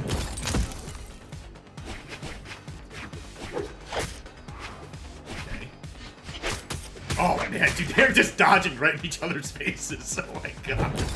It's a game of chicken with Ian right now. He's waiting for Loris to overextend and go for the punish himself. I mean, his pressure is insane that, like, when he does actually just dial it back a little bit, it seems to put Loris in a little bit of, like, an uncomfortable position. He's just like, okay, well, when's he going to turn it back on next? Not too sure. Ian's high up in the sky, though. Loris again maintaining his distance. He slowed down his own gameplay quite a bit. He's not going for the exact punish. He's not going for blow neutral anymore against Ian. Spear is back out. That makes me nervous. He's trying to catch the D-Sig. Maybe conditioning Ian to back away or play in the air for a reversal. Pogo is out. Ian almost makes it back. Had it been any other stage, he would have done it. Oh, man. These walls just a little too high. But you know what? He's got 116 on Loris right now. So really, it's not that bad here. However, that spear going against unarmed, you're going to toss it away. He'll get the next one, though, with a lucky weapon spawn right behind him. 127 on Loris. Again, hardcore mode. Yeah, you do have higher defense on the Kaya pick, but you have to worry about that dexterity now. Losing this bow could be doomsday. Off stage like that, GC and new sidelight could have been enough. Oh, he went for it all. He's getting punished. Down to one stock each skip. Oh, dude, Ian wants to clutch this out so bad. You can tell he's getting a little anxious here. Is that going to be enough? It might be. The weapon toss doesn't connect. He doesn't get the wall touch. Spear throw is out. Ian has to play this carefully. Not out of the woods just yet. Near 200 damage for now for Loris. Loris gets the recovery unarmed. Throw D-Light. Has to go for the down sig, and Ian does it. What a reverse. Oh my god, man. Ian, the reverse 3-0. Loris was sitting pretty, just slowly. Ian was started picking away at the game plan that Loris had in place, and he just slowly broke him down, man. That was crazy.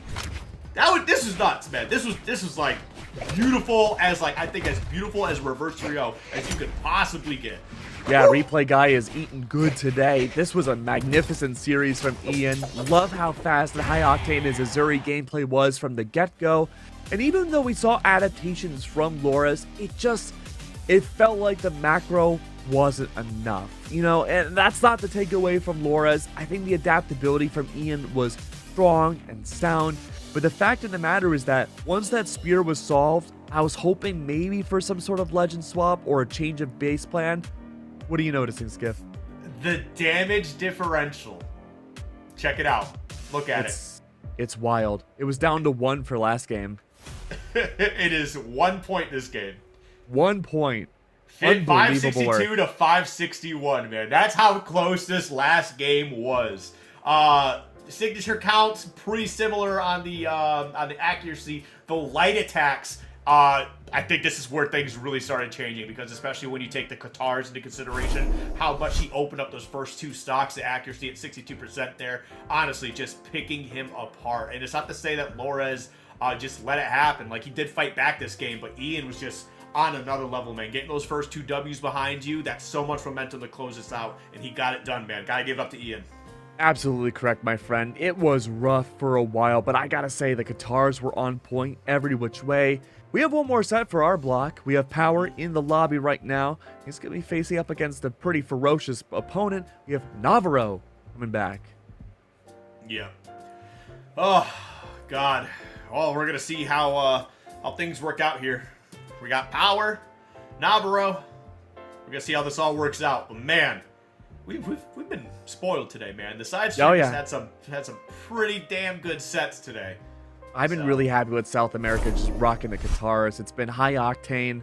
You know, we saw moments of power, battle boots. We saw moments of gauntlets too. But Qatars making a resurgence here. That's exciting. Well, what else is exciting is look at the lifetime history between Power and Navarro. And, you know, Ian and Loris, it was 8-1. Ian was on the one side and Dead end up winning out. Navarro has never won against Power. It's it's pretty lopsided. Power is, I mean, lives up to the name. Power is exactly how they play. They are a strong player for sure. Basically, if you are among like the cream of the crop, like Power's probably not going to lose hit, as we can see. Case in point with the 7-0 right now. However, we just had an 8-1 that is now 8-2 with Ian getting that reverse 3-0, which is a crazy accomplishment. But we're going to see how things shape up here. Let's get it going. I mean, in a vacuum, if you're facing up against an Ember, I think a Scarlet's a pretty good answer to it. You do have the Rocket Lance, you have the Hammer. Both are in a pretty decent spot right now, and really good for how fast Power is going to be playing out these Katars. And Navarro going to be trying to make this Rocket Lance work. We've seen some discussion about where Lance is at the moment, and obviously on the other side, we're seeing these Katars got to do their thing. So far, doing good. We haven't seen a lot of the Hammer just yet. Power's had complete control of the stage. There we go. All right, Navarro looking for that stop, not able to find it. Maybe trying to bait out that Lance pickup. Power's waiting for an opportunity to have guaranteed landing. Not quite the case. Drops down. Side sig is underway. Power taking that first stock. Very well done. Going to keep these Katars in hand. There we go. Get a little bit of extra credit here. And not really at risk of losing this first stock too soon. No, but all it takes is one very powerful hit from Navarro to send them away. That's their out. Not what I was expecting to be the stock ender, but you know, I'll take what I can get. I mean, as soon as we kind of saw that second hit when they were off stage, I was like, okay, here comes the Sayer. We're gonna clean this one up. But I feel like Power could have, probably danced around a little bit around that just a little bit better. But it is what it is. It's neither here nor there. Navarro's up above, using this floating platform to his benefit, trying to evade Power, but Power is also using the same said platform pretty dang well. Look at that recovery. What a wonderful string. Holy moly.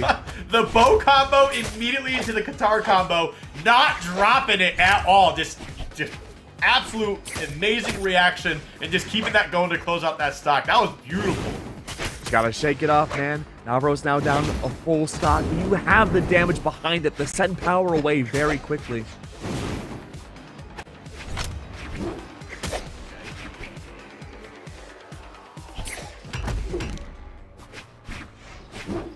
Dancing around here, trying to find this opening. The Katars have been phenomenal for Power so far. Navarro kind of has struggled to get these hits. I mean, you're only on the second stock here. I mean, you've got some decent damage, but for the most part, I feel like it's just a lot of onesies, twosies. Yeah, just the raw speed of the Ember is incredibly tough to get around. So far, like you said, really a punish tool that the Scarlet can bring to the table. Neutral sig doesn't find much. Spot dodge was out. Speaking of the devil, that's going to be a punish. Wonderful work. Second recovery doesn't come back. Power's down. Yeah, but at 138, it shouldn't take too much to end this game here. We'll see what happens. We're going to see that bow come into play. Haven't seen too much of this. It's definitely been the Katar show for sure. And that'll actually get it done. So we didn't see too much of the bow, and then we saw it to close out that game. So well done for Power. Gonna go up 1-0 here with a pretty strong start, especially when you take a look at that damage. That's like 234 difference in Power's favor. So, ugh. Yeah, working really well. We didn't see, it's hard to say, like, we saw both weapons coming out from the Scarlet kit, but we didn't see a lot of the Lance in full fruition. And it's hard to when you have the Katars just in your face, taking you down by 1,000 cuts. Like, how are you supposed to evade around that? Small Wasteland 2 benefiting the Ember kit extremely well by having just one long platform. We saw plenty of times where Navarro would try to find safety in this floating platform up above the main one, and Power would take advantage of that and just start going for dares into a combo that was ridiculous in the map, the sheer speed that he would find. Yeah. Right now, untouched as we get to like the first 15 seconds. There we go. Gets a stray hit, but we'll take it. see, though, if the hammer can find any benefits here. Navarro already playing much more into the sky this time around.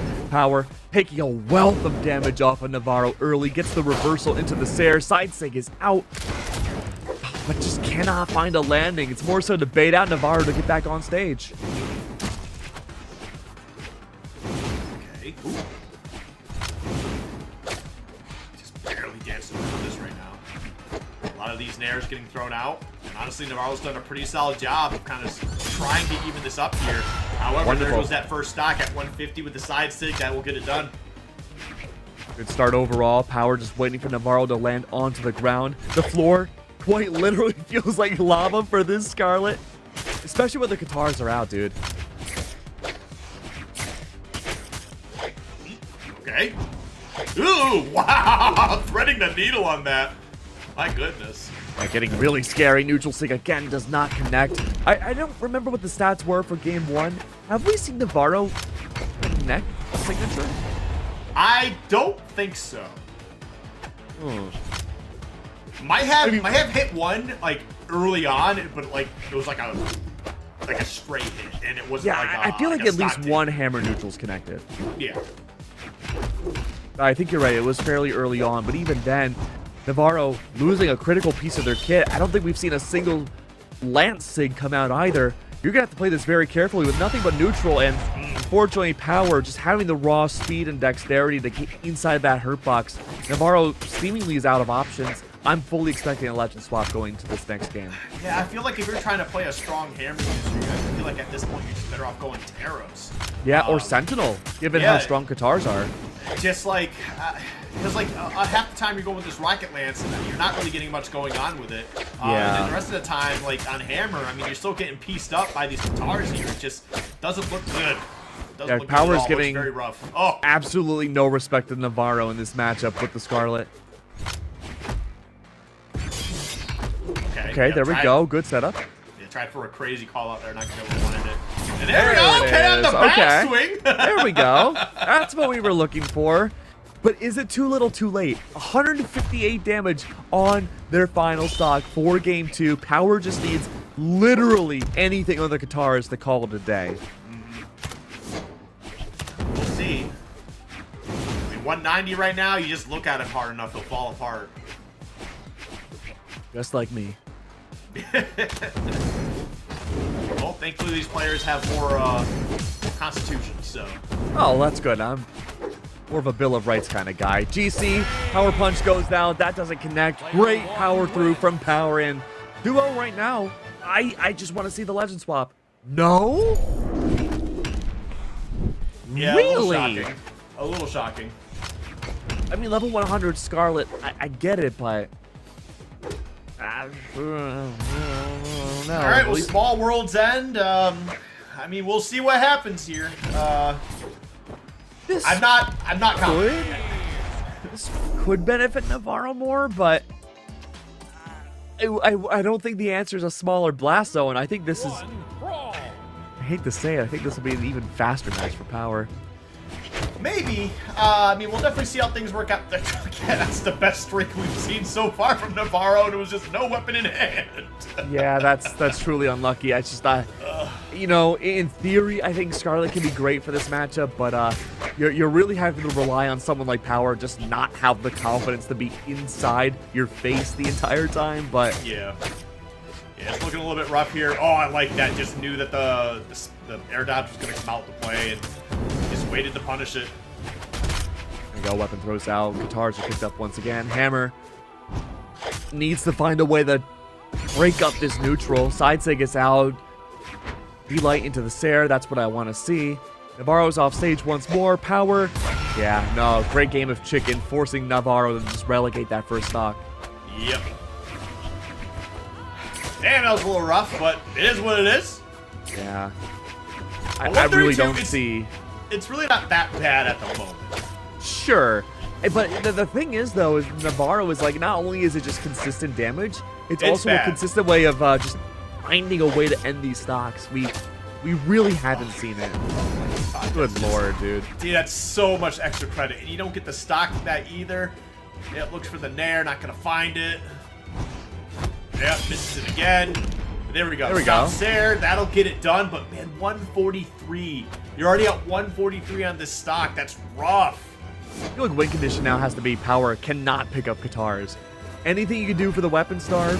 We saw it a lot in Europe earlier on. Navarro likes to hold on to this weapon for quite literal dear life. Power hasn't gone for it yet though, but he does pick up bow. I think this is a blessing in disguise for Navarro as long as he can make it work. Power, I wouldn't be surprised, tries to pick up Katars as soon as this stock ends. Yeah, that's the thing. Is like, yeah, bow is the better option here. But, like, even when he has his bow, he still gets some good hits, some good solid combos. It's just the Katars are that much more lethal that we're not really paying attention to that. How do you get back into this, right? Navarro's fishing for nair after nair after nair, and nothing is connecting. You just do your best. Oh my god, dude. Oh, it's just so many hit sounds. It's so many. Anywhere you go, Navarro is being hit by something. And again, it's a KO by 1,000 cuts. We saw Ian go for the same exact strategy on the Azuri pick. Qatar is so strong. 3-0 for power. Player one win. Yeah, that was a pretty dominant showing. The most dominant set we've seen today, at least with me. Hey, you know what? That's just how it is sometimes. Sometimes you fight some of the strongest players in the bracket. Doesn't matter what type of run you make.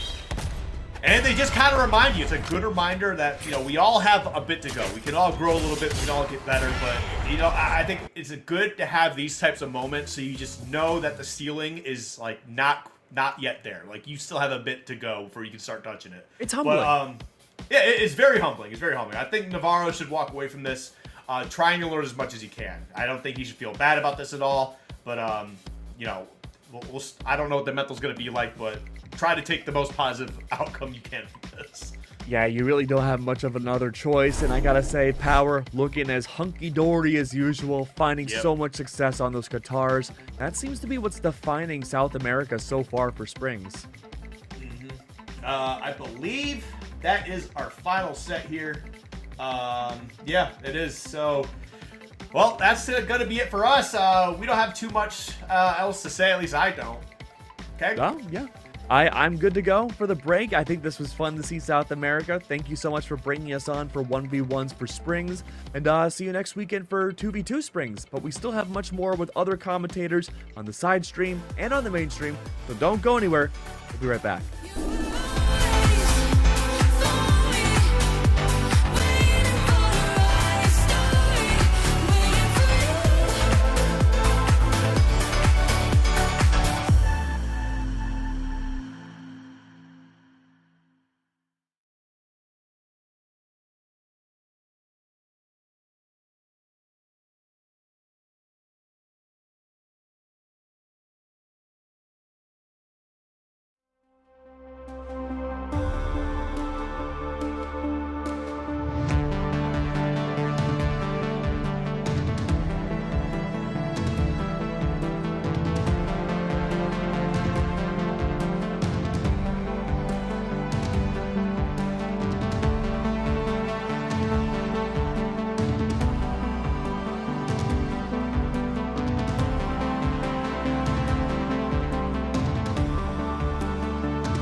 Hello once again, everyone. Welcome back to the Brawlhalla Spring Championship. We are in the top 12 of the South American bracket. Casting once more is your guy, PJ the Puff, and your boy, Zavanoy.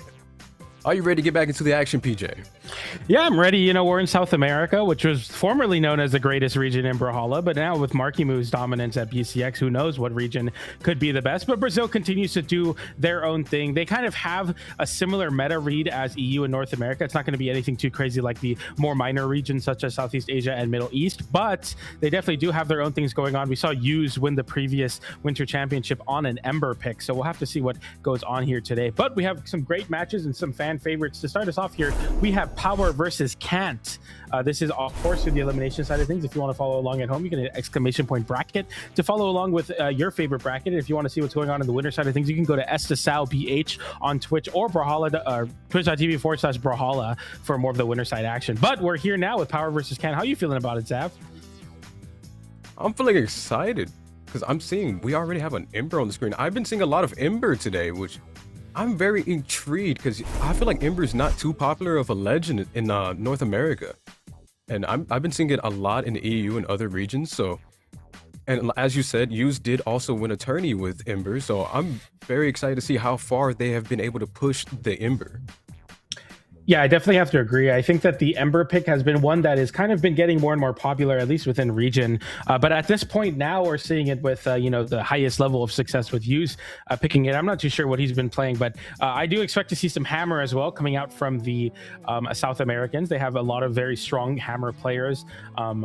We could also see, you know, someone like Vmankilo swap to something like Orb, but it looks like we're going to be seeing more Katars. We have the Ahsoka Tano, that's going to be the Asuri crossover versus the Ember. So already a Katar mirror starting us off here. Sword back in the meta like it's never left. Bow is never going to leave the meta. So we have some picks that we expect to see in terms of the weapons, but Ember specifically is one that is very South American, at least currently right now in the meta.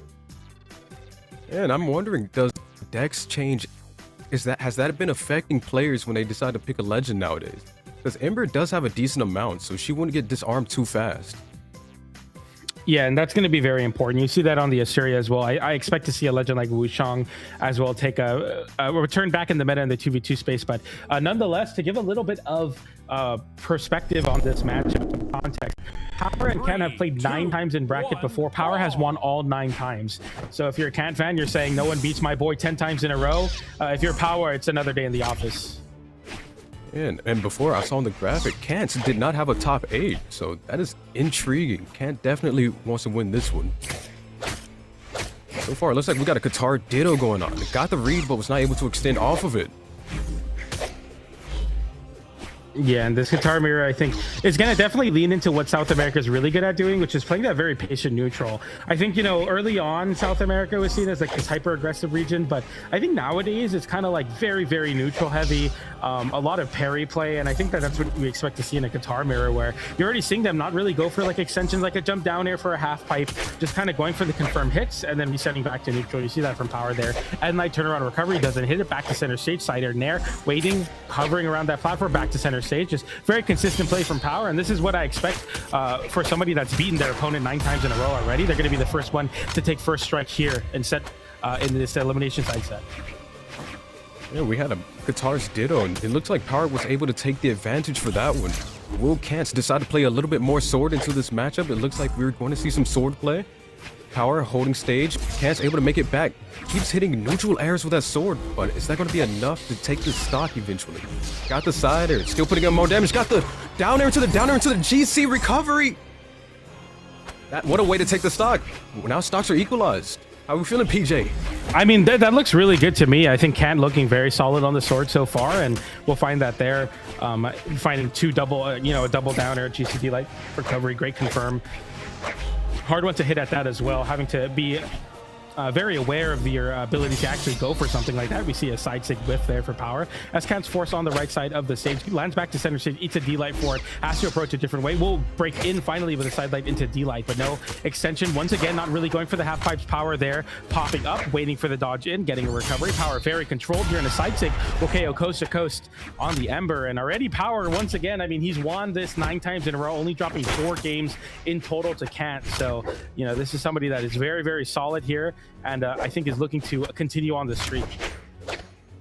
Yeah, I was very surprised to see Kant going for the Katars again in that second stock. Because after seeing how the way the sword was moving on after losing the first stock, that sword was moving insane. But now we're back on the sword, but now Power's on the bow. I don't think we've seen too much bow coming out from Power just yet. But Power, weapon starving, grabbing the Qatar, still putting that pressure onto Kant. But Kant's not able to get a weapon. He can't do it, but now he finally got one. He got the Qatars. Now both players trying to find an opening. Power is able to get the recovery. Now, Kant getting the sidelight, but then we got Power with the sidelight. Cider to make it back to stage, unarmed. Power still guarding the weapon, but Kant makes it back and gets a sword, goes for the Cider, weapon throw. Is that, are we going to get a ground pound? No, Kant still watching those options, getting the reverse Cider. It's just a slow and we got the D-Light recovery. Yeah, just a slow wait, waiting for Power to recover high there. And I think that's really, really great from Kant that he's able to find these skills on the sword. You know, the difference maker in the matchup, of course, hasn't been winning the guitar mirrors, but finally there, disarms Power and just completely coasts that to a win. Went for his first half-pipe extension there with a downer, going for the double downer. Power jumping above it, getting a ground pound onto Kant, and that'll just KO outright. And unfortunately for Kant, as much as he was able to rally, Power will continue forward, winning 24 of their last 28 games with that win there. And I mean, they are just, he just has a number on Kant for sure, has Kant's number, I should say. Yeah, that missed jump at the end of the game, that cost the stock, because then Power saw that was just a free ground pound and definitely did not let that slide through. So now we're going to game 2. I wonder if we're going to see any adjustments, any legend swaps, map swaps. I'm curious. Yeah, I you know, we're gonna swap off of the Ahsoka over to the Asuri. So staying on the legend, just leaving the crossover in the past now as we take it back to the original. But we see Small Fortress of Lions be the return or the venue for this game number 2. And I think overall, Kant just has to heavily lean into that sword that found a lot of the success. I believe both KOs were off the back of sword. On the other side of things, you have Power, who's just been dominating that guitar mirror and using those signatures pretty well as well. So you have a lot to worry about here as Kant. Of course, you're trying to put an end to this 9-win streak for Power versus yourself here, and we'll see if he can do it in this game number 2. All right, looks like we're getting a pretty good start so far for both players. Kant on the sword, Power on the bow. Both players trying to look for something. Power able to start something with the Nair, but instantly getting ground pounded. D-Light in there, okay. And now Kant trying to make it backstage. He's able to make it over that D-Light. That would have been bad. Power still keeping that pressure on the ground. With the side sig, Kant some KO % over there. But Kant is able to jump over that recovery. Nice. Oh, still converting too with the unarmed, getting the GCD light recovery off the top. Still not enough to KO though. Power not letting him touch stage and then catches in the dodge read with the side sig from Ember Bow. And once again, Power comes back, getting the first strike of game number 2. Kant now trying to make it happen here. Okay, a weapon toss there from Power, looking to maybe swap over to a bow and then private guitars for your next life here as you're kind of looking at the sunset of your stock landing. Cider waiting, a jump away again. Kant trying to anti-air with a turnaround Cider, goes for a D-Light, immediately punished with a side light, NSIG Wisp, but then gets another landing Cider, side light onto Kant, going for the signature immediately, but is unable to find that. The D-Sig will come through, but will not find its mark, and Kant now evens up the stocks once again, and this is similar to what we've seen in game number 1 where Power takes a lead, gets a couple hits, Kant able to bring it back here in terms of the stock count, but the damage slowly builds up. Power is able to capitalize on that pretty well, especially with the usage of the Emperor Sig. We'll have to see if he can do it again here as Kant looks to pick up a weapon. I've noticed Kant, I believe he threw away the guitars, the sword this time, still trying to go back for the guitars. So far the guitars haven't been doing too much, but Kant just needs to adapt. If Kant can start getting those going, then I believe this could be an interesting set that we have on our hands. But so far, it seems like Power is able to catch more. But wait, good reads, but it's not able to get anything more off of that. Power holding stage, gets the side sig, and that's going to put Kant on final stock for game number 2. And with his ability to just find these signatures at this KO damages, I feel like that's really been a problem for Kant, because Power is easily winning out these damage exchanges, taking the first stock, getting a bit of extra credit. And if you're getting these Ember Sigs to connect and find KOs that consistently and that early on, it's so hard to contend recovery into Nair for Kant, though, as he tries to get his damage here. Sidelight gets punished with a sidelight and a half pipe with your helmet on, and an Ed Sig will meet Kant where he stands, or I guess where he floats, because he was stuck in the air. And Kent having to land back down with a cider and a chase dodge, a whiff on that signature, nowhere near connecting. And Power has taken over this game. A dodge read leads into so much more damage, and Power now 2 stocks to 1. And Kent the one that's looking to lose this game here before he could even take the second stock off of Power. Trying to read a dodge through there, didn't find it. Chasing him down there with the dodge away, getting the nair into the side zig on the weapon pickup. And Power is looking to remain undefeated versus Kent. I am just stunned. The way Power was able to just put so much pressure and stick onto Kent. It felt like near the end of that match, Power just knew every move that Kent was going to do. Like, we were getting some interesting reads, because I'm pretty sure there was a moment there too where Power had the KO but decided to still go for a little bit extra just because. But it looks like we're not seeing any legend swaps going into game number 3, but it seems we are getting a new map. I'm interested. I'm intrigued. We'll have to see here as we get into this game number 3, potentially the last game, and another win under Power's belt as he's once again 9-0 over Kent here. We'll go to Western Air Temple and a Qatar Mare to start us off here. But Zav, do you think this stage, these platform heights are going to help Kent out at all? I believe it will give Kent definitely a lot more opportunities to not get caught by those side sigs for sure. But wait, Kent's going down below and getting the GC insig. What a first stock, PJ. And that's a big open up for Cannon. That's the explosive plays you look to see here, especially when you're trying to beat one of your demons.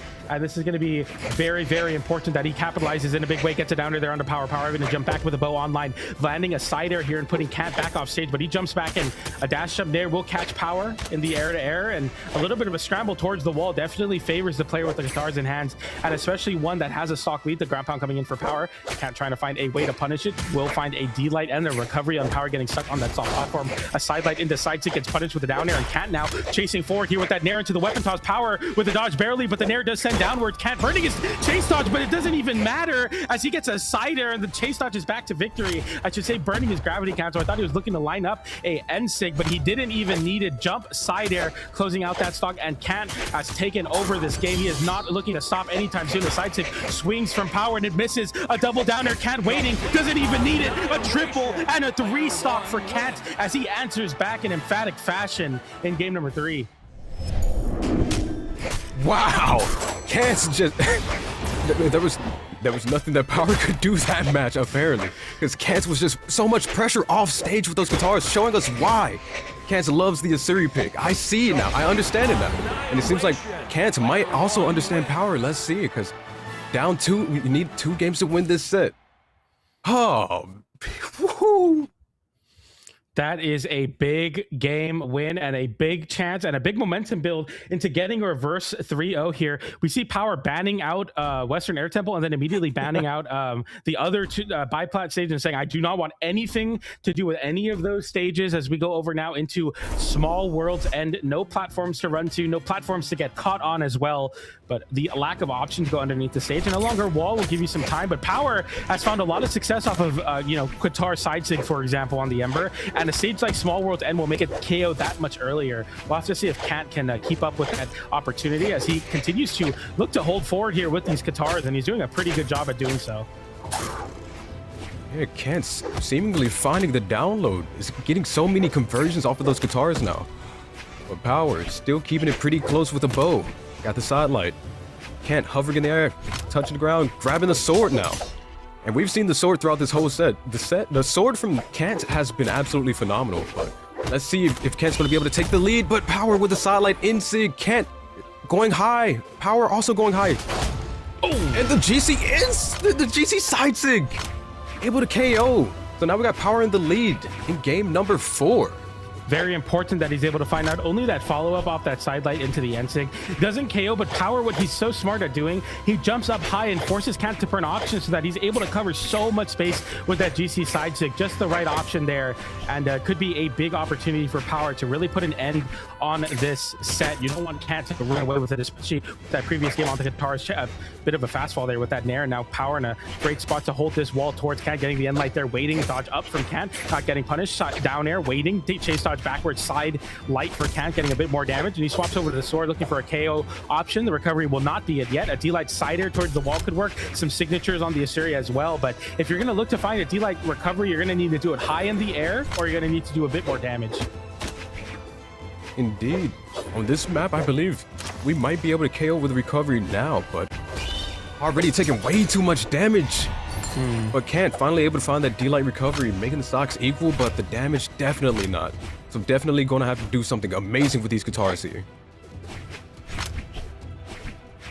Both players dashing, trying to catch an opening. Power able to get the inlight, nothing able to convert out of that. Can't, getting the combo, catches the dodge, extending the combo. It's not able to do it because it goes off stage, but still, that's a decent amount of damage, and still continuing to do damage off stage, putting Power in bad positions, but Power able to make it back. Grabs the guitars, tries to go for the side sig, does not connect. Power now being the one holding stage.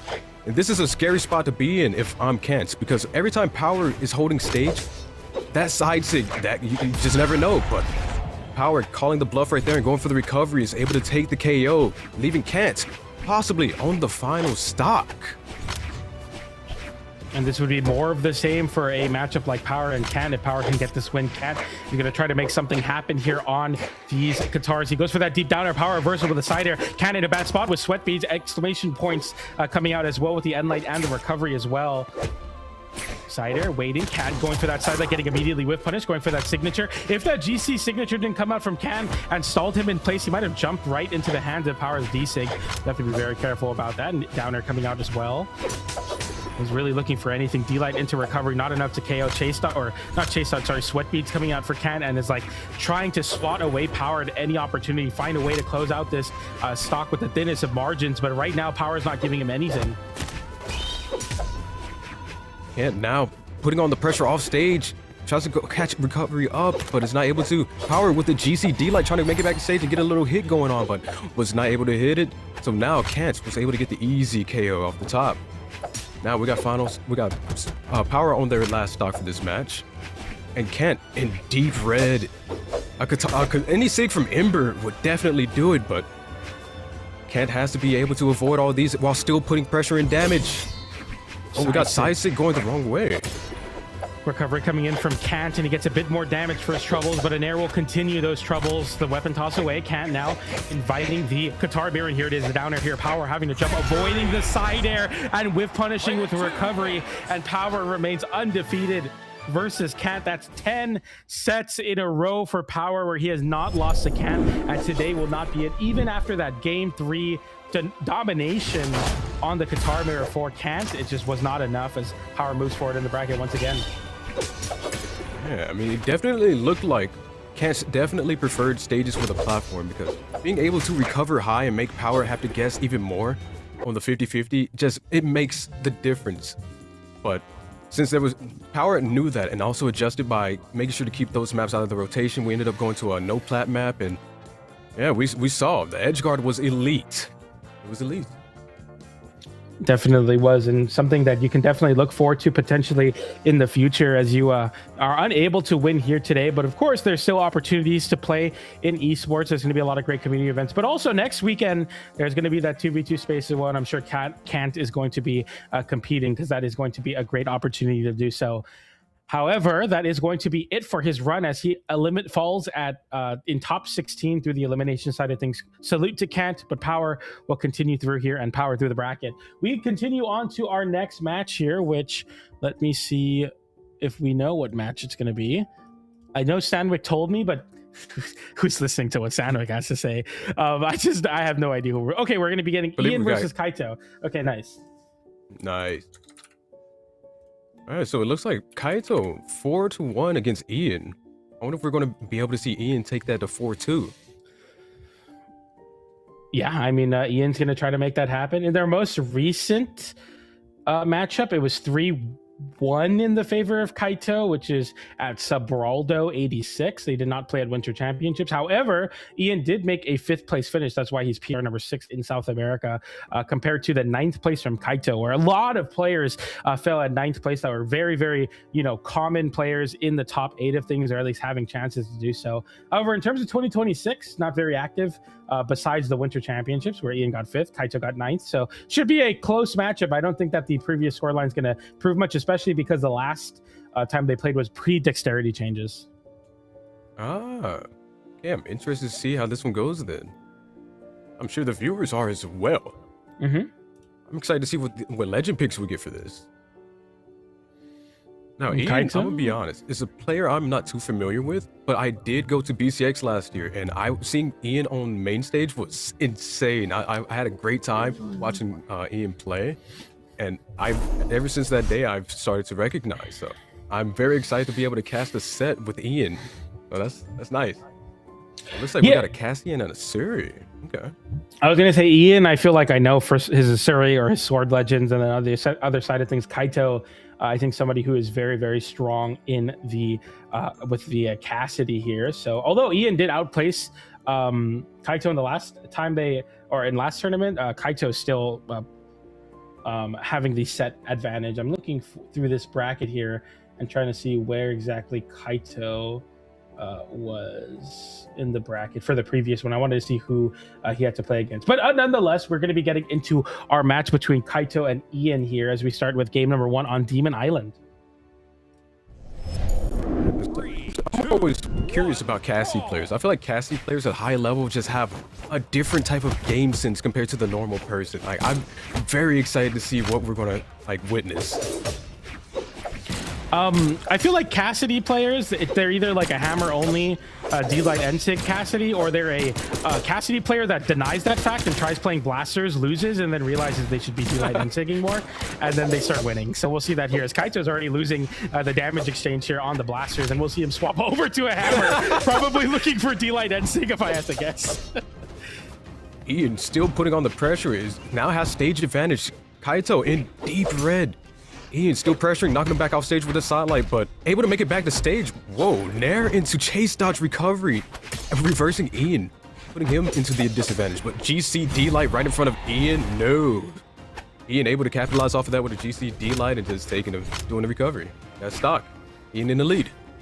Last time they played this matchup was Ian's Asuri versus Kaito's Bodvar at an official event, and that was, I believe, that went in the favor of Ian as well. So that'll be a interesting thing to kind of draw similarity to in terms of the hammer. No, sorry, Kaito won that one with his Bodvar. So the hammer seems to be a problem for Ian, but right now Kaito's blasters having a bit of a flub there, down air into the recovery, did not get all the hitboxes of the recovery. D-Light into side air comes out. Kaito getting sent off stage. Ian with the weapon toss. He chases forward, but gives a chase out with the side air, and the Nair beats out the ground pound, but it doesn't matter because Ian gets a D-Light side air, and a madman that he is puts himself back off stage with a chase dodge. D-Light into side air. Kaito still holding on, but not long enough as Ian is able to close out that stock with a clean sword edge guard. And so much pressure. It was just so hard for Kaito to make it back. Even hitting chase dodges and stuff, was still not able to get past Ian because Ian still kept that pressure up, not letting a moment breathe. But now we got the reverse happening here where Kaito had Ian on the ropes, and then we got the NSIG. So now we finally got Ian off of his first stock. So now Kaito keeping the hammer. Both players fresh stocks. Let's see what's going to happen. Oh, big NSIG. That's going to be a start of an anti-air. Another NSIG flies, and Ian has to burn his dodge, but he ends up getting a half pipe. Then a double downer. The game is over in a blink of an eye. Ian takes an NSIG, burns his dodge, lands with a down air, gets his resources back, barely gracing the 45-degree angle on that corner, or 90-degree angle on the corner, and just completely runs away with that game. Double down air, and right now he's looking very, very good. That was an insane read. Even still catching the dodge after catching the first dodge and then the second dodge. That was amazing. Phenomenal way to end that first match, but looks like we're seeing a legend swap as well from Kaito. Going to that Bodvar that you mentioned earlier. Yeah, that's going to be like, I think that's a good idea, especially because that's been kind of what he's consistently leaning on. And if you're not making the Cassidy signatures work, I don't really see any reason to be playing blasters in this current day.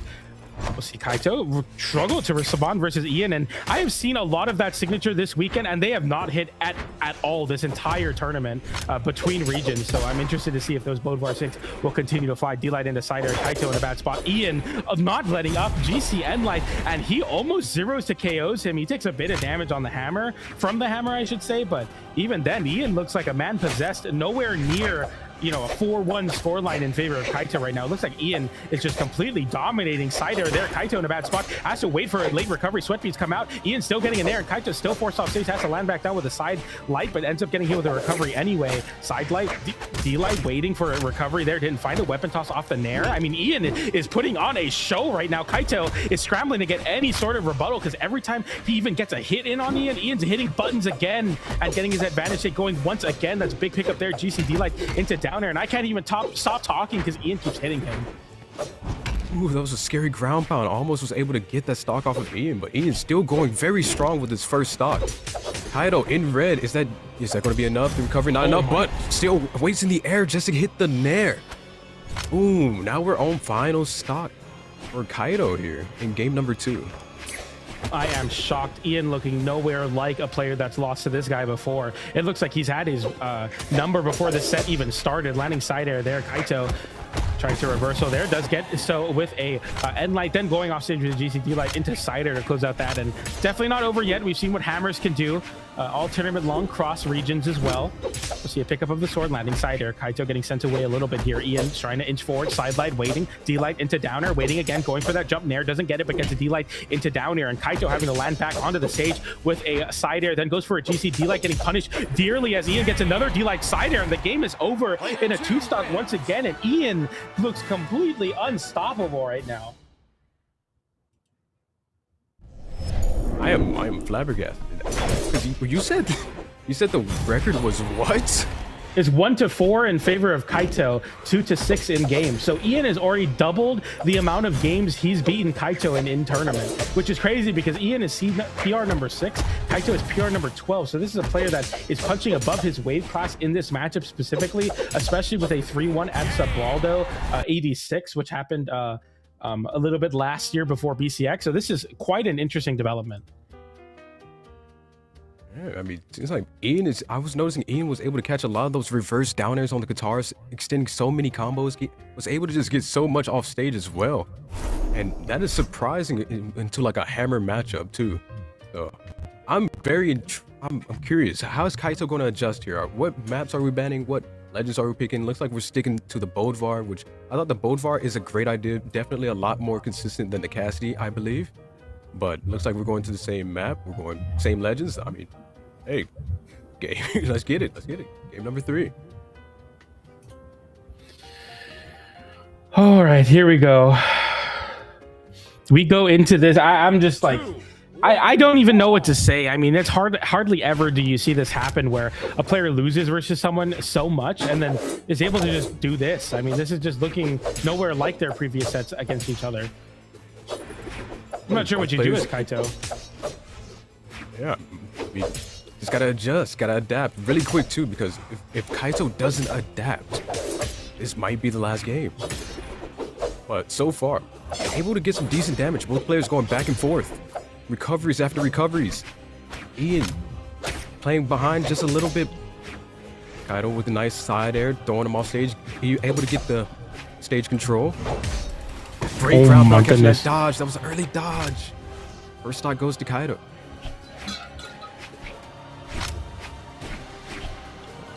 Players trying to look for something. Ian able to get the Sarme. Had the options but missed the side air. Okay, we got a great reversal coming in from Ian. That is going to be enough to take the first stock off of Kaito. Both players on their second. Okay, we got going for the ground pound there. Ian will get a Nair and a side air as well. GC Ensing is going to meet Kaito, and somehow it just doesn't go his way as those Nairs sent up once again, even after hitting that signature. That was almost a crazy edge guard sequence, but just not enough knockback, not enough damage. Will dash jump side air, waiting and light, waiting for a weapon toss upwards. Not even going to hit him here as Ian looks for those D-lights. Jump side air, down air coming in as well. The Nair, D-light into side air. Kaito getting sent off stage, going for that slide up with that D-light, didn't get it there. And Kaito with that recovery is going to continue to rack up some damage here. But Ian is slowly kind of returning to form, at least in the game number 1 and 2. He loses this first stock early, but now looking much more confident. Enlight will send Ian off stage once again. Jump side air, jump side air, jump side air. The third one will hit, and the third one will be of Kaito, but a GCD light does not find its mark. And Ian with a dash jump ground pound if that didn't wake you up, I'm not sure what will, as Ian now is one stock away from beating one of his demons in Kaito and moving forward into a top 8 qualifying spot. So far, oh, I was just about to say, not too far ahead, but now here we go. Equalized stocks. 1-1. All right, Ian, what weapon do we have next? We have the sword. And Ian's sword has been absolutely phenomenal as well. Especially with those edge guards. Look at that pressure. Kaito trying to find a way back, trying to get in there just to catch Ian slipping a little bit. But we got the recovery, able to get so much damage. But Kaito finally back on the hammer, or back on the stage. Getting some good hits in. Gets the sideline. Ooh, was not able to catch that. But Ian was able to get the GCN line.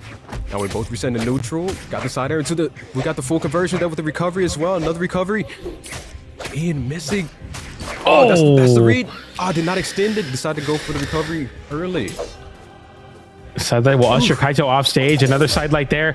Going for a GZD light, trying to make something happen, but it was unable to get anything to bite. And Ian will move forward, beating one of his bracket demons. And he's going to make it 2-4 in terms of set count lifetime between the two. That is two very opposite sides of the coin within 2 sets. One of someone going up 10-0 in sets, and another coming and beating one of his demons. Yeah, that match was interesting because based upon the before game things, I was curious. I was wondering how close these matches would be. I was hoping to get to a game 5, but it seems like Ian has definitely been putting in a lot of work, a lot of training. And it also, like you said, I believe they last played in tourney against each other during like dash change, right? Yeah. You said that? Yeah, it was before dash change and before dexterity as well. Okay, so maybe it just takes a little bit more of an adjustment period, but it looks like definitely one of them were able to excel more for this matchup. Yeah, that was a good set. I like that set. That was really good. All right. Well, with that, I believe we're going to be going to a short break, and then we'll be back with the rest of the side stream coverage of South America here. We got our top 8 qualifying matches just around the corner, so don't go anywhere, because we have Typh following up here, one of the most tenured hammered players in Brawlhalla. So don't go anywhere. We'll be right back.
you think you could keep me out? I can't tell if you're sweating or crying. You're stronger than I thought. I'm not cheating, you're just not trying.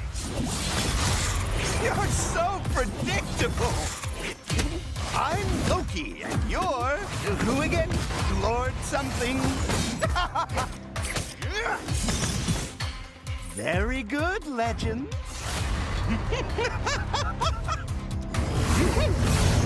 I think he likes you.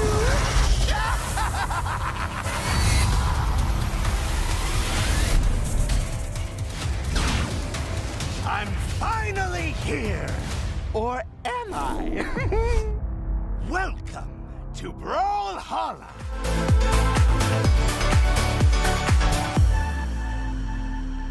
Welcome back, everybody. And before the break, we had two very different sides of the same coin. We had a player going 10-0 in sets versus their opponent. On the other side of things, we had someone that was previously 1-4 finally get another win and make it 2-4. And now we have Vmankilo versus Type, where the matches are 10-6 in favor of Vmankilo, a very contested one, and two very, very strong players. However, Vmankilo, currently PR number 2 in South America, getting 5th at BCX and 4th at Winter Championship, is looking to continue his dominance here within the region, but he's going to have to do so through the elimination side.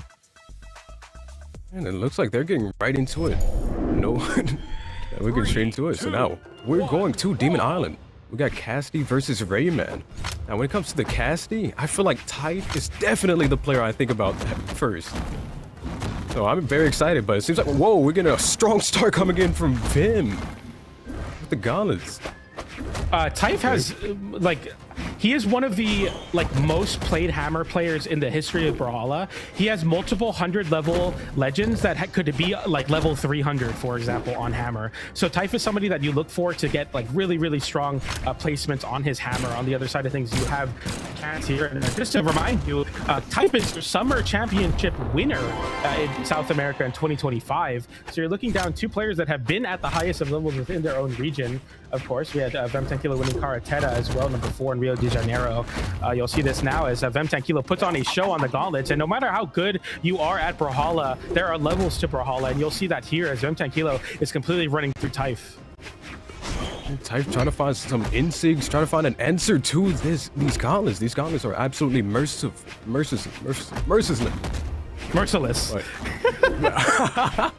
Almost had it.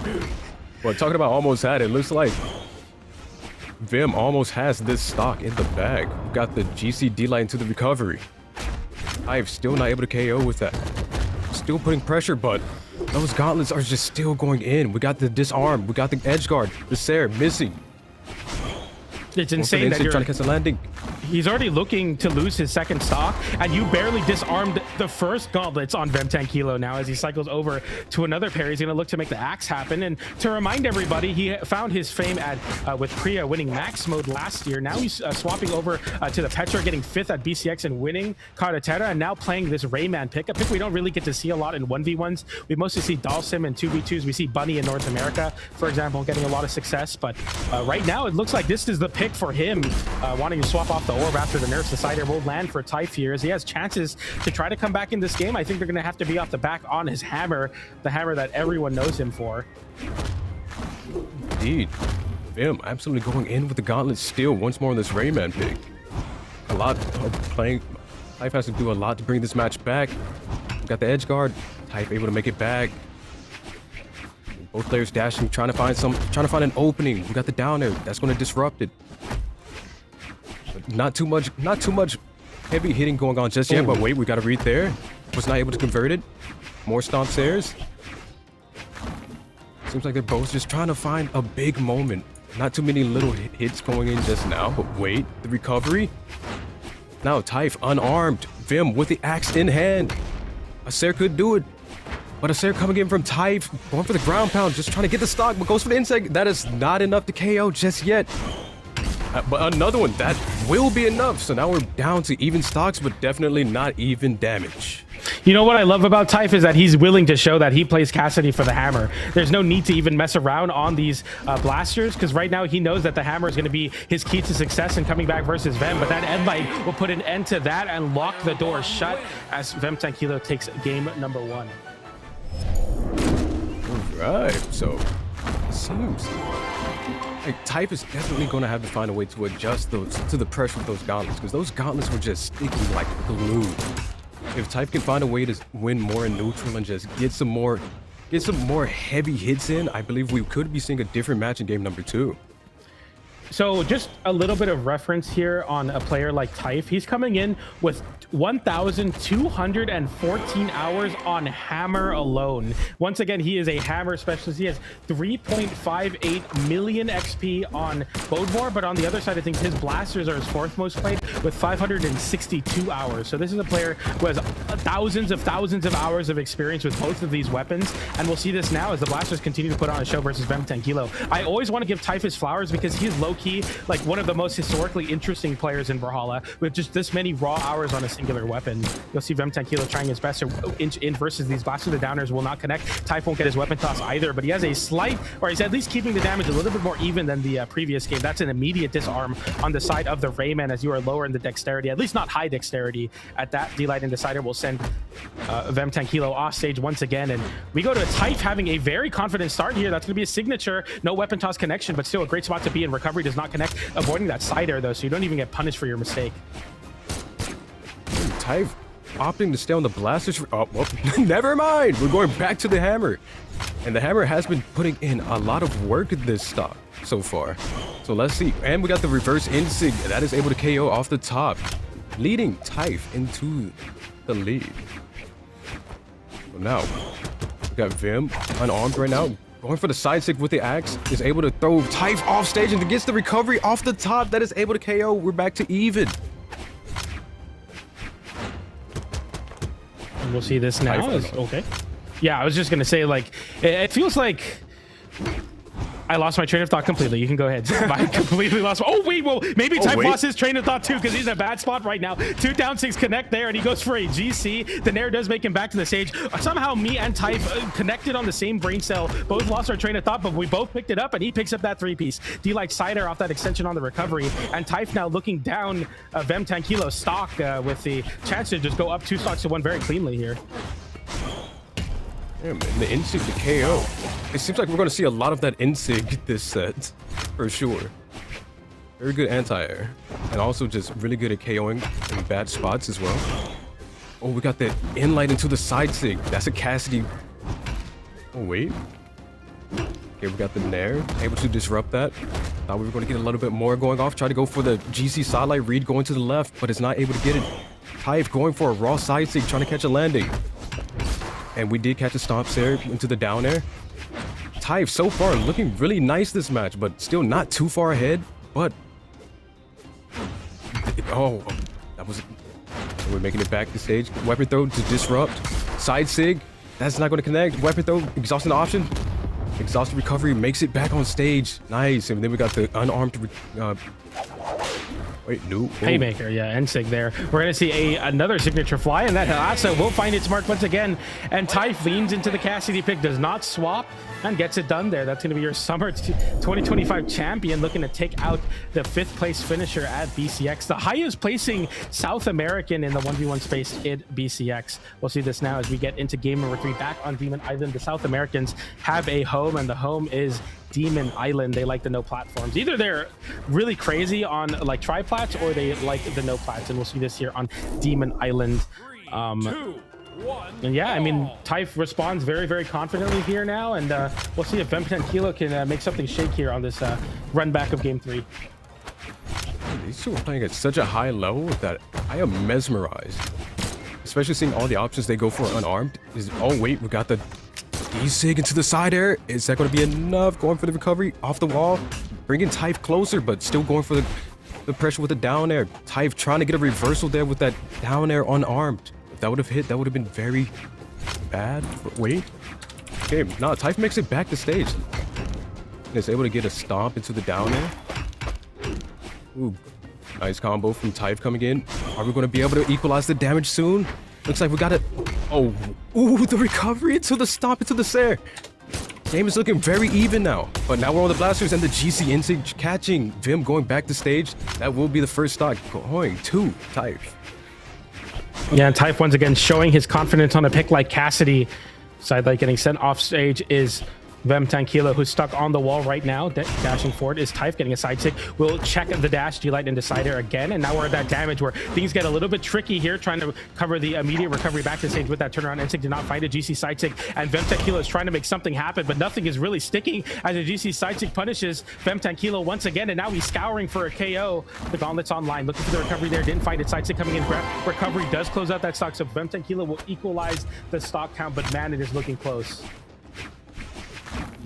Very close, PJ, especially because Cassidy can get a little nice easy hit in, like a side air right there, and almost KO.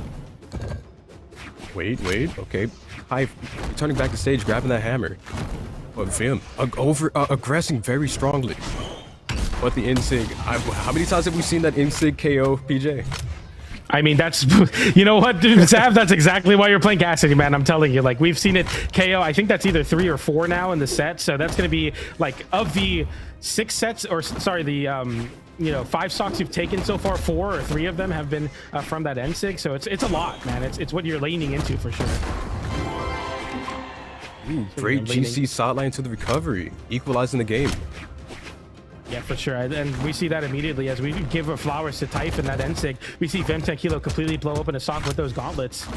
Hammer online now, getting punished with that recovery. Vmankilo will get caught by that N-Sig. That's going to be the first of many in this stock if Type wants to take a lead in the set. Side air there, no nair to follow up, no dodge through from Type. Type very confident at taking these combo starters. As I say that though, burning the dodge there and getting caught with that nair. Nair getting sent off stage now is Type having to avoid the recovery. Ground pound comes in. Type now having the wall to Vmankilo burning some resources. N-Sig comes in, not the right option. A side light, but no follow up, and N-Sig will whiff as well. Type landing with the side air, didn't get it there. And now Vmankilo slowly moving forward here, trying to make something happen. Type ready to pull the trigger on a side light or a side stick. Finally a side light, let's rip, then puts himself in the corner, gets a side air there, but a side light sends Vmankilo back off stage once again, and the tension builds here as the damage builds as well, and an N-Sig will disarm Vmankilo. That's the dexterity changes in effect, but it doesn't matter because he picks up another pair of gauntlets, and a nair side air is all it takes as Vmankilo takes the set lead 2-1 in his favor.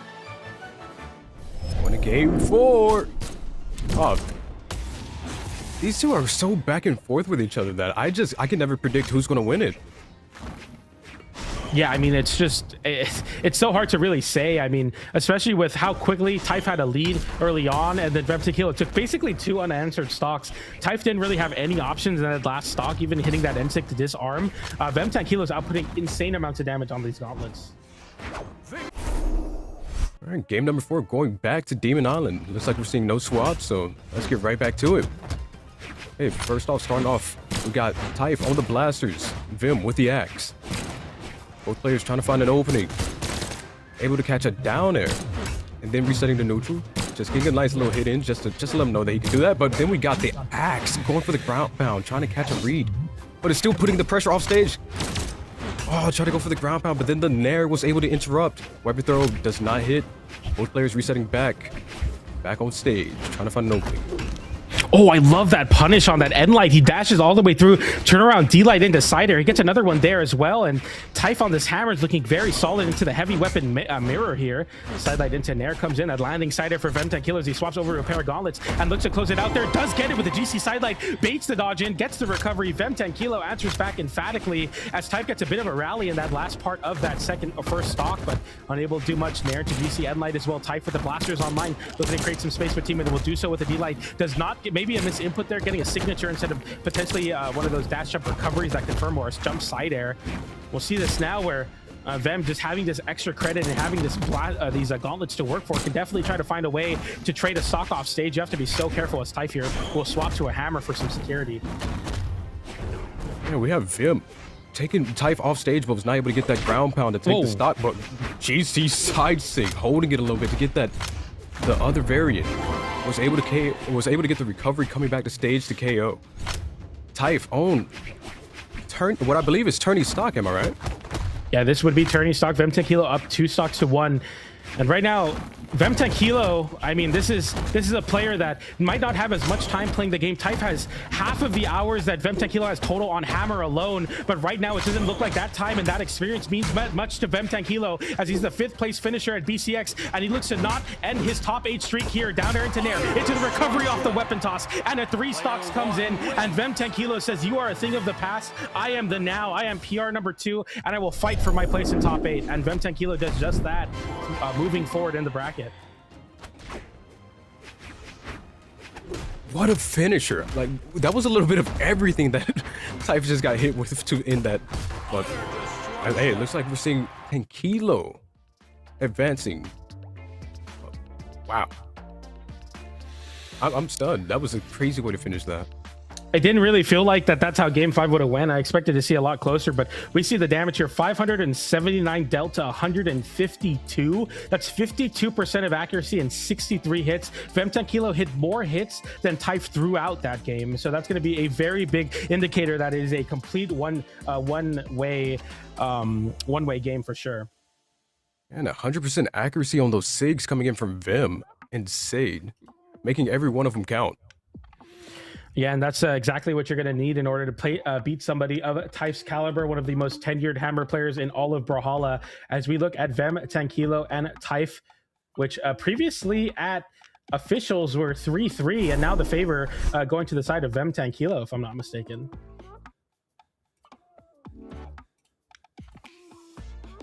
Yeah, wow. At officials, they were 3-3 before, so Type takes the set, or sorry, Vmankilo takes the set lead there in history. That's really cool to see. Very, very. All right. Yeah, and I think with that being said, that will conclude our coverage here of South America. I do believe we did get a set cut, so that's going to be it for us here as we look to the mainstream to continue forward the South America action. So make sure you go over there. I'm sure we're going to be giving them a raid sometime soon here at twitch.tv/Brawlhalla. But before we go, Zavanoya, congratulations on completing your first day on the side stream as a caster. How did it feel, man? It's definitely very nerve-wracking, I will say, but I had a good time, and I'm definitely going to keep continuing to try to like practice and everything, just so if I ever get called next time, I will be absolutely ready. I will perform absolutely spectacularly next time. Trust. And I will say the word merciless wrong. I mean, correct next time. Wow, look at me go. I'm already on to a good start, but nah, I had a great time, and I'm glad that I got to cast with PJ. Couldn't have asked for anybody better. Thank you. Thanks so much for that and your kind words, Zav, and congratulations on finishing that through. And congratulations to all the competitors this weekend that have won or placed their placement that they dreamed of. But we are going to be seeing who will win this region in South America. But if you're like, man, I really love the side stream, I really love Keg and Skiff, and I really love Zav and PJ, how can I see more of them? You can see us tomorrow for North America. Of course, Sunday is the day of North America. Will it be Marky Moo or Balloon Boy again, or will another competitor rise up? Maybe it's going to be Moni on his Sidra pick. But if you want to find out what's going to happen there, make sure to tune in tomorrow. But for now, tune in on the mainstream at twitch.tv/Brawlhalla. We're going to be sending a raid off there. Thank you all so much for tuning in. We'll see you next time.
Wishing I could turn back time, living in my own head. Oh, I'm slipping away everything we had. Hard to let go, but we both know we can't go back. Oh, do you see what I see? It's time to break free.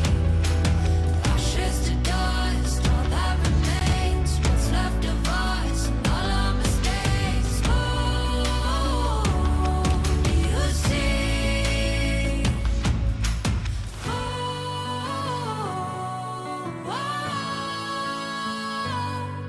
it's time to break free.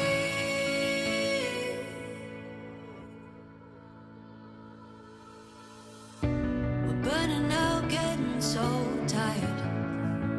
Every word feeds a flame, dancing on the edge of a life. Why love's not a game. We got the rules all wrong. Said we put each other first. Now it's all said and done, and we're left with the hurt. Slipping away everything we had. Hard to let go, but we both know we can't go